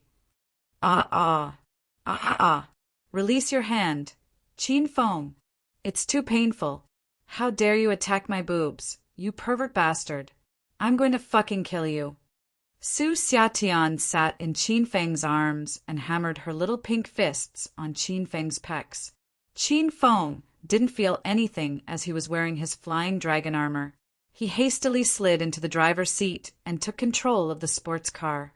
With a beautiful and clean tail flick, he flung the sports car back to the original driving lane. Su Xiatian stopped her attack. She sat in the passenger seat and stared blankly at Qin Feng. The drift Qin Feng performed just now was too cool. He was able to complete a series of movements in such a short distance, and that virtuosic driving skill robbed Su Xiatian of speech. Suddenly, Su Xiatian thought back to Qin Feng's amazing feats at the first clubhouse. Prince of Piano, King of Power, Master of Calligraphy, highly skilled driver. Su Xiatian suddenly realized Qin Feng couldn't be a penniless peasant worker. This person must be an international secret agent. Chapter 324. Chapter 324. Slowly torment them. Qin Feng stopped the car at an empty spot on the roadside, and Su Xiatian regained her senses. She looked at Qin Feng in alarm. "Tell me, who the hell are you? Are you a secret agent from the Dragon Group? So the Dragon Group really exists. How do you train? Do you have a 12-pack? Are you hiding a gun in your pocket? Let me see." Qin Feng blushed a bit. Did he want to show this girl his hidden gun? What if she took a liking to it after seeing it? "Xiatian, I stopped the car to talk to you about serious matters." Qin Feng put his dirty thoughts away and became serious. He'd come all the way to Sky City to complete the system's quest. He had to take down Sky City's Su family's business. Thus, the moment Qin Feng stepped into Sky City, he'd been gauging the power dynamics. Since he participated in the gathering of the rich in the first clubhouse earlier, Qin Feng had a much better picture of Sky City's power structure. And now that Qin Feng had information to use against the four talents, this would be very helpful in taking down the Su family in the future. That's right. Since those four beasts wanted to rape me, Qin Feng rushed back to the first clubhouse. I want to kick their balls until they burst. Su Xiatian thought of the four talents plan and was infuriated once again. Qin Feng's face darkened. This Su Xiatian really is the #1 she-devil. She can say anything. Qin Feng felt really lucky. Good thing I haven't offended this fiery chili pepper. Ha ha ha. Let's not go back. Why are we not going back? Are you afraid of those 4 pieces of trash? Humph. If you're afraid, get the hell out of the car. I'll go kill them myself. Su Xiatian stared coldly at Qin Feng. I'm not afraid of them. It's just that the situation has already passed. So if we go back and look for trouble, that would be really low, said Qin Feng calmly. I was almost raped by those 4 beasts, and you're saying that taking revenge on them is low? Have you ever thought about how I feel? I'm a virgin maiden. I don't care. I want to go back right now. Su Xiatian wouldn't listen to reason. She pouted and fought for the driver's seat. The skin of Qin Feng's waist was almost pinched off by this woman. In his anger, he wrapped her in his embrace and held her arms, so she couldn't move. This girl got really angry. She was so angry that small beads of sweat formed on her forehead. A fruity fragrance wafted from her body, and her chest heaved. The proximity of the sight almost made Qin Feng lose control of himself. Stinking trash, let go. What are you trying to do to me? Su Xiatian kicked her slender legs and struggled. Qin Feng let her do what she wanted. Xiatian, if you go back now, they'll probably still be there. Then, you'll rush up and slap them 10 times each. They probably won't retaliate. After all, we have information that implicates them. Then the 4 originally handsome faces get slapped so much that even their moms won't recognize them, and you'll send 4 kicks at them to ruin their happiness for the rest of their lives. That would be so cathartic, and you'd finally be satisfied. Right. I want to punish them like that. Su Xiatian nodded earnestly. Let go. I'm going to go back now and cripple them. Qin Feng didn't let go. He looked earnestly at Su Xiatian and said, and then, Su Xia Tian ground her teeth and stared at Qin Feng. What do you mean by and then? There's no then. You probably haven't thought of this problem because your big sister always cleaned your behind after you caused trouble. Since I'm your good husband, then I'll break it down for you this time. Then the 4 talents would have their family lines ended, and the 4 family clans behind them would be furious. Each of the clans is an opponent of the Su family, so they'll join hands to attack the Su family. For a momentary thrill, you'd send the Su family into the heart of a storm. You'd push your sister and family into a living hell. Maybe the Su family would win the war, but it would suffer greatly. Sooner or later, it would no longer have the power and wealth of the number 1 family in Sky City. Many families coveting the role of number 1 family would stir and mobilize against you. They'd all continue to suppress you and seize and split your power and wealth. The end would be tragic. The Su family would fall from the ranks of the powerful family clans. The rich young masters that coveted your older sister's beauty and yours would then have no more reservations. They would kidnap you too and forcefully ravish your bodies. They might even sell you to Africa and make you prostitutes. Then they'll sell you to Vietnam and make you cheap wives. Say no more. Don't saying anything else. Su Xia Tian blanched. She was so afraid that she cut Qin Feng off. Though she was mischievous and immature by nature, her intellect was sound and mature. She understood everything that Qin Feng explained. Also, she felt that the possibility Qin Feng spoke of was very high. If she went back to cripple the 4 talents right now, the Su family would really fall into the pits of hell. When Su Xia Tian was really young, her parents died in a car accident. She had a thoughtless personality, but in this world, there were still 2 people whom she loved and cherished and would use her life to protect. One was her older sister, Su Qiuyu, and the other was the Su elder, Su Haonan. Su Xia Tian could be stubborn and irrational, but she couldn't hurt her 2 family members. Qin Feng, then what should I do? They went too far, so we can't let them get away with it, right? Su Xia Tian never thought her headstrongness would be so problematic. After hearing Qin Feng's explanation, her entire head felt muddled. She pinned her large, vibrant eyes on Qin Feng, waiting for him to make a decision for her. Little wife, now you know how useful your good husband is. Qin Feng smiled and traced Su Xia Tian's pointed chin. He said, Wifey, first kiss me, and then I'll tell you how to take care of those 4 beasts. As Sky City's number 1 she-devil, had Su Xia Tian ever let a man touch her chin? She was about to explode with anger, but at the moment, she could only rely on Qin Feng and suppress her anger. She pursed her lips and mumbled, Tell me what the plan is first. What if you're tricking me and you haven't actually thought of anything yet? Then I'll have kissed you for nothing. I'll kiss you after I've heard your plan and confirmed its feasibility. Su Xia Tian's lovely eyes darted about, and a crafty look even flashed through them. How could Qin Feng not know what this girl was thinking? However, he had only been joking. He didn't actually want to force Su Xia Tian into kissing him. After all, the 2 of them had just met, and Su Xia Tian had such a strong personality. Sometimes it was better not to overdo it. All right, then seeing how good our little wifey is, I'll tell you. Qin Feng smiled and said, We have this recording on hand. This is the worry that the 4 beasts can't get rid of. As long as the recording is in our possession, they wouldn't be able to sleep properly. We'll use this and have them groveling. If you've taken a liking to any business or power their family clans possess, then with this evidence, you'd be sure to gain unimaginable benefits. This evidence will trap the 4 beasts' family clans and make them little wifey's prisoner.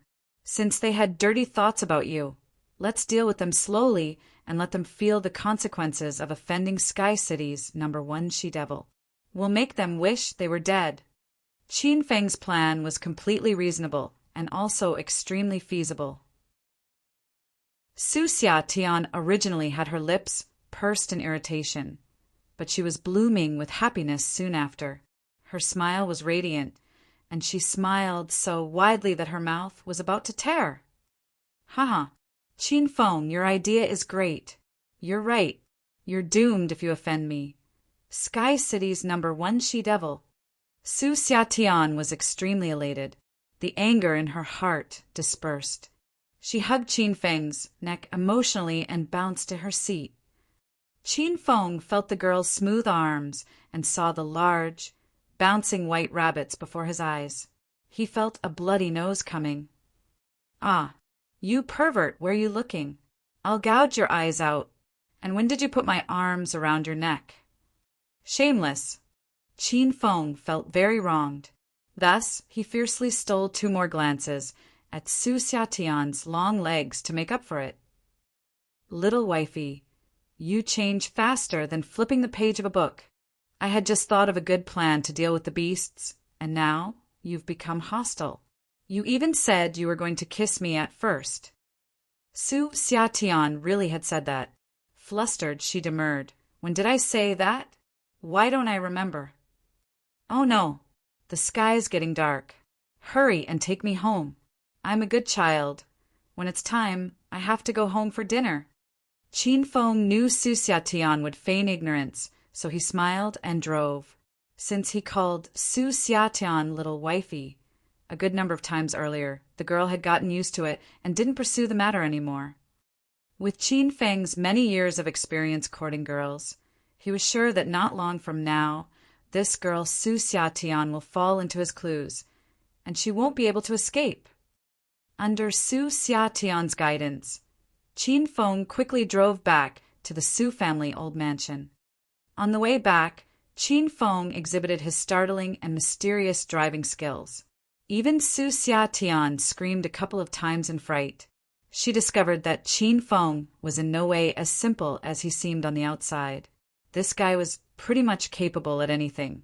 He was unflustered and farsighted, reasoning clearly and planning thoroughly. He was truly a formidable person. Qin Feng, wait. As Qin Feng was about to get out of the car, Su Xiatian held him back. Qin Feng looked at Su Xiatian with a distrustful and happy expression. Has this girl been tempted by my handsomeness into wanting to shake the car? Chapter 325. Chapter 325.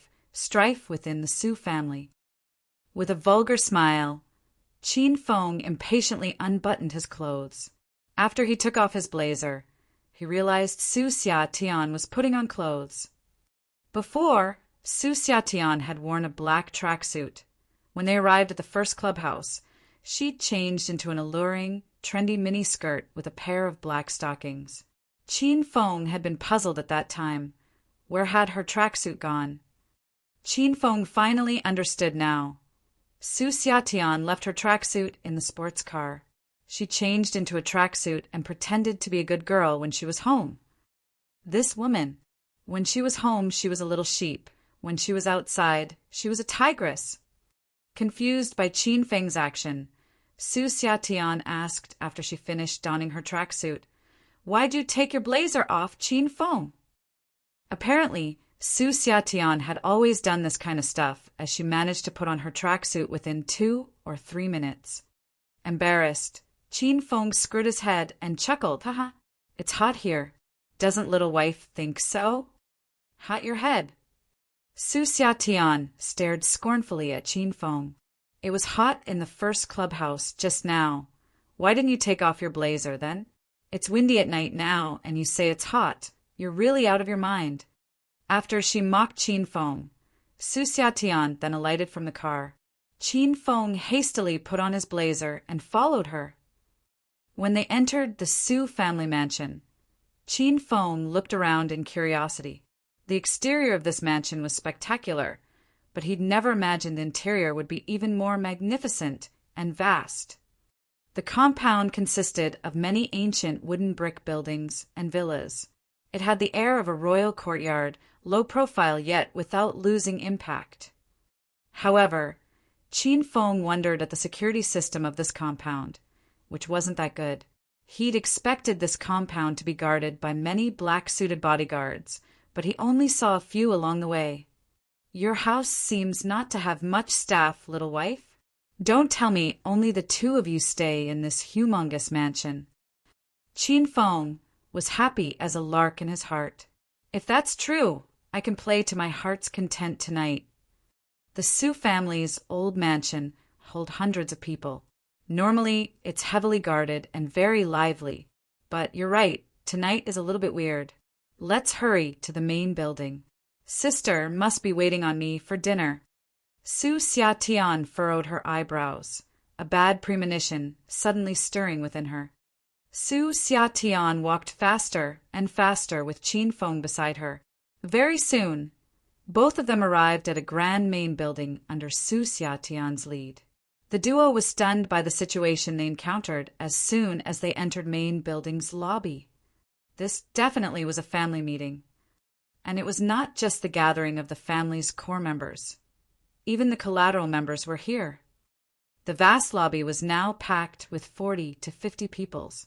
All of them had grave and cold countenances, while the person standing in front of them was a beauty that could overrun cities and topple nations. She was the Sky City's #1 noble beauty, Su Qiuyu.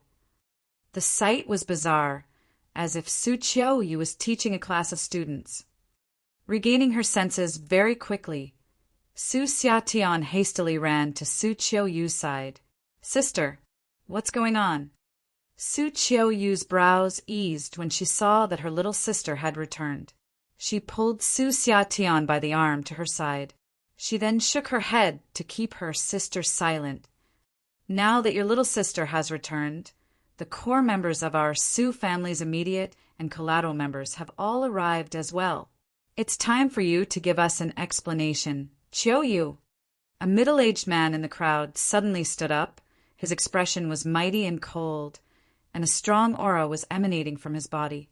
His underlings' morale were heightened by his action, and they stood up as well. All of them focused their attention on Su Qiuyu. Su Qiuyu was calm when facing more than 50 people and hundreds of eyes. This woman was only 23 years old, but she had a calm and impressive demeanor that belied her age. She held tightly to her little sister's hand. Only Su Xiatian could feel her sister's nervousness from the cold sweat oozing from Su Qiuyu's hand. "You suddenly bring your family members to Grandpa's room at this late hour and ask for an explanation from me. To be honest, I'm not sure what kind of explanation you want from me, second uncle." "Su Qiuyu returned the question to Su Ming.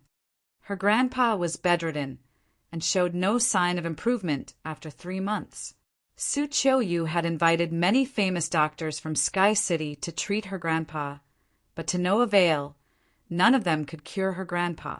She had even invited some top experts from abroad to have a look at him. However, her efforts proved futile as her grandpa's condition didn't improve, worsening day by day. Now the elder had fallen into a coma, and these sons, who never cared for his condition, were instead only focused on dividing his properties and attempting to take over the Su family. Seeing their unfilial actions, Su Qiuyu felt sad, angry, and helpless. She was just a 23-year-old beauty. Only she could understand how powerless she was when fighting these uncles and aunties of the Su family. What explanation? Second uncle fell silent for a minute. He then said in a stern voice, "Don't you know better than any of us?" We hadn't seen the elder ever since he was bedridden more than 3 months ago. What's your motive for blocking everyone from visiting the old man? The Su family is headless once the elder has fallen. Now, all the Su family's businesses are in turmoil. The pharmaceutical sector, in particular, experienced a sharp drop in turnover this quarter. You claimed that Grandpa has asked you to take over the Su family, but we hadn't heard anything from him before. So, how can we believe you? You're young, and on top of that, you're a woman. How can we entrust the whole Su family to your hands? Qiuyu, the Su family is in bad condition, and we should join together to overcome this hardship. Now, let's go in and visit the elder. If he's at the point of death, Then we should let him make out a testament and determine the next leader as soon as possible. Otherwise, the Su family will go downhill. Su Qiuyu's countenance changed slightly after she heard what second uncle had said. Her calm and dignified face became frosty.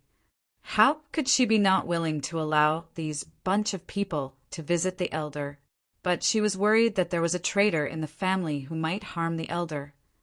Su Qiuyu was in her prime, an age where she should get into a romantic relationship and lead a carefree lifestyle. Did she want to be a capable woman who worked day and night to support the whole Su family? She didn't want to, but she had to. This was because of the last words the elder had said to her before he fell into a coma 3 months ago. Take care of and support the Su family until he wakes up. Su Qiu, you would be the next family head if the elder couldn't make it. Although the elder was old, his mind was clear. He'd already seen through his 2 surviving sons, who were looking forward to his death, eager to divide the property of Su family. None of you are allowed to visit Grandpa now. Su Qiuyu's voice was cold, emitting a strong aura. I'll continue to be in charge of the family business. Grandpa's condition has improved, and I believe he will wake up within a month. Can't second uncle even wait for a month? Or do you have other intentions in your mind? You bastard! A woman suddenly appeared beside her second uncle, Su Ming. It was Su Qiuyu's second auntie, Lu Yan. As a member of an aristocratic family, Lu Yan was 45 years old, but she looked like a 25-year-old young girl. She was gorgeous in dress, tall and beautiful, but she revealed her sharp and unkind personality as soon as she spoke. How dare you speak like that to your second uncle? You even tried to slander him? What do you mean by we can't wait for a month? We have been worried about him ever since he fell sick. And now, 3 months have passed, and you want us to wait another month? I suspect it's you who put Dad under house arrest. You're such a vicious, black-hearted woman.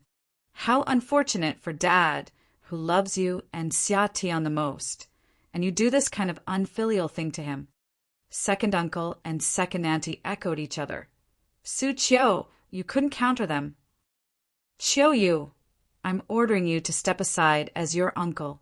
I won't leave unless I get to see Dad today, yelled Su Ming. Yes, we must see Dad today. I want him to give us an explanation. How could he leave the Su family in your hands, in the hands of a woman?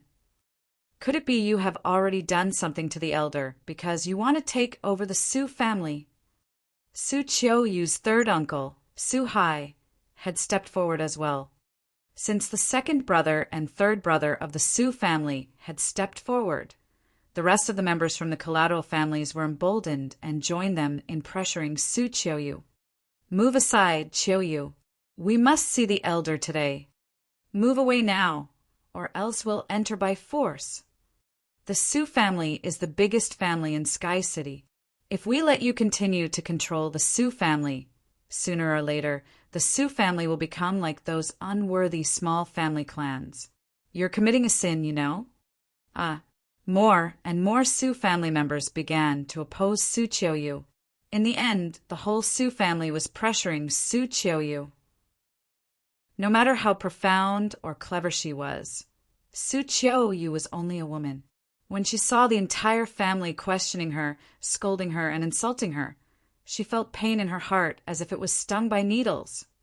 She had no one to rely on. Her parents had died in a car crash when she was young, and only her little sister and grandpa were left in the world. However, her grandpa was bedridden, her little sister was playful and willful, her uncles and aunties only cared about the family business and not about grandpa's health. This kind of battle within the rich and powerful of dog eat dog and the devil take the hindmost. All the accusations, charges, incomprehension, and contempt, all of these fell on Su Qiuyu, a 23-year-old girl. She really wanted to find a place where she could cry out loud, but she knew she couldn't. She refused to lower her head because the crown would fall. She refused to cry because those sluts would laugh at her. Sister, Su Xiatian felt her big sister's helplessness. With reddened eyes, she held tightly to her sister's wrist, trying to give Su Qiuyu some strength and support. Those Su family members who were blinded by wealth and power had surrounded them. In their eyes, these two sisters were just two little lambs ready to be slaughtered. Aya, is the Su family holding a feast today? I'm just in time then. Come. Prepare another set of cutlery for me. Let's talk while we eat. Suddenly, a languid voice echoed in the lobby. Everybody was stunned and stared blankly at the door. Chapter 326.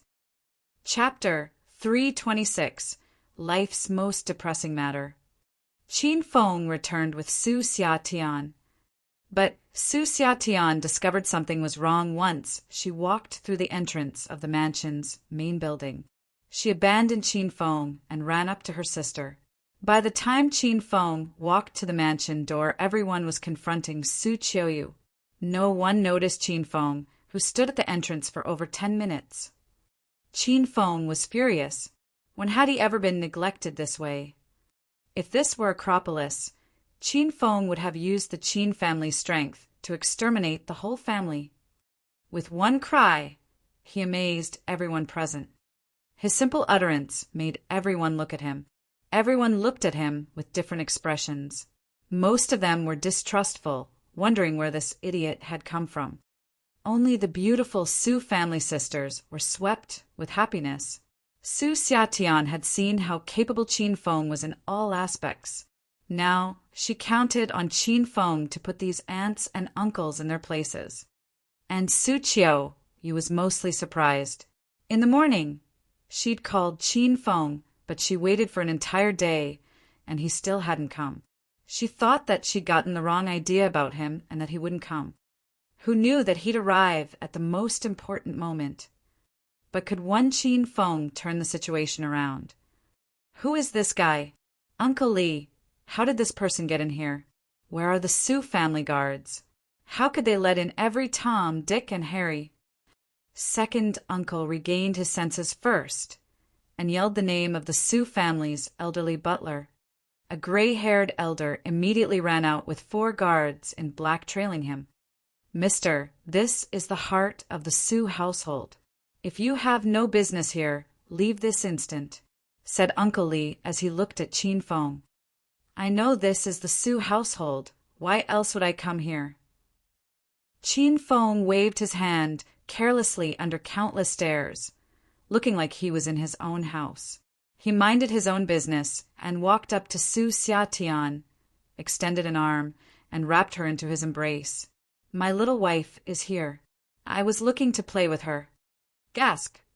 Once Qin Feng said this, everyone in the house gasped in surprise. They all stared at Qin Feng in shock and looked as if they wanted to eat him alive. Su Qiuyu's calm expression changed greatly, becoming stormy. Since when did her little sister hang out with Qin Feng? Su Xiatian, on the other hand, ground her teeth angrily.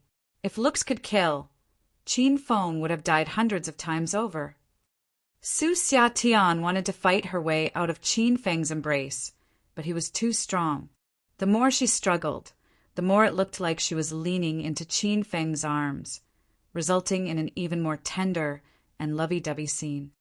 Sinful woman, you really are a sinful woman.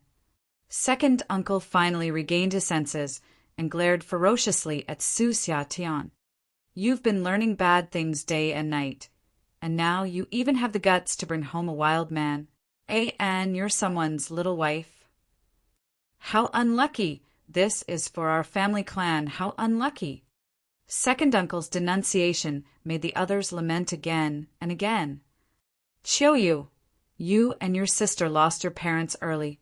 Xia Tian became such a frivolous woman because you, as her older sister, didn't teach her properly. Since you can't even control your little sister, how can we let you manage a large family business? Today, as your second uncle, I revoke your position as acting head of household. The Su family needs to elect a new head of household. Your father is the eldest son of the Su family, but he died early in a car accident. Now, as the second son, the head of household position should be mine.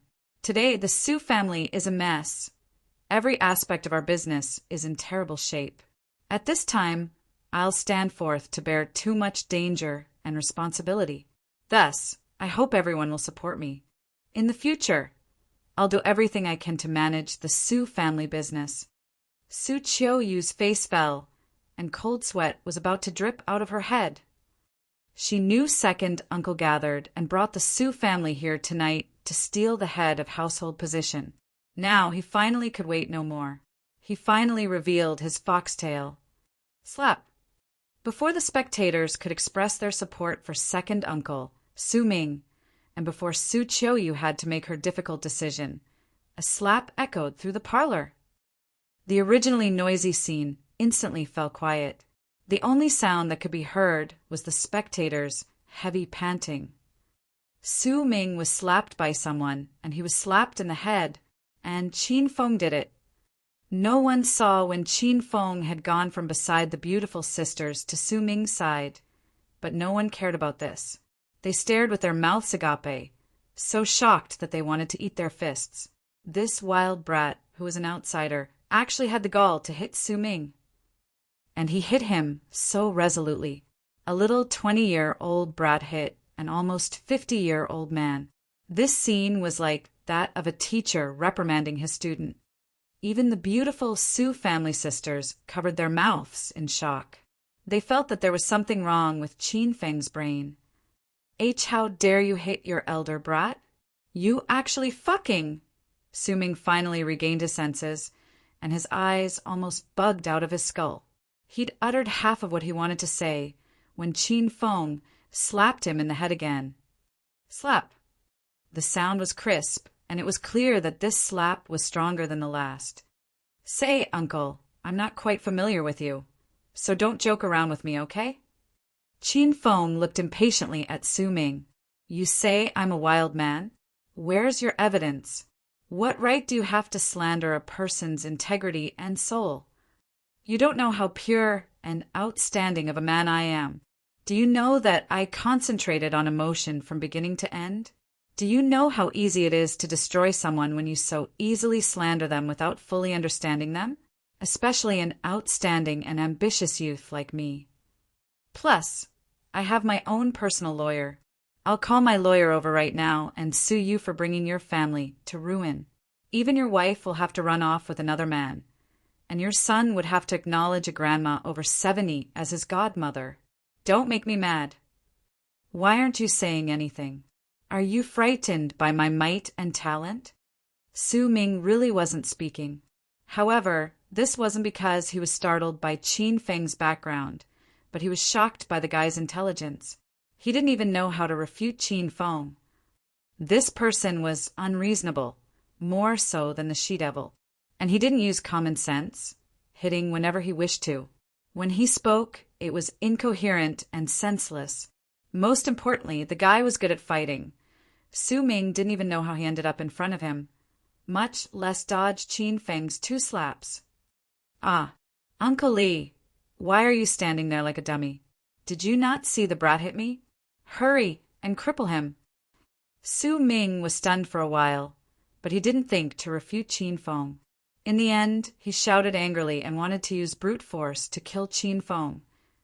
Su Chiyoyu didn't have the time to stop Uncle Lee when the 4 guards pounced at Qin Feng. As the Su family's guards, these 4 people were not ordinary people. 2 were underground street fighting experts, and the other 2 were retired soldiers from the special forces. With the 4 of them working together, their power was frightening. Bang! One of the street fighting experts arrived beside Qin Feng and sent a punch at him. Qin Feng punched the man's iron fist and sent the man flying. Boom! The second, a retired soldier, aimed a flying kick at Qin Feng's head. Qin Feng remained standing in place without moving, and then an airy fist hit the retired soldier's thigh and sent him hurtling toward the 3-meter-high rooftop and splitting the roof. The remaining 2 men froze briefly. They were startled by Qin Feng's strength, But as the Su family's guards, the two men weren't cowards. After freezing for an instant, they rushed toward Qin Feng again. One of them pulled out a dagger, and the other took off his belt. They attacked Qin Feng simultaneously from the right and left, respectively. Qin Feng made no moves this time. He merely stood in place, straight and tall like a pine tree. When the two guards arrived ferociously before Qin Feng, they jerked to a stop. It seemed as though there was an invisible qi barrier preventing them from getting even half a step closer. They could only be seen using a lot of effort, but they couldn't be seen attacking Qin Feng. Fuck, are you two filming a movie? Is there a need to make it so fake? You two attack and whip that wild brat to death with your belts. What the fuck are you doing? The Su family spent so much money to hire you men as guards, and this is what you're showing us. Most of the Su family members were business people, so they didn't understand martial arts. Even if they did practice the martial arts, they knew only the basics. They probably hadn't even achieved stage 1 inner chi, so they didn't understand the current situation. They definitely wouldn't believe that Qin Feng was using inner chi to prevent the two from attacking. You unless he's an inner chi expert? A real martial artist? Most of the people didn't understand, but this didn't mean that none of them did. In the crowd, an attentive elder saw the clues. This shout frightened the remaining people and made them impatient. In particular, second uncle's family's gazes became icy. Everyone heard of martial artists, but weren't they amazing people that only existed in Chinese legends? Could it be that these stories weren't legends, but real events in history? Just thinking about this shocked everyone so badly that they couldn't speak. Bang! An enormous sound was heard. Qin Feng's body seemed to suddenly explode, and a powerful rush of qi shot out of it, sending the two flying away. He really is an inner qi expert, a martial artist from the legends. The elder exclaimed again, and everyone panted heavily. Qin Feng injured people without touching them, like the moves in wuxia novels. This was truly eye-opening. Uncle Li was stunned, the Su family was stunned, and Su Xiatian was stunned. They never thought Qin Feng was so powerful. Only Su Qiuyu was calm, because she knew Qin Feng was powerful. Hey, what are you doing, you wild brat? Do you know who he is? He's the Su family's second in command, and he's about to become the Su family's new head of household. How dare you hit my husband? I'll get you. You human trash. If you even hit a woman, then wait to die. The atmosphere became awkward as Su Ming's wife, Lu Yan, suddenly stepped forward. Seeing that Qin Feng ruined her family's happy moment, Lu Yan immediately went from being a refined noblewoman to a violent and unreasonable shrew. As they say, money and power can change one's personality and soul. Lu Yan threw caution to the wind. She knew she couldn't beat Qin Feng in a fight, but she wanted to get him mad. If Qin Feng dared to hit a woman, he would be publicly shamed. Then the Su family would all attack Qin Feng. Then what could the brat do? Wait, don't touch me, you dirty woman. Qin Feng never hit women, especially dirty ones. He moved slightly and dodged Lu Yan's attack. Don't think I don't know that you've slept with a lot of men. You're having an affair with that man. Qin Feng pointed at Su Qiu's third uncle, Su Hai. Su Hai was so shocked that he almost ran. Lu Yan was even more shocked, and she stopped attacking Qin Feng. Seems like I hit the nail in the head. And that man, you've slept with them all. Qin Feng pointed at several men, and Lu Yan's expression changed again and again. In the end, she looked as malevolent as a beast. Third younger brother, get the fuck over here. Su Ming was angry and suddenly dragged the third brother, Su Hai, out. Is this wild brat telling the truth? I treat you well, and you actually had the guts to have an affair with your sister-in-law behind my back? Second big brother, how can you listen to this wild brat's crazy talk? I think the sisters just found him and brought him back to deal with us. Su Hai was so afraid that cold sweat streamed from his forehead. Lu Yan immediately ran up to Su Ming, hugged his arm, and spoke coquettishly. "Hubby, how could you doubt me? I never did anything to you that I would have to apologize for." Su Ming was previously consumed by his anger, but he now calmed down and his mind cleared. He looked coldly at Qin Feng with a playful smile. "Humph, you think this elder will listen to your bullshit? Uncle Li, call the police and have this brat arrested." After hearing the command, Uncle Li was about to make the call. Then Qin Feng spoke again. "Are you dumb or what? I helped to capture your wife's man, and you're still letting them make a fool of you." Qin Feng looked at Su Ming and shook his head. Then he pointed at third Uncle Su Hai and said, "Don't make excuses for yourself. I came into this mansion a while ago, and when I was at a window, I saw you two carrying on your affair. Let me ask you, she's wearing purple underwear today, right?" Su Hai was frightened to death because he really had just secretly frolicked with his sister-in-law before coming to the mansion parlor. Now that Qin Feng accurately pointed it out, he was extremely anxious. "Do not speak nonsense, brat. Sister-in-law is wearing black underwear. She definitely isn't wearing purple underwear. Thus, I most definitely didn't have any relations with sister-in-law tonight." Su Hai had just spoken when a wave of sighs arose from all around. Slap. Su Ming gave Su Hai a strong slap in the face. "You beast, you're not even fucking comparable to a beast." Life's most helpless moments. When you discover during the wedding night that your wife isn't a virgin, and when you're taking the head of household position and discover that your younger brother and your wife are having an affair. Su Ming had imagined this glorious moment countless times. He was going to take the head of household position in front of all the Su family members and gain control of the Su family. However, now that the situation had come to this, Su Ming wanted to die. How could he be in the mood to stay, though the relatives behind him no longer saying anything? Su Ming could feel that they were silently jeering him. "Humph, human trash, adulterers." Su Ming scoffed coldly, turned, and left the parlor.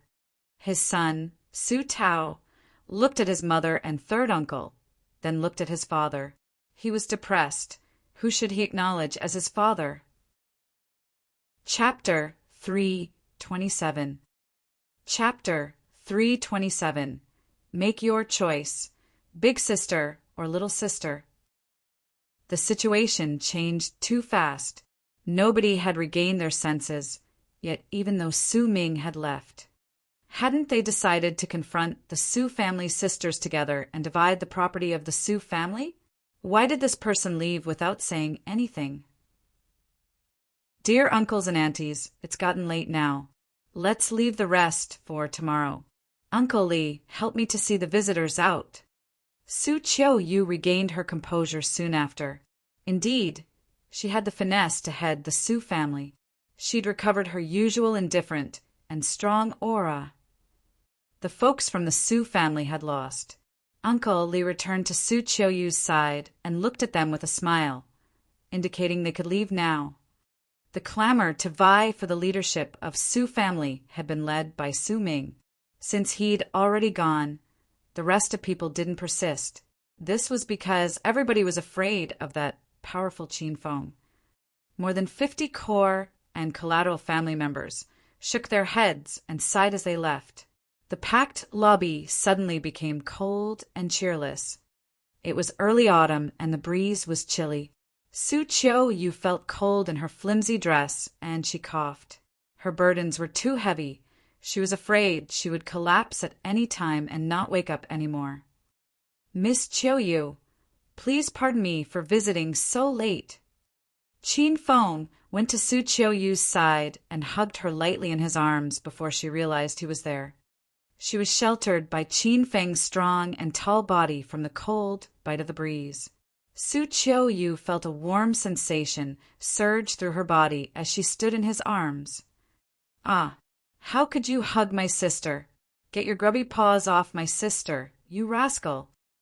Su Xiatian didn't know when Qin Feng arrived or where he came from.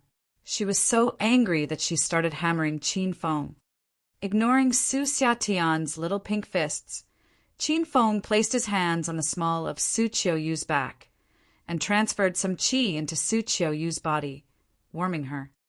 Who should I hug if I release your sister, little wife? Should I hug you instead? Qin Feng was healing Su Qiuyu's body and at the same time teasing Su Xiatian. Su Xiatian felt an urge to kill Qin Feng. She delivered punch after punch, kick after kick at Qin Feng. However, Qin Feng was rather unaffected even though she wore herself out. You sweated a lot, little wife. Hurry up and go to take a bath now. It'll be bad if you see a cold. Su Qiuyu's face had become ruddy after Qin Feng helped her body recuperate for some time. He then released Su Qiuyu and hugged Su Xiatian in his arms. With a beaming smile, he sniffed Su Xiatian's body fragrance and said, "Let's go. Your good hubby will send you back." Su Xiatian wanted to break free of Qin Feng's embrace. However, she realized Qin Feng's hug was warm. The wind was breezy at night, and she felt cold after she'd sweated. In the end, she decided not to struggle anymore and remained quiet in Qin Feng's arms. They then went to her room together. Please take a good bath, little wife. I'll excuse myself now. Qin Feng spun around and left as soon as he saw Su Xiatian to her room. Su Xiatian was dumbstruck by Qin Feng's unusual action. She even felt a little bit lost in her heart. Am I not beautiful and sexy enough? Why did this man leave without asking to enter my room after walking me back? Is he still the vulgar, perverted Qin Feng? Qin Feng returned to the main building's lobby after he'd departed from Su Xiatian's room. The night was gloomy and the wind was chilly and restless. With a chiffon skirt and a snow-white mink coat draped over her shoulders, Su Qiuyu stood in front of the main building's door. She raised her head and stared blankly at the moon. Her body was curvaceous and graceful, and she could easily stir Qin Feng with merely the sight of her back. Her face was as exquisite as the moon, ethereal and unreal. Qin Feng hugged Su Qiuyu lightly from behind. Su Qiuyu's delicate body trembled slightly, but she didn't struggle for her freedom. A handsome man and a beauty embracing while admiring the moon. It was such a magnificent sight. How did you know second auntie and third uncle have an affair? Su Qiuyu's indifferent voice wafted over. Because I'm a genius in external strength and inner qi. I'm very sensitive to everybody's qi. Your second auntie is heavily clad with your third uncle's qi. So I'm certain that the two of them are having an affair, answered Qin Feng while enjoying himself sniffing Su Qiuyu's body fragrance. Did you really see them having an affair in secret then? How could that be? I came back with Xiatian, and when we arrived, everybody was already gathered in the lobby. Qin Feng scoffed. I'm pretty sure both of them did something before they came here. It's because there was more of your third uncle's qi on your second auntie's body than that of your second uncle. So I pulled a trick on them and bingo. I got it right. And then third uncle's mind thrown into confusion. He couldn't withstand the pressure anymore and blurted everything out. Su Qiuyu nodded her head lightly. She'd been worried that she was wrong about Qin Feng, but now it seemed that this candidate wasn't that bad at all. Qin Feng, did you bring the 100-year blood lotus that I gave to you? Asked Su Qiuyu all of a sudden. 100-year blood lotus? What is that? When did you give it to me? Qin Feng queried with a puzzled face. Su Qiuyu wasn't surprised by Qin Feng's reaction. She then spoke with a calm demeanor. The 100-year blood lotus is the treasure of the Su family, and it's passed down to the next leader of Su family. Before Grandpa was sick, he had handed it over to me and asked me to take care of it. So, Miss Qiuyu must protect it at all costs since it's such an important item. You must buy a few more safes and hide it inside some deep hidden passage. Qin Feng nodded his head seriously. Yeah, I need to keep it safe. The Su family will be a chaos if it falls into the hands of second uncle. Su Qiuyu then added, "It's now kept in a very safe place." "Is it true? I'm relieved then." Qin Feng smiled. Su Qiuyu didn't pursue the discussion about the 100-year blood lotus. She abruptly spun around and looked fixedly into Qin Feng's eyes with her pair of beautiful eyes. "Qin Feng, do you love me?" Qin Feng wasn't surprised. He nodded his head lightly and said, "Qiuyu is a beauty that could topple a city and a nation. Dignified and virtuous.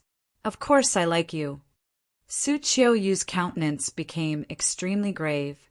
"Then stay away from my little sister. Help me suppress the Su family's wild schemes until my grandpa wakes up. After that, I'll marry you." Qin Feng never expected this felicity to come so soon. He was slightly thrilled and said, "Can I get some reward first?" "No, you can't." Su Qiuyu shook her head and rejected his demand. "Of course.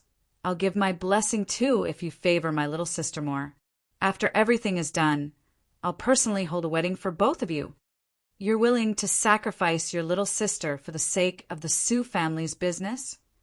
Qin Feng looked at Su Qiuyu, astounded. "Don't you worry. I won't betray my little sister. It's just that I can tell from what I've seen that she likes you. She has never allowed any guy to hug her, nor brought any guy out with her. Moreover, she won't allow a guy to casually call her little wife. Maybe she hasn't realized yet, but I think she's quite fond of you. To be honest, I'm really looking forward to you two if you really like my little sister." Su Qiuyu didn't fail her title as Sky City's most talented woman. She was highly intelligent, quick-witted, and agile with her mind.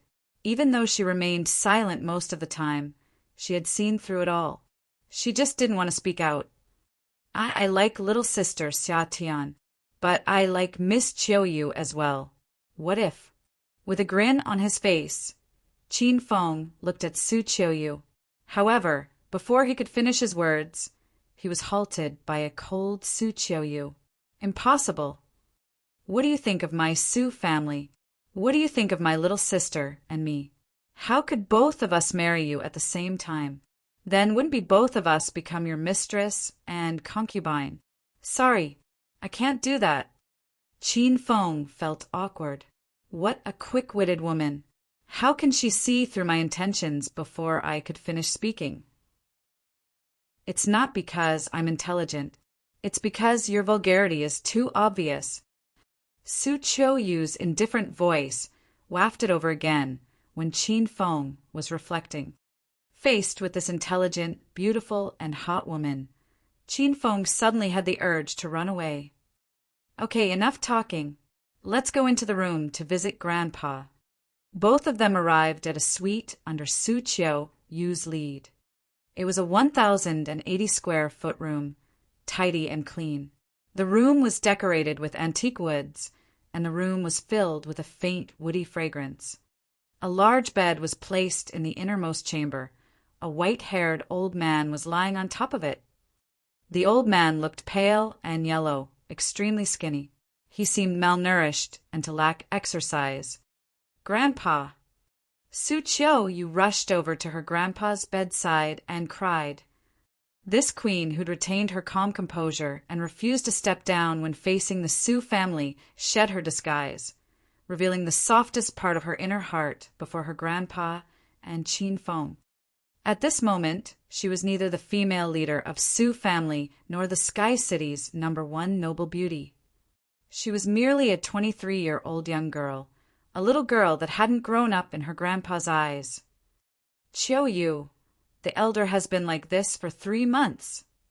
Qin Feng walked over and squatted beside Su Qiuyu. He patted her back, comforting her.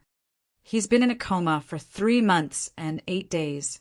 Both his body and his breathing are weakening day by day. I'm afraid he doesn't have much time left." Realizing Qin Feng was still around, Su Qiuyu hastily wiped away her tears and resumed her usual noble and dignified demeanor. Qin Feng extended 2 fingers and pressed on the elder's wrist. He noticed the elder's pulse was extremely weak, and he almost thought the elder was dead. Master, the elder might be poisoned. Little Pig's voice suddenly resounded in Qin Feng's mind. Poisoned? What kind of poison? Qin Feng hastily communicated with Little Pig using telepathy. I'm unsure which poison it is, but I see his face is pale white and his lips are dark purple. On top of that, he fell into a coma for a long time and no one knows why. I'm pretty sure these are symptoms of poisoning. Analyze Little Pig. Chapter 328. Chapter 328. Poisoned. Little Pig was a cute, soft pink pig, but you mustn't belittle it. As the Hedonist sovereign system's battle pet and NPC with multiple roles, he had the system's various techniques, pills, martial skills, equipment, and so on in his grasp. Every time Qin Feng didn't understand something, he had to ask Little Pig to explain it to him. Master, you're now a stage 3 inner chi expert. You can use your inner chi to help the elder force the poison out of his body, continued Little Pig. It's that easy? Just force the poison out? Qin Feng became excited. If he could use inner chi to help force out the poison and save the elder, then the Su family would escape their crisis, and he would become the elder's savior and the entire Su family's VIP. Then, Xia Tian and Qiu, you would be extremely thankful toward him. The two sisters could only give their lives to repay such a large favor. Then, Su Qiu, you wouldn't reject him like she did before. Master, forcing out the poison is just the first step. At most, it would alleviate the elder's condition. If you're lucky, the elder might come to. If you're unlucky, he'll remain in a coma. Little Pig immediately splashed a bucket of ice water on Qin Feng's excitement and added with disdain, the elder has been sick for over 3 months, so he's been poisoned for at least 3 months as well. At this point, the poison is probably spreading into his vital organs. It won't be easy to force the poison out. Master, you must break through to stage 4 inner chi. Then you can perfect your ability to release inner chi and force the poison out of the elder's organs. Stage 4 inner chi was an important threshold to cross. Martial artists in the stages prior to internal stage for only practiced chi control, and they couldn't release their inner chi that well. In other words, even if they could release chi, it would only be in a small area, and it would be an uncontrolled release. When Qin Feng was dealing with the Su family guards in the parlor, he released chi. However, the chi was powerful, and Qin Feng couldn't accurately control it. Also, it only emerged around Qin Feng and couldn't be released any farther. After internal stage 4, one could release chi as one wished. With the breakthroughs of each stage of inner chi, the chi attack power became stronger and stronger and extended farther and farther. Can't you say everything in one go next time? Qin Feng's great mood instantly plunged, and his fantasies were also immediately annihilated. How could he not want to break into stage for inner chi sooner? He still had to cultivate pills to awaken Lin Bei. But how could breaking into stage for inner chi be so easy? Countless inner chi cultivators cultivated for their entire lives but never broke through to it. Since you're being mean, I'll go back and continue sleeping. I certainly don't want to help you pick up girls. Little Pig harumphed coldly, swayed its sexy pink, but climbed back into his den in the system and said nothing more. Qin Feng promptly changed his demeanor to coax out Little Pig, but the pig ignored him no matter how he coaxed. Qin Feng, how is Grandpa? Su Qiuyu knew Qin Feng was strong and had extraordinary abilities. Seeing him feel her grandfather's pulse, she now set all her hopes on Qin Feng. Who knew if this man that always brought about miracles could amaze them again? I can't be certain yet. Let me try. Qin Feng looked at Su Qiuyu. Go outside and guard the door. I want to treat the elder by transferring qi to him. During that time, I can't be disturbed by anyone. This was Qin Feng's first time using inner qi to expel poison, so he was cautious. If he didn't do it right, he might die, not to mention the elder. Su Qiu gazed into Qin Feng's eyes and hesitated for a good while before standing up. Before she left, she hugged Qin Feng. "If you can save Grandpa, I'll promise you anything." After leaving the parlor, Su Ming returned to his house and sat on the sofa for a short while. Lu Yan then brought their son Su Tao into the house. "Son, go back to your room and rest." Lu Yan pushed Su Tao. After seeing her son run into the house, she suddenly knelt in front of Su Ming with a kerplunk. "Husband, I'm sorry. Kill me." Lu Yan didn't dare look at Su Ming's cold expression. Lu Yan couldn't be more familiar with how cold and ruthless this man was. Her adultery was exposed, and the other man was Su Ming's younger brother. Lu Yan was afraid to imagine the terrifying consequences. The situation has already passed. What's the use of apologizing? Su Ming wasn't as furious as she imagined. On the other hand, a strange smile was on his face. "Get up. The family is in chaos, but we're still husband and wife, so we have to join hands in fighting for the head of household position. Acquiring more of the family business is our focus, and everything else can be put aside. Compared to the head of household position, the rest isn't worth mentioning." Su Ming noticed that Lu Yan didn't dare stand up, so he walked up to her and helped her to her feet. "Lu Yan, you were too much this time, but since it happened already, I won't blame you. In the future, make sure you don't do it again. You aren't the only one who had an affair. At social events outside, I've touched lots of women, so we can be considered even. From now on, our goal is the same, to work as one to fight for the head of household position." Was Su Ming really not angry anymore? He was so angry that his lungs were about to explode. His own younger brother did his woman. Any man would be furious. However, Su Ming was born into a rich family. He'd grown up under the spotlight. His restraint was extremely high, and he had a ruthless mindset. How could he trade a woman for the entire Su family business? Of course, knowing about Lu Yan and his third younger brother Su Hai's adultery, he was afraid that third brother was trying to vie for the head of household position and had purposely seduced Lu Yan to rope her in with his people. Lu Yan was just a pawn Su Hai wanted on his side. He wanted to use her to find out Su Ming's plans and tarnish his name. "Hubby, you're really willing to forgive me this once?"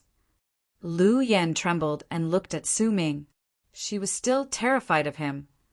Su Ming smiled, extended a hand, and tenderly caressed Lu Yan's charming face. "Of course I forgive you. I won't forget the help you've provided me and the contributions you've made to the Su family. How could I throw you in prison because of a momentary lapse in judgment?" Lu Yan's eyes began to redden. She said, while choking with sobs, Then why did you leave the parlor without our son and me earlier? I thought you never wanted me again." "I was pretending to be angry because tonight's plans have changed due to the appearance of that wild brat Qin Feng. He's an internal cultivation expert, fearlessly helping the sisters. With him, we can't force Su Qiu to submit tonight.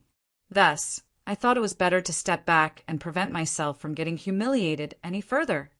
Every rich son is an expert actor, so Su Ming was naturally a solid acting expert. He was willing to throw everything away to fight for the role as head of household. Self-respect, face integrity? Could these things be traded for money? Could they be eaten when one was hungry? "Hubby, I was wrong. I'm sorry to you and our son. I won't do it again." After Lu Yan understood his reasoning, she immediately burrowed into Su Ming's embrace. Su Ming rubbed Lu Yan's back affectionately with a murderous expression. "Lu Yan, you were silly. That brat Su Hai was clearly getting close to you on purpose. Don't you know why? Was it really for your body? He isn't lacking in money. He could spend money and get A or B-list actresses to play with. Why would he risk having an affair with you?" Lu Yen suddenly trembled. She realized that her plot couldn't compare to the two Su family men, who knew that with one act of carelessness, she would become Su Hai's pawn.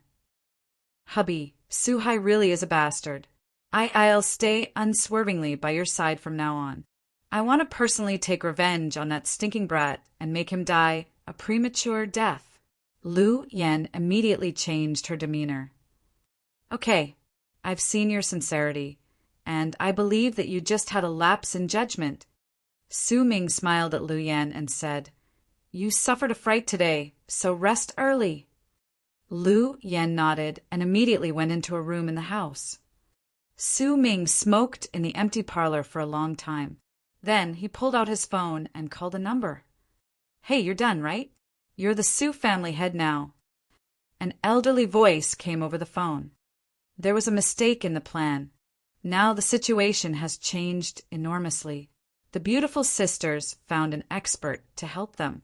I'm afraid I won't be able to get the head of household position on my own, replied Su Ming sadly. Nonsense, the elder's voice rebuked. He was quiet for a while before continuing. How is that old man that refuses to die? Ever since he became bedridden 3 months ago, no one in the Su family has seen him.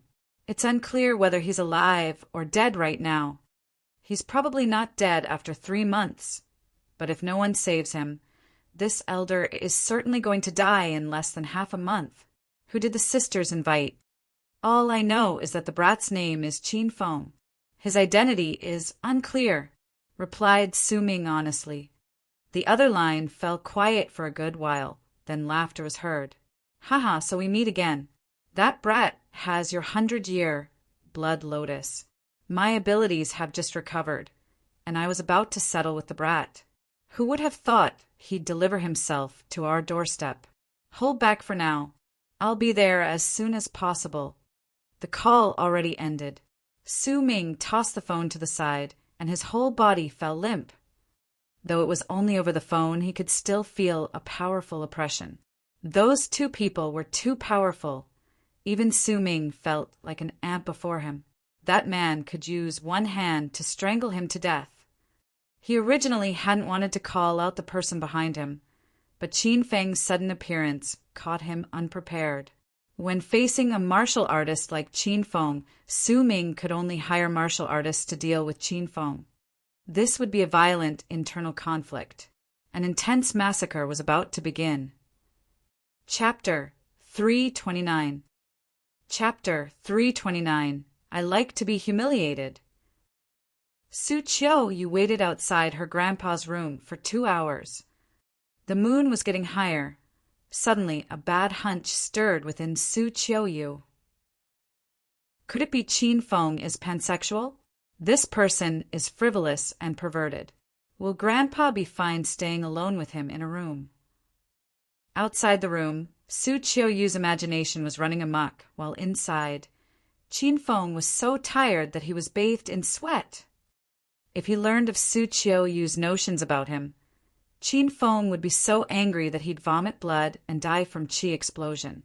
This was because she had insulted his personality.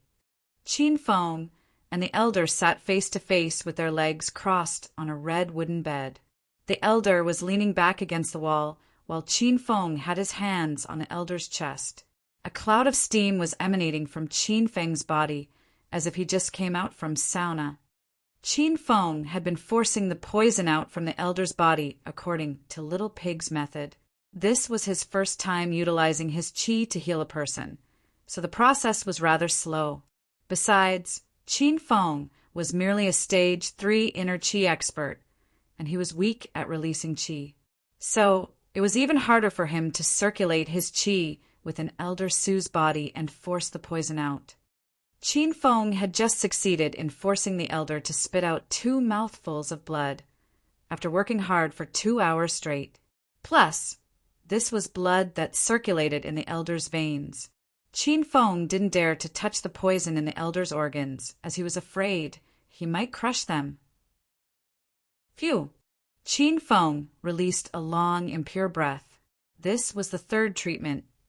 Qin Feng had been repeating the process of inhale qi, exhale qi, circulate qi, and transfer qi into the elder's body to force the poison out. This process seemed like nothing, but only Qin Feng knew how tiring it was. He even felt it was 10 times more tiring than when he played with 3 women in one night previously. But repeating this process was beneficial to Qin Feng. He noticed the qi within his body had become thicker, and he was another step closer to breaking through to stage 4. Qin Feng had finally found an ingenious method to cultivate his qi faster, which he hadn't known last time. Elder Su spurted another mouthful of poisonous blood. The blood was black and smelly. Even though Qin Feng had placed a couple of bowls between them to see the elder's blood, he still got showered from top to bottom by this mouthful of bad blood. Thump. The door was opened by somebody at the same time. Su Qiuyu came in to take a look because she was impatient. When she saw that her grandpa had spewed blood, she was so frightened that she rushed forward and hugged her grandpa and sent a furious glare at Qin Feng. "What are you doing, Qin Feng? Why did you harm my grandpa? Who sent you here?" Qin Feng hadn't explained to Su Qiuyu that her grandpa was poisoned, so she didn't know that Qin Feng was actually helping Elder Su to force the poison out of his body. She thought Qin Feng harmed her grandpa when she saw he'd vomited blood. Su Qiuyu had never been so afraid and in despair as she was now. She'd placed all her hope in Qin Feng, and she never expected that this guy was a bad person too. She was lost and didn't know what to do. "Qiuyu, give me some tissue paper. Your grandpa's bad blood almost blew my head off." Qin Feng brushed off Su Qiuyu's accusation and urged her to get him some tissue paper. "Why should I harm your grandpa? Besides, I can easily kill the elder with a palm strike if I really want to. Why would I wait this long?" Su Qiuyu regained her senses after she heard Qin Feng's grumble. Indeed, Qin Feng had a point. He should have made his move earlier if he wanted to harm her grandpa. How could he sit still in the room for 2 hours? What happened, Qin Feng? Su Qiuyu was ashamed for misunderstanding Qin Feng. When she saw that Qin Feng's whole body was soaked in bad blood, she then pulled out her silk handkerchief and wiped off the blood on Qin Feng's face carefully, regardless of the bad smell. Su Qiuyu's body fragrance lingered on her handkerchief. Qin Feng, who had been shrouded in the smell of poisonous blood, regained his vitality after he was exposed to Su Qiuyu's fresh fragrance. "Qiuyu, your grandpa was poisoned," said Qin Feng, looking at Su Qiuyu after he had recovered from dizziness. "What? Grandpa was poisoned?"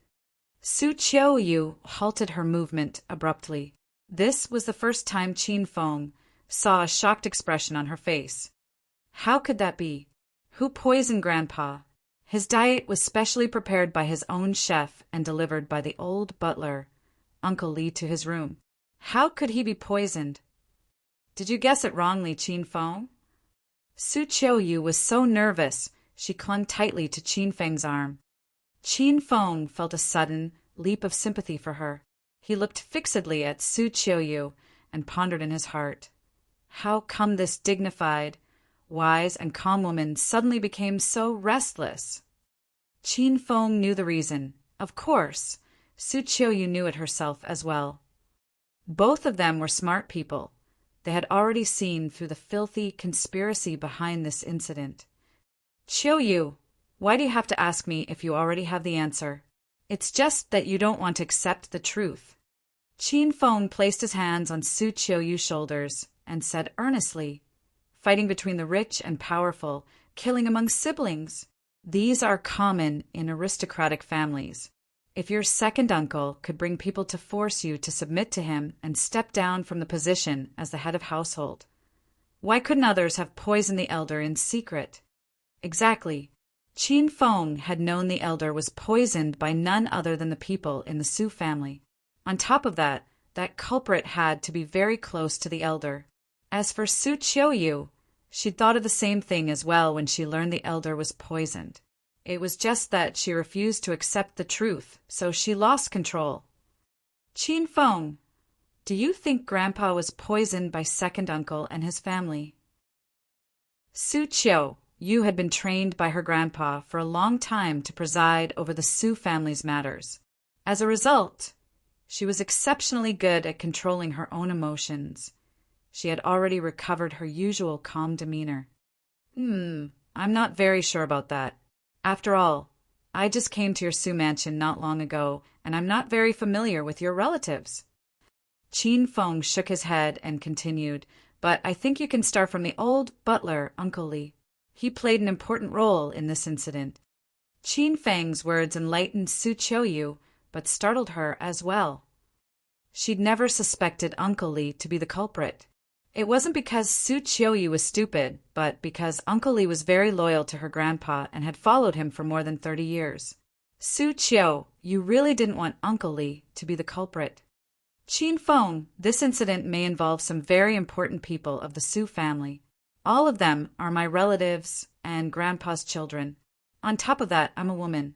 So, I'm afraid I can't handle this problem calmly. Can you help me to think of a plan to smoke out the mastermind?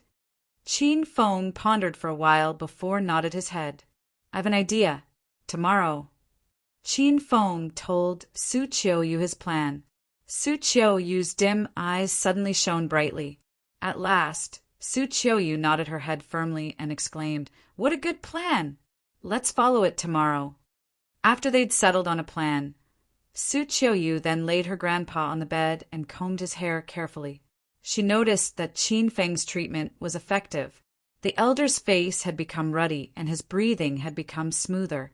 Su Qiu was very excited and happy at her grandpa's changes. Your grandpa was poisoned for too long. Some poison has spread into his organs. With an indifferent demeanor, Qin Feng then added, these poisons are weird and can't be detected by normal medical devices. Normally, these poison would spread across the whole body within 3 months, fully paralyzing the nervous and visceral systems and kill your grandpa. However, the man behind this incident is a cautious person. He's afraid somebody might notice your grandpa's condition, so he only used a very small amount of slow-acting poison. That's the reason why your grandpa could hold out until now. Earlier, I successfully forced some poison out of your grandpa's body with my inner qi. However, my current power is limited. So for now, I could only force the poison out from his veins. As for the poison in his organs, the most thing I can do is suppress it and prevent it from spreading even further. But rest assured, as soon as I break through to stage 4, I promise I'll heal the elder completely. Qin Feng reported the elder's condition to Su Qiu. She looked at Qin Feng with a grateful expression. Thank you, Qin Feng. I'll marry you as long as you can save my grandpa.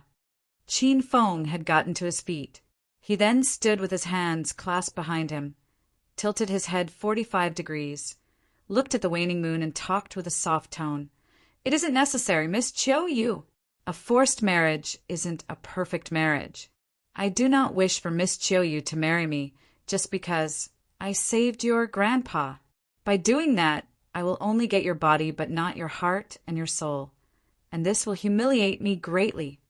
Qin Feng spoke earnestly. His countenance was grave.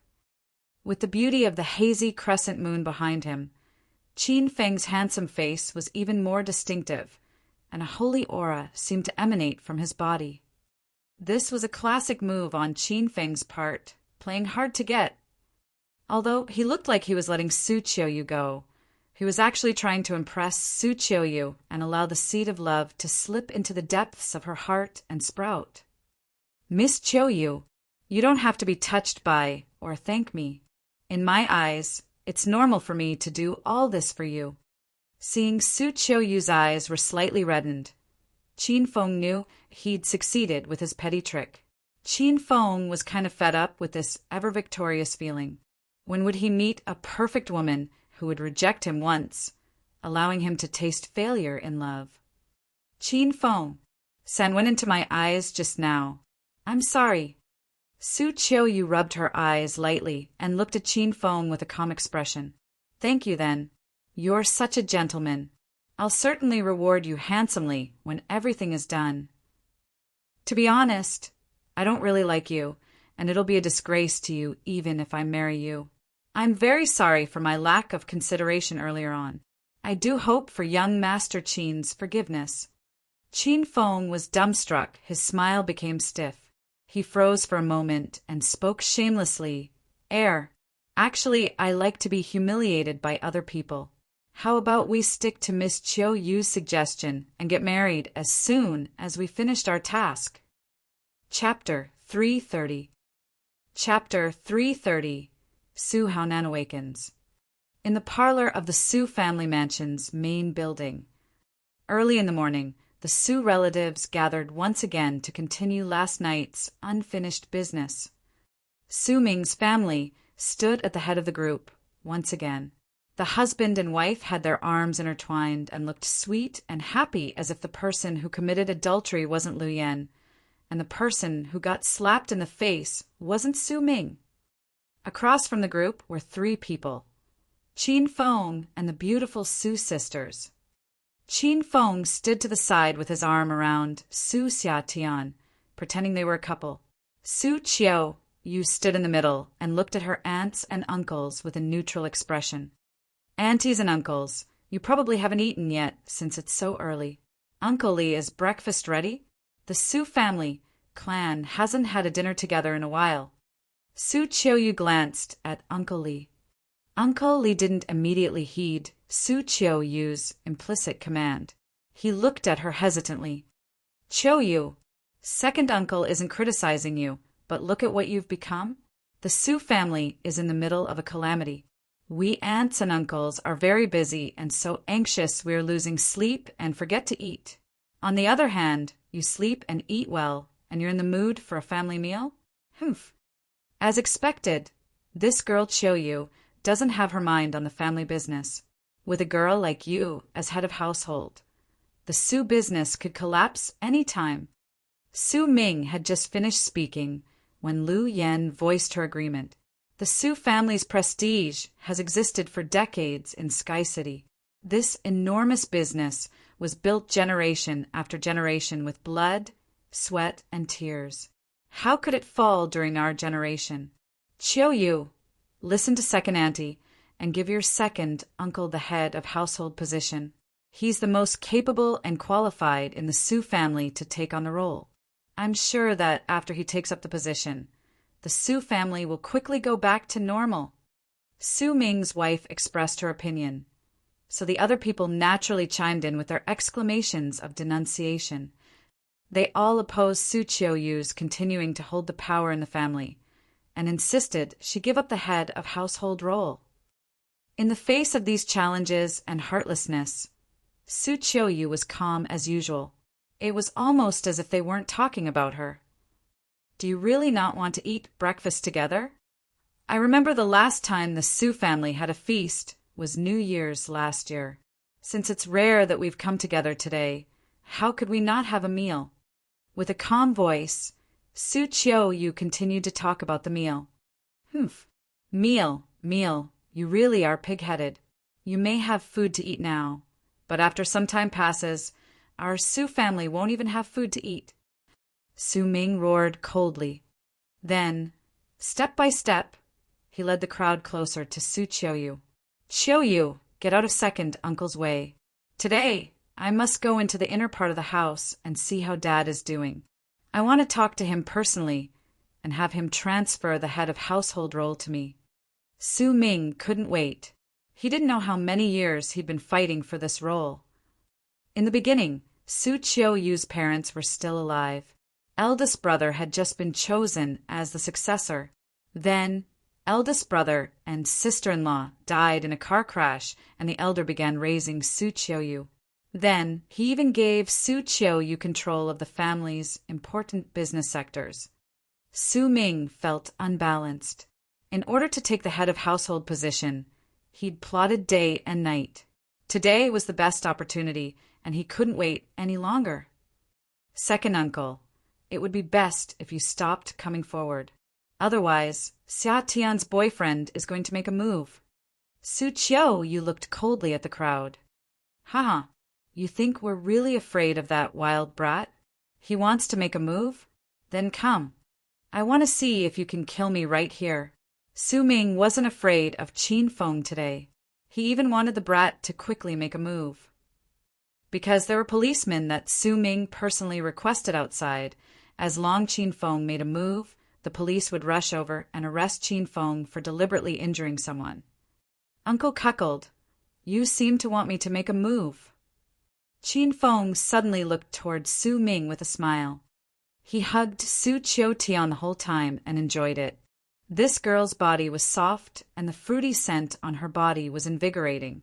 If the situation wasn't reaching a stage that Shu Qiuyu couldn't control, Qin Feng would be too lazy to concern himself over these uncles and aunts. Su Xiatian rested in Qin Feng's embrace with extreme anger, especially since his hands were dishonest. They kept touching her small waist or pinched her perky behind. If her sister didn't tell her to cooperate with Qin Feng, she would have bitten this human trash to death.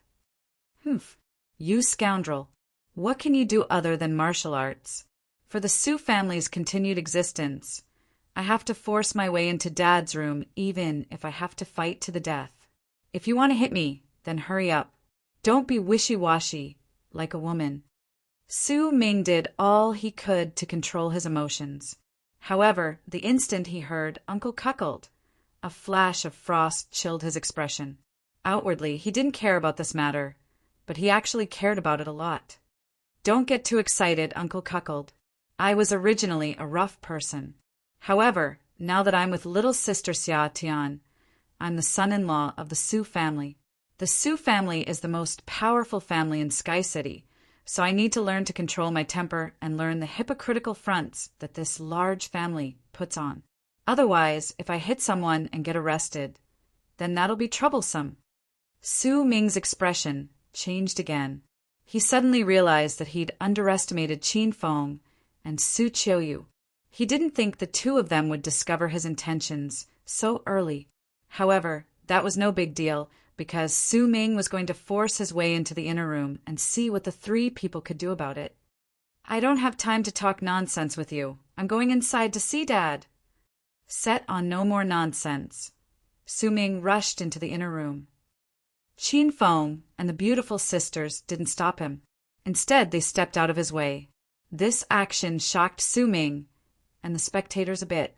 They still hadn't gotten a grasp of the situation when an elderly but robust voice came from within the house. What a familiar sound. Little Minger, is there a reason why you're so anxious to see me? Elder Su's voice was suddenly heard. Some of the cowardly Su family members almost pissed themselves. Su Ming froze, and his legs began to tremble. He never thought that his father would have awoken.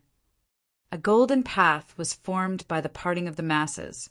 Passing through the crowd, Su Haonan walked over to the sisters with his head high and chest puffed out. All of the eyes fell on the elder's body. His complexion was rosy, and his steps were measured and healthy. His breathing was strong and stable, and his voice was loud and clear. Every step he took was light and soundless, but it struck the spectators' hearts like thunder. He is the Su family's backbone. After 3 months of silence, he stood before the audience again with indomitable spirit. Little Minger, why aren't you saying anything? Weren't you complaining about seeing me? Now you look like you've seen a ghost. Do you not want to see me? Or did you think you'd never see me again? Su Haonan smiled affectionately at Su Ming. Su Ming was so shocked that his teeth chattered. His brain was addled, and even after a long time he couldn't even utter a syllable. Su Haonan smiled for a while, then looked away. His gaze swept across the faces of the spectators in the parlor. Early this morning, I heard from Qiuyu that a lot of relatives have come to the house. I considered setting up a table and having a family feast. We haven't gathered in a while, and this is a rare opportunity. But just as I was dressing in the room, I heard the noise outside as if you didn't want to eat this meal. Since this is the case, then why are you all standing here? Go home. Only Elder Su's voice was present in the large parlor. The rest of the sounds were those of the Su family members breathing heavily with their heads lowered. They all thought the Sioux elder was on his last leg and wanted to use the opportunity to fight for the family business. Now that the elder stood vigorous and alive before them, how could they not be nervous and afraid? Chiu, Xiatian, sit at the table with Grandpa. Sit next to me. Since these people don't like eating family feasts, then the three of us can just eat. Right? Qin Feng, come sit here as well. Sit beside Xiatian. Xiatian is my precious granddaughter. You have to treat her well. Elder Su said these words casually, but it surprised the audience so much that they almost shouted aloud. The elder usually loved the beautiful twin sisters the most, but they were women, so everyone was dissatisfied with having them take over the Su family business. However, the elder acknowledged Qin Feng and Su Xiatian's relationship in front of everyone. What did that mean? Did he mean to pass the Su family's massive family business to an outsider? Dad, so you were actually fine. That's too great. I'm elated. While the spectators were still stunned, the third brother, Su Hai, led the whole family to sit at the table. You didn't go outside for 3 months, and Chiu, you didn't give us an accurate statement. I was unable to sleep at night due to worry, and my appetite was gone as well. Now that I see that you're healthy with more vitality than ever, I can finally eat a meal without worry. That's not right. Our whole family was worried to death. I don't know how long we were waiting for this meal. Lu Yan, Su Tao, come sit. Regaining his senses, Su Ming then put on a smile and sat down.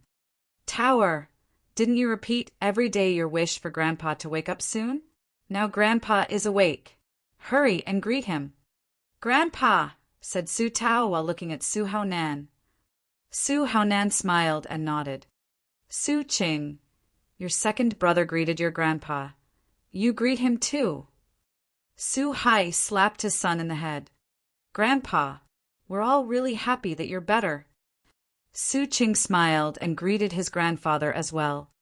More and more people sat at the table and began complimenting Su Haonan to curry favor with him.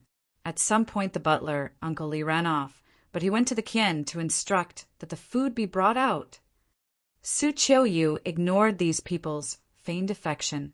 She kept an eye on her grandfather's condition, then brought him food and poured him spirits. On the other hand, Su Xiatian stomped powerfully on Qin Feng's foot with her high heels. The brat was being dishonest and placing his hand on her purple stocking-clad thighs. Chapter 331. Chapter 331. I hope it wasn't you. On the face of it, the breakfast was lively. Everybody toasted and chit-chat non-stop with the elder. But, in fact, everybody was very depressed and hoped to finish this meal as soon as possible. Chiu Yu, Xiatian, Qin Feng, follow me to my room. I'm getting old, and I'm sleepy after having some beer. Everyone, please enjoy the meal. Don't mind this old man. Su Qiuyu and Su Xiatian hastily stood up, held their grandpa by his left and right arms, and accompanied him to his room. Qin Feng, on the other hand, trailed behind them, protecting the elder.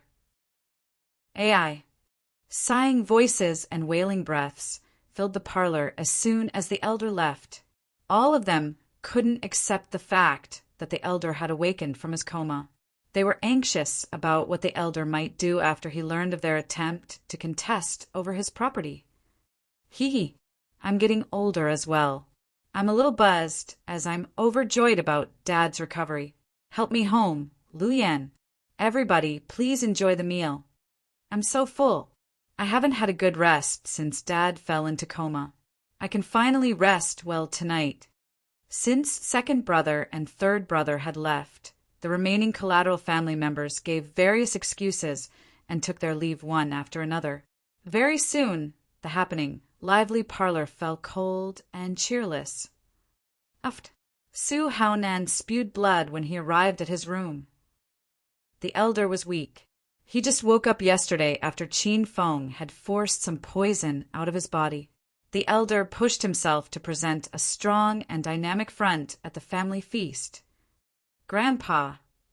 Su Qiuyu and Su Xiatian were astonished. Both of them rushed forward and helped their grandpa. Su Qiuyu pulled out her handkerchief to wipe off the blood around his mouth. Ha ha ha. Don't worry. I'm fine. Su Haonan waved his hand and sat on the bed. He was so happy that he even burst out in bubbling laughter. Qin Feng, thank you for saving my life. If it wasn't for you, I can't imagine what those bastards would have done to Qiuyu and Xia Tian. I treasure these twin sisters the most. Too bad their parents passed away early. I'd be too ashamed to face my sinner if I failed to take a good care of them. Please lie down, Elder. I'll transfer some of my qi into your body to heal you even further. Qin Feng walked over to sit by the bed. Elder Su believed Qin Feng, so he lay down on the bed without the slightest hesitation. Qin Feng held the elder's wrist and started to revitalize his blood qi. On the other hand, the sisters stood behind Qin Feng, weighing him treating their grandpa. The family feast was Qin Feng's idea. He attempted to use the elder's indominant aura to pressure the restless Su family members. Qin Feng's plan was considerate. After all, the Su family members were the twin sisters' relatives, and they were just temporarily blinded by the wealth and power. So, Qin Feng simply beat them down instead of punishing them harshly. If the Su family members had any conscience, they would certainly give up their plan and listen obediently to the elder's instructions in the future. This was the result that everybody would like to see. However, if they didn't cherish this opportunity and continued to harm the elder even after he had awakened from his coma, then it was the time for the elder to expel this bunch of ingrates. The elder's face became rosy and he regained most of his vigor after Qin Feng treated him for 30 minutes. However, releasing Qi taxed Qin Feng greatly. It was merely 30 minutes and he was bathed in sweat already. Qin Feng, come over here. Let me wipe off your sweat. Su Xiatian proactively pulled out her handkerchief and helped Qin Feng clean up. Su Xiatian's action warmed Qin Feng. Seems like helping the twin sisters isn't a waste. After Su Haonan's vitality was restored, he looked at Qin Feng and Su Xiatian with glowing spirits and exclaimed, "Fate! This is fate!" He then added joyfully, "I was worried that Xiatian wouldn't be able to find a good partner since she's so fierce and willful and nobody can control her. But now I'm relieved. Look at my good granddaughter's husband. Qin Feng, I really like you a lot." "Grandpa!" Like a startled deer, Su Xiatian's face suddenly flushed. She pouted and sneered at Qin Feng. "Who wants to marry this rascal? It was just a show, Grandpa. This fellow is a pervert and extremely frivolous. I don't want to marry him." As Su Xiatian spoke, she buried her head in her sister's arms, snuggling. Both Su Qiuyu and Su Haonan cast meaningful smiles at each other when they saw her reaction. "Grandpa, Qin Feng helped us a lot this time. If it wasn't for him, you wouldn't have been able to wake up so soon." Su Qiu, you could distinguish right from wrong. She was a grateful person and she acknowledged Qin Feng's contribution. So, she began to praise him before her grandpa. Su Haonan nodded his head repeatedly. Indeed, I could tell that Qin Feng is a remarkable and promising young man from the way he handled this incident. Not only did we deter them through the family feast, but it also gave both sides a chance to step down. This will be a tough fight. I earnestly hope the war between Su family members will never happen. Su Haonan sighed lightly. It was hard for him to accept being betrayed by his own son. His heart was in so much pain that he felt it was pricked by countless needles. However, I won't back down even if I have to fight. I won't be lenient with them, and I will protect Qiuyu and Xia Tian at all costs. Su Haonan's countenance changed. His eyes filled with determination. The sisters' eyes reddened. Both of them threw themselves into their grandpa's arms. One of them was a dignified and calm woman, while the other was a willful and stubborn woman in other people's eyes. However, from their grandpa's perspective, both of them were little girls who hadn't grown up. Can you promise this elder one thing, Chin Fong? Su Haonan patted the twin sister's shoulders lightly and gazed ardently at Chin Fong. If I don't emerge victorious in this internal strife of Su family, can you help me take care of these twin sisters? Chin Feng's eyes instantly brimmed with light. How could he reject this kind of important task? He'd feel embarrassed if he ever rejected it. Don't you worry, elder. I'll take care of the twins forever if anything ever happens to you. Su Qiuyu and Su Xiatian felt Chin Feng's words were weird. The elder's expression changed slightly. He stroked his beard and laughed suddenly. Haha, that's fine. You must take care of Xiatian and help me to find a good husband for Qiuyu. Ahem ahem. Yes, I will. Chin Feng noticed this old sly fox had seen through his intention. He felt a little bit awkward.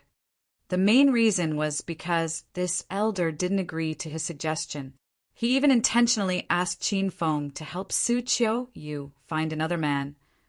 The moon was hazy. It was early autumn.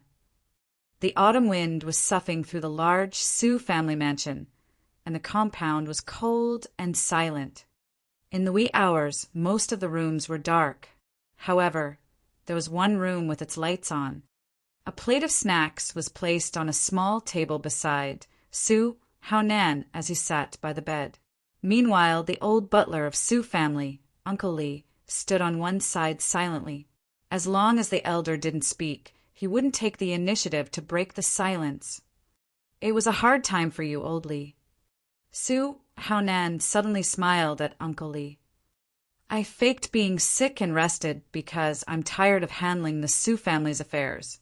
I'm already a 70-year-old geezer, and I feel I'm incapable of taking care of the Su family's business. I'm sorry for keeping you in the dark all this way, old Li. Also, thank you for supporting Qiuyu by handling the household. Uncle Li hastily bowed and replied politely to Su Haonan, Please don't say that, master. It'll shorten my life. I know my place, master. You have your own notions, and I'm merely a servant. I should do my own duty as a servant industriously and conscientiously. What nice words you have there, old Li. A person should just mind his own business. Su Haonan stroked his beard and said indifferently, I faked being sick because I wanted to see what would become of the family after I've fallen. Their reactions in these 3 months truly break my heart. It's because of all of us uniting as one and working together. Only then could the Su family prosper and stand above the masses. But look at my sons now. AI, let's not talk about them. I'm getting older, and I should leave the Su family to the next generation. Do you have any candidate in mind, old Li? Su Haonan suddenly looked at Uncle Li. Uncle Li hastily replied, This is a big deal, master. It's better for you to decide. I'm merely a servant of the Su family. No matter who the next head of household will be, I'll serve him or her loyally. I think Qiuyu is a good choice. I really wanted to pass this position to her. Su Haonan began to reminisce. How many years have we known each other, old Li? 46 years. Uncle Li's countenance became grave. I've been following Master since Master became the head of household. Su Haonan's eyes became hazy and distant, as if he was recalling memories of his youth. It has been 46 years. Time sure flies fast. During that time, I was just a playful 23 or 24-year-old brat.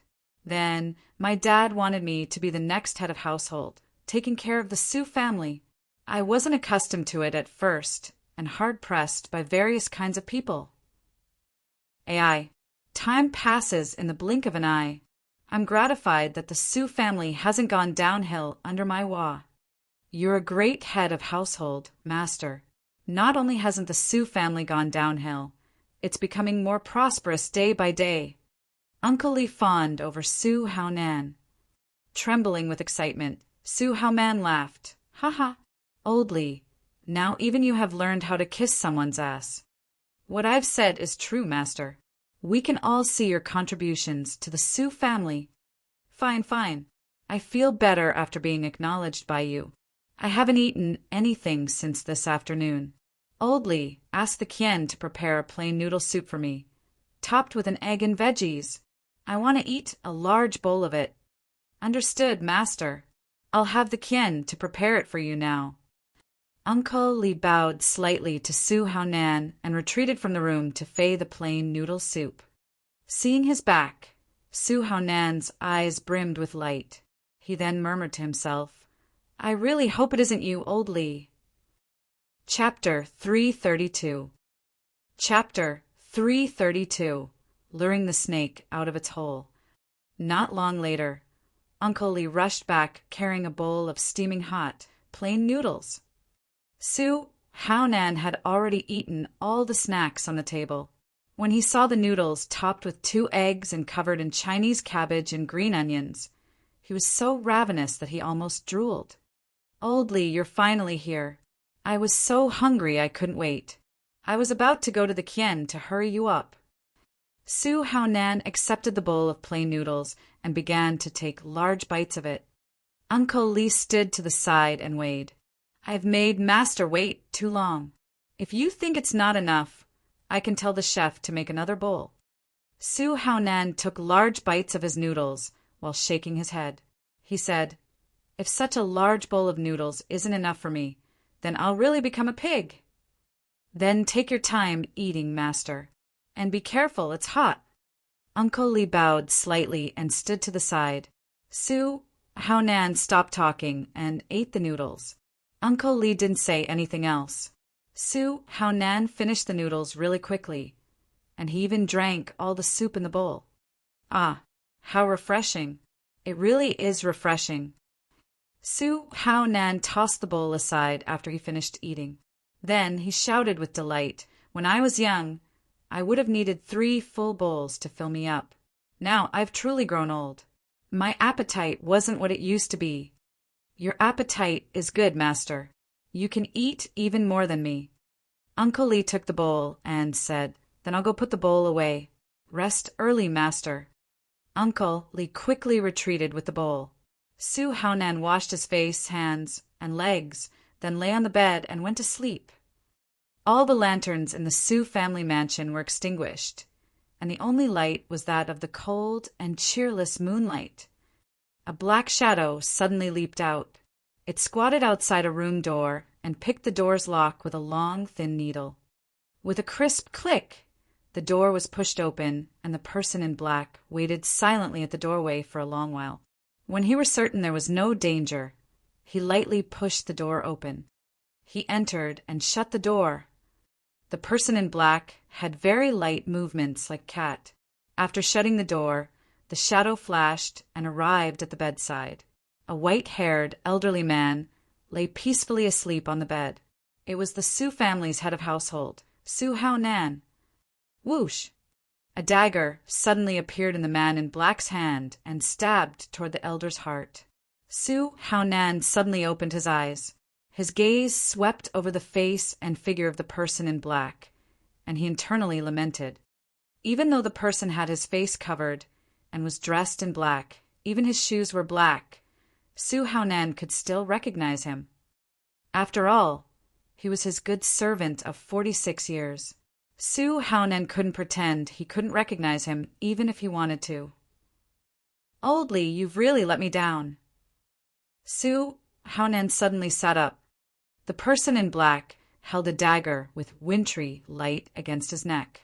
Qin Feng held the dagger with one hand, and the man in black's wrist that was about to stab Su Haonan with his other hand, preventing his attack.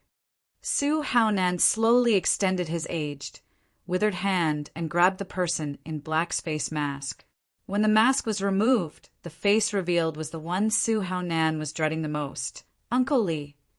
The gloomy yet tranquil moonlight fell on Uncle Lee's face. The face was filled with 100 conflicting emotions. Helplessness, anger, despair, and malevolence all mixed together. This was the first time Su Haonan saw so many expressions on Uncle Li's face. Click! The room light was suddenly switched on, and the blinding light forced Uncle Li shut his eyes. Su Qiuyu and Su Xiatian rushed up beside Uncle Li. Su Qiuyu said nothing.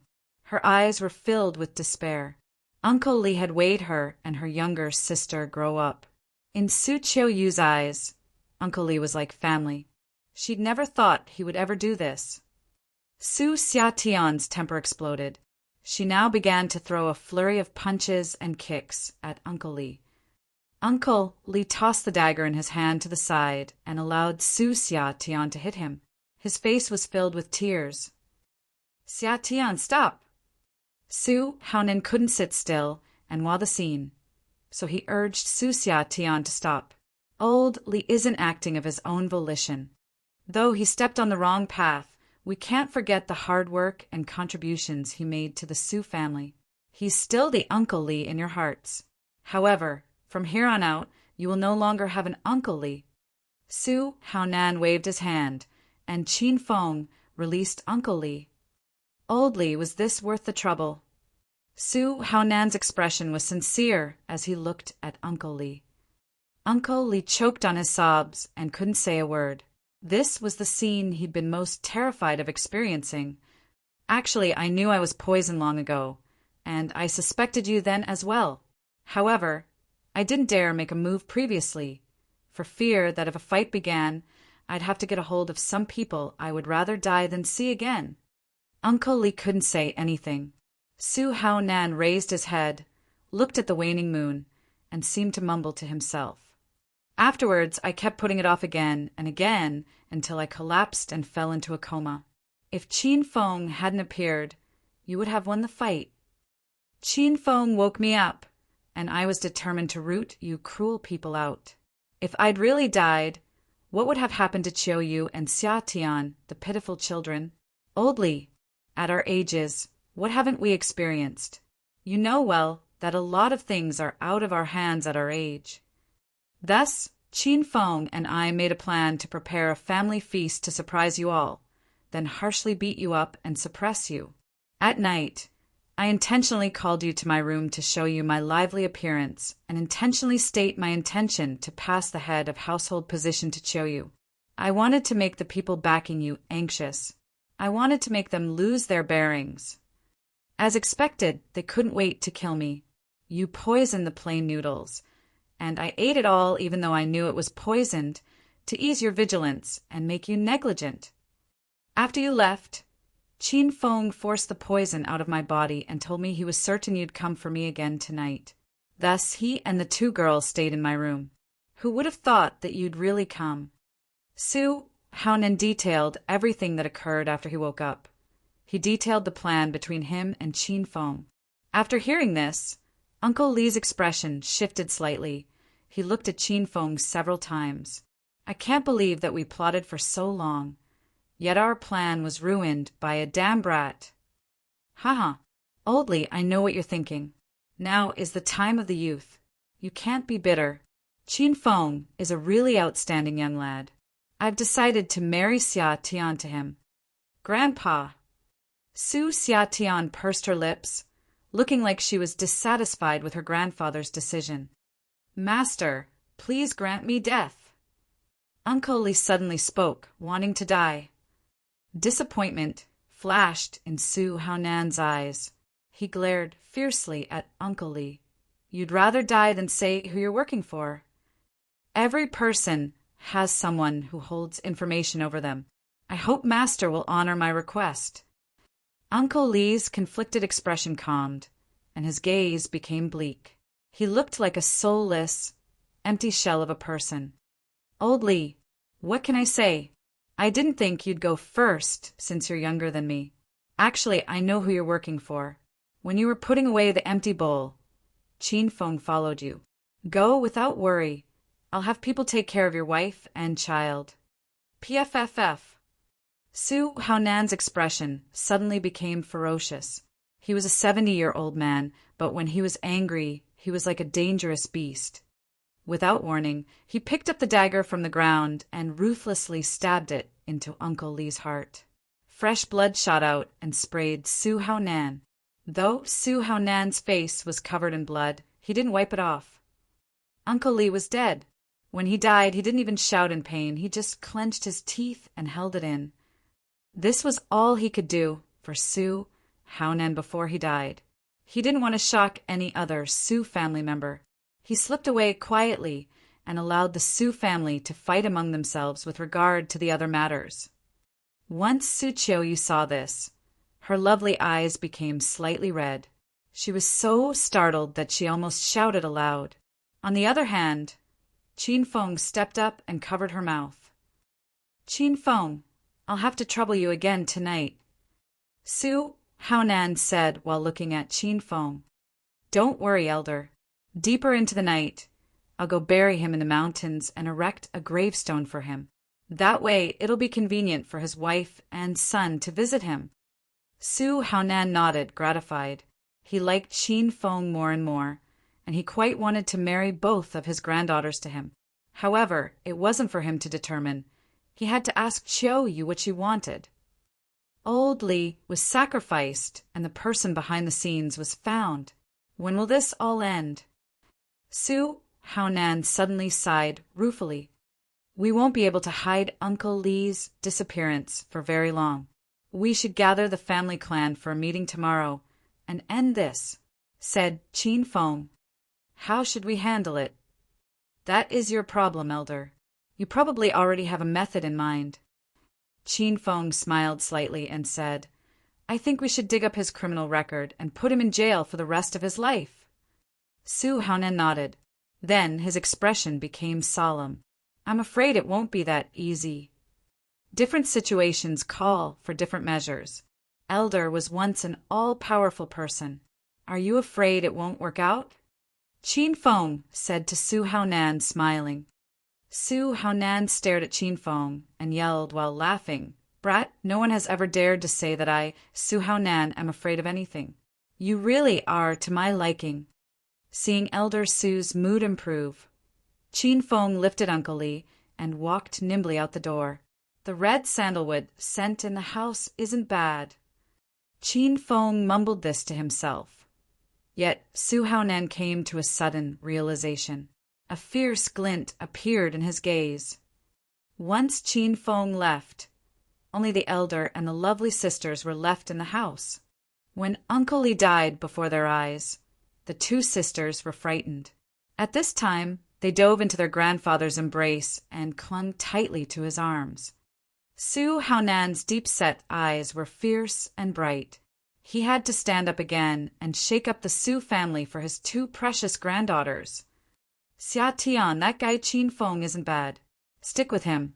You can be stubborn about the minor issues, but listen to Qin Feng for the more important ones," said the elder as he lovingly caressed Su Xia Tian's head. "Grandpa, I don't want to be with him." Su Xia Tian's charming face flushed. She was as beautiful as the clouds at sunrise. "Haha, if Xia Tian really doesn't like Qin Feng, then I'll give Qin Feng your big sister. When the time comes, don't come crying to your grandpa." Su Haonan joked. Su Qiuyu lowered her head slightly, and no one saw the blush that flashed across her features. Then she lifted her head, smiled, and said, "Grandpa, I also think well of Qin Feng with Xia Tian. I won't fight with her." Chapter 333.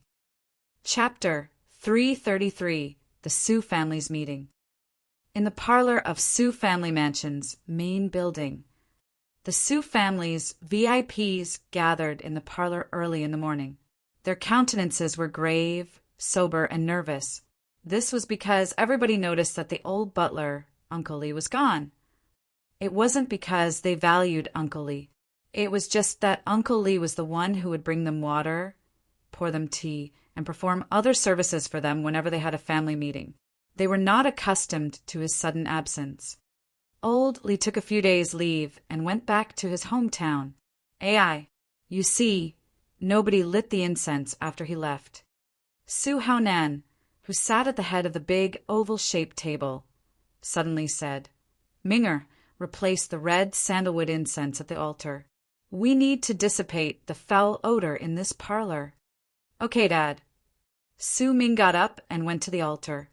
There were dozens of drawers under the altar. Su Ming unhesitatingly opened the second drawer in the third row, took the red sandalwood incense, and lit it. When Su Haonan and Qin Feng saw his slick as whistle movements, both of them were surprised. Su Haonan had called a family meeting early in the morning. All the Su family members sat at the big oval-shaped table. The higher their position, the nearer they sat to Su Haonan, while the lower positions sat accordingly. Su Qiuyu and Su Xiatian sat beside the elder. Qin Feng didn't take a seat. Instead, he stood behind Elder Su, keep an eye on everybody's actions, guarding the elder and the twin sisters. We had a family feast yesterday morning, and I called for a family meeting this morning. Do any of you have anything to say? Asked Su Haonan after Su Ming lit the incense and returned to his seat. Su Haonan's complexion was rosy. He was high in spirits. His voice was robust and strong. The rest of the people lowered their heads, dispiritedly, refusing to talk. All of them knew the elder was going to punish them by the family laws today. I haven't seen everybody for 3 months. Yesterday, I heard you all making a racket at the parlor, so I thought all of you had a lot of things and opinions to say to me. Why are you all remaining silent now? Su Haonan continued after waiting for a few moments. It was dead silent. Nobody dared to utter a word. Since neither Su Ming nor Su Hai spoke, how would the rest have the guts to come forward? Su Ming, didn't you want to speak with me? Su Haonan suddenly looked at Su Ming. Su Ming's heart sank. However, he retained calm and frosty. Dad, I came to your room these few days because I wanted to ask Qiuyu about your condition. I'm worried about your health, since I haven't heard from you for 3 months. Hee. Well, thanks for your concern. Su Haonan smiled. He turned his head and looked at Su Hai and said, How about you, Haier? Dad, just like second brother, I'm worried about you. Since Dad has recovered now, I don't have other questions then, replied Su Hai, smiling. Then, I guess everybody is worried about my condition, and that's the reason you're all gathered here, right? Su Haonan glanced through the crowd, and everybody nodded their heads. Hee. I'm so gratified to know that I'm still welcomed by everybody and you're all so concerned about my health. Su Haonan laughed. His countenance suddenly changed, and he swayed topics abruptly. Since you have no other questions anymore, then I'll make my announcement now. Effective today, I'll appoint my granddaughter Su Qiuyu to be the next head of household. I guess all of you have no objection, right? Whoosh! Su Haonan's statement stirred up everybody. Earlier, these people lowered down their heads, afraid to speak. But now, all of them started whispering with one another, discussing Su Haonan's announcement. They all thought the elder did not have much time left, so they had joined forces in order to overthrow Su Qiuyu. If Su Qiuyu really became the head of household, they might have a rough time afterward. Su Qiuyu was renowned as the most talented girl in Sky City, even-handed, viewing issues in black and white. She would never open the net on one side to anyone, regardless of their relationship to her. This kind of person could bring the family soaring into a higher level, but was also the most hated by the family members. What's up? Everybody seems to have an issue with my decision. Su Haonan growled, looking around the table. Dad, please think it over.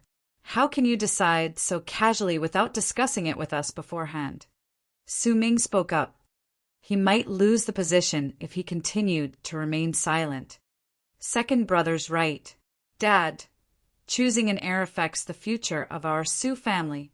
Please don't act before you've thought it through carefully, Dad. When Su Xiatian saw these uncles and aunties looking down at her sister, she didn't conceal her dissatisfaction in the slightest and pouted sullenly. If it weren't for Qin Feng playing his eyes on her, Su Xiatian might have barged in and argued with her second uncle and third uncle already. On the other hand, Su Qiuyu's countenance was as calm as water, Nobody could make out what she felt. Nobody speaks today, and I thought you had no opinion on the matter. So why you're all butting in now? Su Hao Nan looked at the crowd indifferently. His heart was aching. Chiu, you must have suffered a lot these 3 months. What did this bunch of ingrates do to my Chiu Yu while I was sick? I decided to appoint Chiu Yu as the head of household after thinking it through. I'm certain that Chiu Yu's capable of being the head of household. Su Haonan spoke resolutely. Chiu Yu is a woman, Dad. How can you appoint a woman as the head of the Su family? Countered Su Ming, his brows furrowing. That's right, Dad. A married daughter is like water that has been poured. If Chiu Yu becomes the head of household, aren't we handing over the Su family to another person? Dad, the Su family's business is the legacy left by our ancestors. You mustn't do this. Elder, please think twice. Nobody agreed with appointing Su Chiu Yu as the head of household. Su Haonan had long anticipated this situation, so he was calm. Grandpa, I'll remain unmarried for the rest of my life if I become the head of household. Su Chiu Yu's tepid voice wafted over and struck everybody like a bolt of lightning. The quiet ones always snuck up to you. This woman was indeed the #1 noble beauty of Sky City. Su Chiu Yu would amaze everyone once she spoke. Su Chiu Yu would remain unmarried for the rest of her life. This meant she would remain a member of the Su family, and the Su family wouldn't be taken by an outsider. She shattered everybody's doubts and dissolved their attacks with simple words. In addition, I'll pick my successor from both the main and collateral members of the Su family.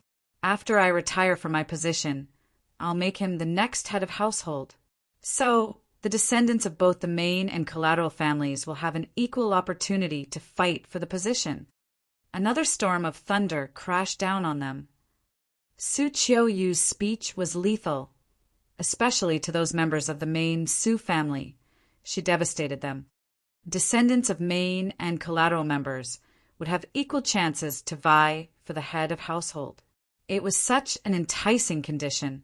Those collateral members' eyes brimmed with light as their hearts began to waver. Before, all of them objected to Su Chiu Yu to being the head of household. But now some of them swayed sides. This was because their descendants might have the opportunity to become the next head of household if Su Chiu Yu became the successor. This was a thing hadn't occurred to them last time. I strongly recommend Chiu Yu as my successor. I'll step down if she becomes the head of household today. So from now on, the Su family will be hers to command. She's the boss. Su Haonan's attitude acted on the collateral family members like a shot of adrenaline. Those restless stepped forward and made their stand. Elder, the Su family flourished and created countless legends under your leadership throughout these years. Your vision must be keener than ours. Since you think Chiu Yu is a good choice to be the head of household, I don't have any objection anymore.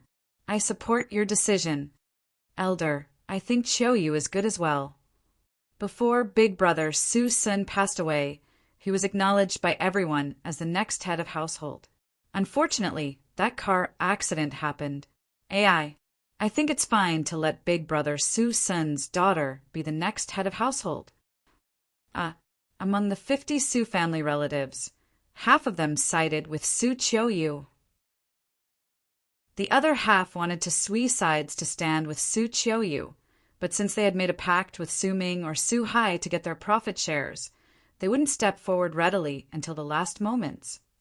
Dad, the Su family's business has prospered for more than a century. How could we leave such a large family clan in the hands of Chiu Yu because of her oath? She said she will remain unmarried for the rest of her life. Can we really believe in her?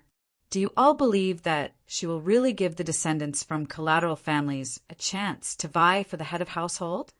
Seeing the tide starting to turn, Su Ming hastily added, "It's obvious she'll promise anything in order to become the head of household." Su Hai sided with his second brother, arguing, "Dad, let's set aside whether should we nominate a woman as the next head of household. Let's talk about whether Chiu is fit to be the head of household.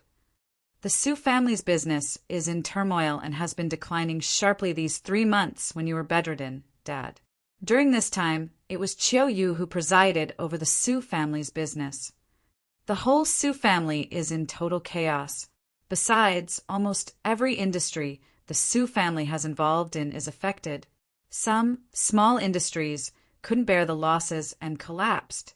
I estimate our Su family has lost roughly 2 million yuan in these 3 months. And this is the loss after second brother, and I assisted Chiu. I can't imagine what will happen to the Su family once Chiu becomes the head of household. Dad, you must reconsider the matter. Chapter 334. Chapter 334. Head of Household Chiu. During the 3 months that Su Chiu was the acting head of household, every sector of the Su family business really had declined. However, Su Chiu knew exactly why, and everyone in the Su family knew as well. Second uncle. Third uncle. I didn't plan on bringing this up earlier, so I was going to let it slide. But since you brought it up, I'll evaluate it with you all. Su Chiu suddenly stood up. She had come today bearing a stack of documents, and she tossed it on the table. She took one of the reports and began to read the information aloud. Kai Rue Leather Factory. Chairman Lu Yin. 5 million yuan in losses over 3 months. Currently shut down. Lu Yin has disappeared, but the day before his disappearance, he secretly met with someone from the Su family. Rue de Distribution. Chairman Ma Xing. 12 million yuan in losses over 3 months. Still barely accepting orders. It originally had a large quantity of orders to deliver, but Ma Xing instructed that the monthly orders could not exceed 1 million. The research indicates that Ma Xing has an extremely close relationship with a Su family member sitting here right now.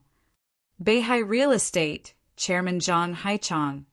Almost 100 million yuan in losses over 3 months. They are specifically investing in mansions developed on abandoned wastelands, and this was done without my approval.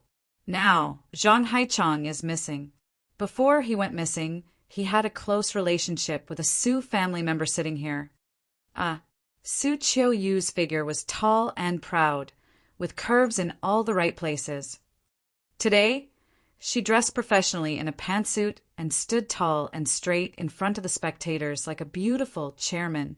She held tens of these reports that detailed the losses and bankruptcies in the past 3 months. The reports explained the losses, and the most startling were the reasons for the losses.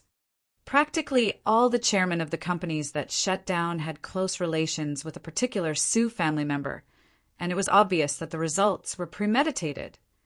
After the Su elder fell ill, the Su family members had colluded against Su Chiu.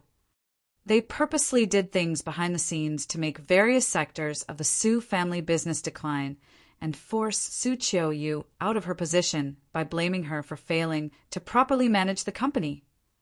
Su Chiu read each report, and the Su family members' expressions became unsettled. Quite a few of them began to sweat.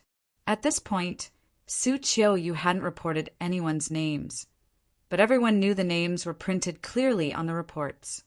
Su Chiu didn't say the names aloud to give everyone present one more chance to return to the fold.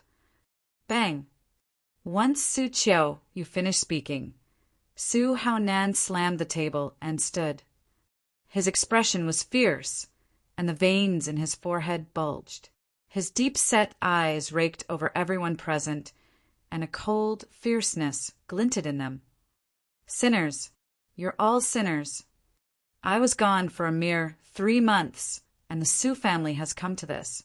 If I didn't come back, then the Su family would have fallen to the likes of you.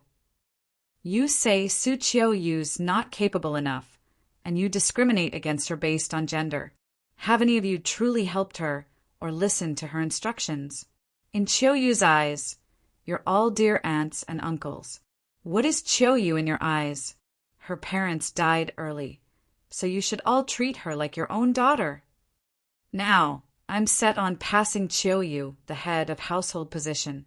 if anyone is dissatisfied with this, stand up and tell me. Su Haonan's speech was bone-chilling. In the large parlor, only he and Qin Feng were standing. Dad, I can do whatever Chiu you can do. Su Ming stood up. And I can also do whatever second brother can. Su Hai got to his feet as well. Su Haonan was in no hurry to speak to his sons. He waited a long while, and when no one else stood up, he looked thoughtfully at his two sons and asked, "Can you two really do what Chiu Yu can?" "As long as it's regarding business, I can do whatever Chiu Yu can. All in all, Chiu Yu is a girl. It's not that we're sexist, but the Su family tradition is to pass the head of household position only to men, not women." Su Ming spoke as though he had something up his sleeve. "Dad, second brother's business abilities are inferior to mine. Please reconsider." It had already come to this, so Su Hai didn't beat around the bush. He clearly expressed his intentions to fight Su Ming for the head of household position. "Then, if you two can't do something Chiu Yu has, will you agree to let the last become the head of household?" Su Haonan looked domineeringly at his two sons. The two of them hesitated briefly, then nodded simultaneously. "But if there's nothing Chiu Yu has done that we can't do, then she loses her right to continue fighting for the position. I hope you'll cancel your previous decision, Dad." After receiving his sons' definite responses, Su Haonan suddenly smiled brightly. "Xia Tian, go outside with Qin Feng to welcome our important guests." "Yes, Grandpa." Su Xiatian went up to Qin Feng, stared at him to emphasize her distaste, then grabbed his arm and walked outside with him. Their sudden actions gave Su Hai and Su Ming a bad premonition. What kind of important guests would be at our doorstep? Qin Feng and Su Xiatian weren't gone for long before they returned again. However, 4 more handsome men with an air of nobility came in behind them. After seeing these 4 people, the Su family members in the parlor were startled. Su Hai and Su Ming were even more stunned. They never thought that these 4 would rush over to the Su household at this time. The people that came were Sky City's 4 talents: Jiang Manhong, Zhao Yusheng, Liang Wensu. They all stood in a row with their heads high and chests puffed out. They all wore polite smiles and looked at the audience. Su Xiatian called the 4 people over, and the Su family members had their answer. They never thought this girl, Su Qiuyu, was so sophisticated and had planned so far ahead. Not only did she have information about everyone plotting behind her back, she also secretly formed relationships with 4 of Sky City's largest families. This woman really couldn't be underestimated. Jiang Manhong is here to greet Elder Su. Zhao Yusheng is here to greet Elder Su. The 4 talents all took turns paying their respects to Su Haonan. The Su elder smiled and waved. "You are guests. Don't be so polite. May I ask why you have come today?" Su Xiatian asked the 4 talents to come because she had blackmail material on them. Now, when these 4 saw Su Xiatian, they were as frightened as mice upon seeing a cat. They didn't know that the Su family was in the middle of a clan meeting, much less know that there was internal strife in the Su clan. They were forced here by Su Xiatian to say that they would work closely with Su Qiuyu in the future and to promote her as the head of household. "Elder, if we have disturbed you by visiting so presumptuously today, please forgive us." Zhao Yusheng stepped up as the 4 talent spokesperson. When they saw so many people gathered in the Su mansion's parlor, they were so frightened that their legs trembled. Zhao Yusheng suspected that Su Xiatian tricked them. This she-devil wouldn't have called everyone over to the Su household to play the recording, would she? If this was really the case, Zhao Yusheng suspected they wouldn't be able to walk out of the mansion's doors alive. We came here today mainly to submit a request. We 4 talents are here as representatives of our family clans to request that you pass the head of household position to Miss Su Qiuyu. From here on out, Our 4 family clans will stand behind Suchoyu and give our all to follow her lead. Surrender? These 4 talents are here to surrender to the Su family, to surrender to Suchoyu. Zhao Yusheng had just finished speaking, but the Su family members couldn't hide their shock, and a wave of discussion arose. Su Ming and Su Hai were still standing, and their expressions changed continuously. They were utterly stunned, looking as though their souls had left their bodies. Ever since the Su elder fell ill, the 2 sent people to shadow Suchoyu's every move. When did she join hands with the 4 talents? This was completely impossible. Seeing that his 2 sons were stunned, Su Haonan laughed coldly. Now, you know how far you are from Choyu, right? Choyu was able to gather these 4 large families and make them work closely with the Su household. Which of you 2 can do this? Now I'm going to make Suchoyu my successor and the new head of household. What do you have to say in opposition to this? Su Ming and Su Hai had no counter because they were so stunned that they couldn't say anything. Elder, you still seem to have some family matters to deliberate, so we 4 will take our leave. The 4 talents didn't dare linger in the Su home for too long. They were still confused. Qin Feng used the 4 of them as pawns to help support Suchoyu.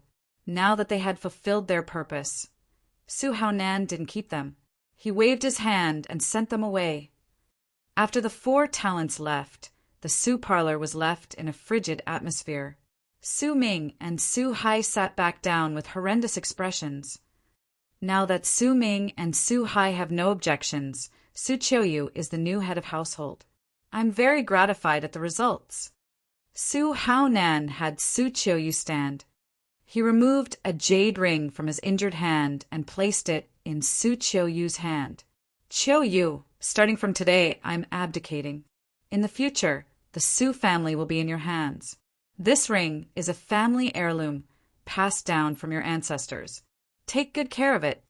In the future, all Su family members must heed your orders, no matter what, and cooperate with you in developing the Su family business. If you find someone with an errant heart, a Su family member that doesn't give their all for the family, then you have the right to evict them from the mansion. From then on, those people will have nothing to do with the Su family. Though Su Haonan looked at Suchoyu when he spoke, these words were for all Su family members present. Head of household Suchoyu is mighty. Under Suchoyu's lead, the Su family will prosper. Someone already stood up to cheer for Suchoyu. Then, more and more people got to their feet. Now the head of household was set. They all quickly swayed sides to the one with more power. It was survival of the fittest. No one wanted to be engulfed in the bloodshed of an internal war.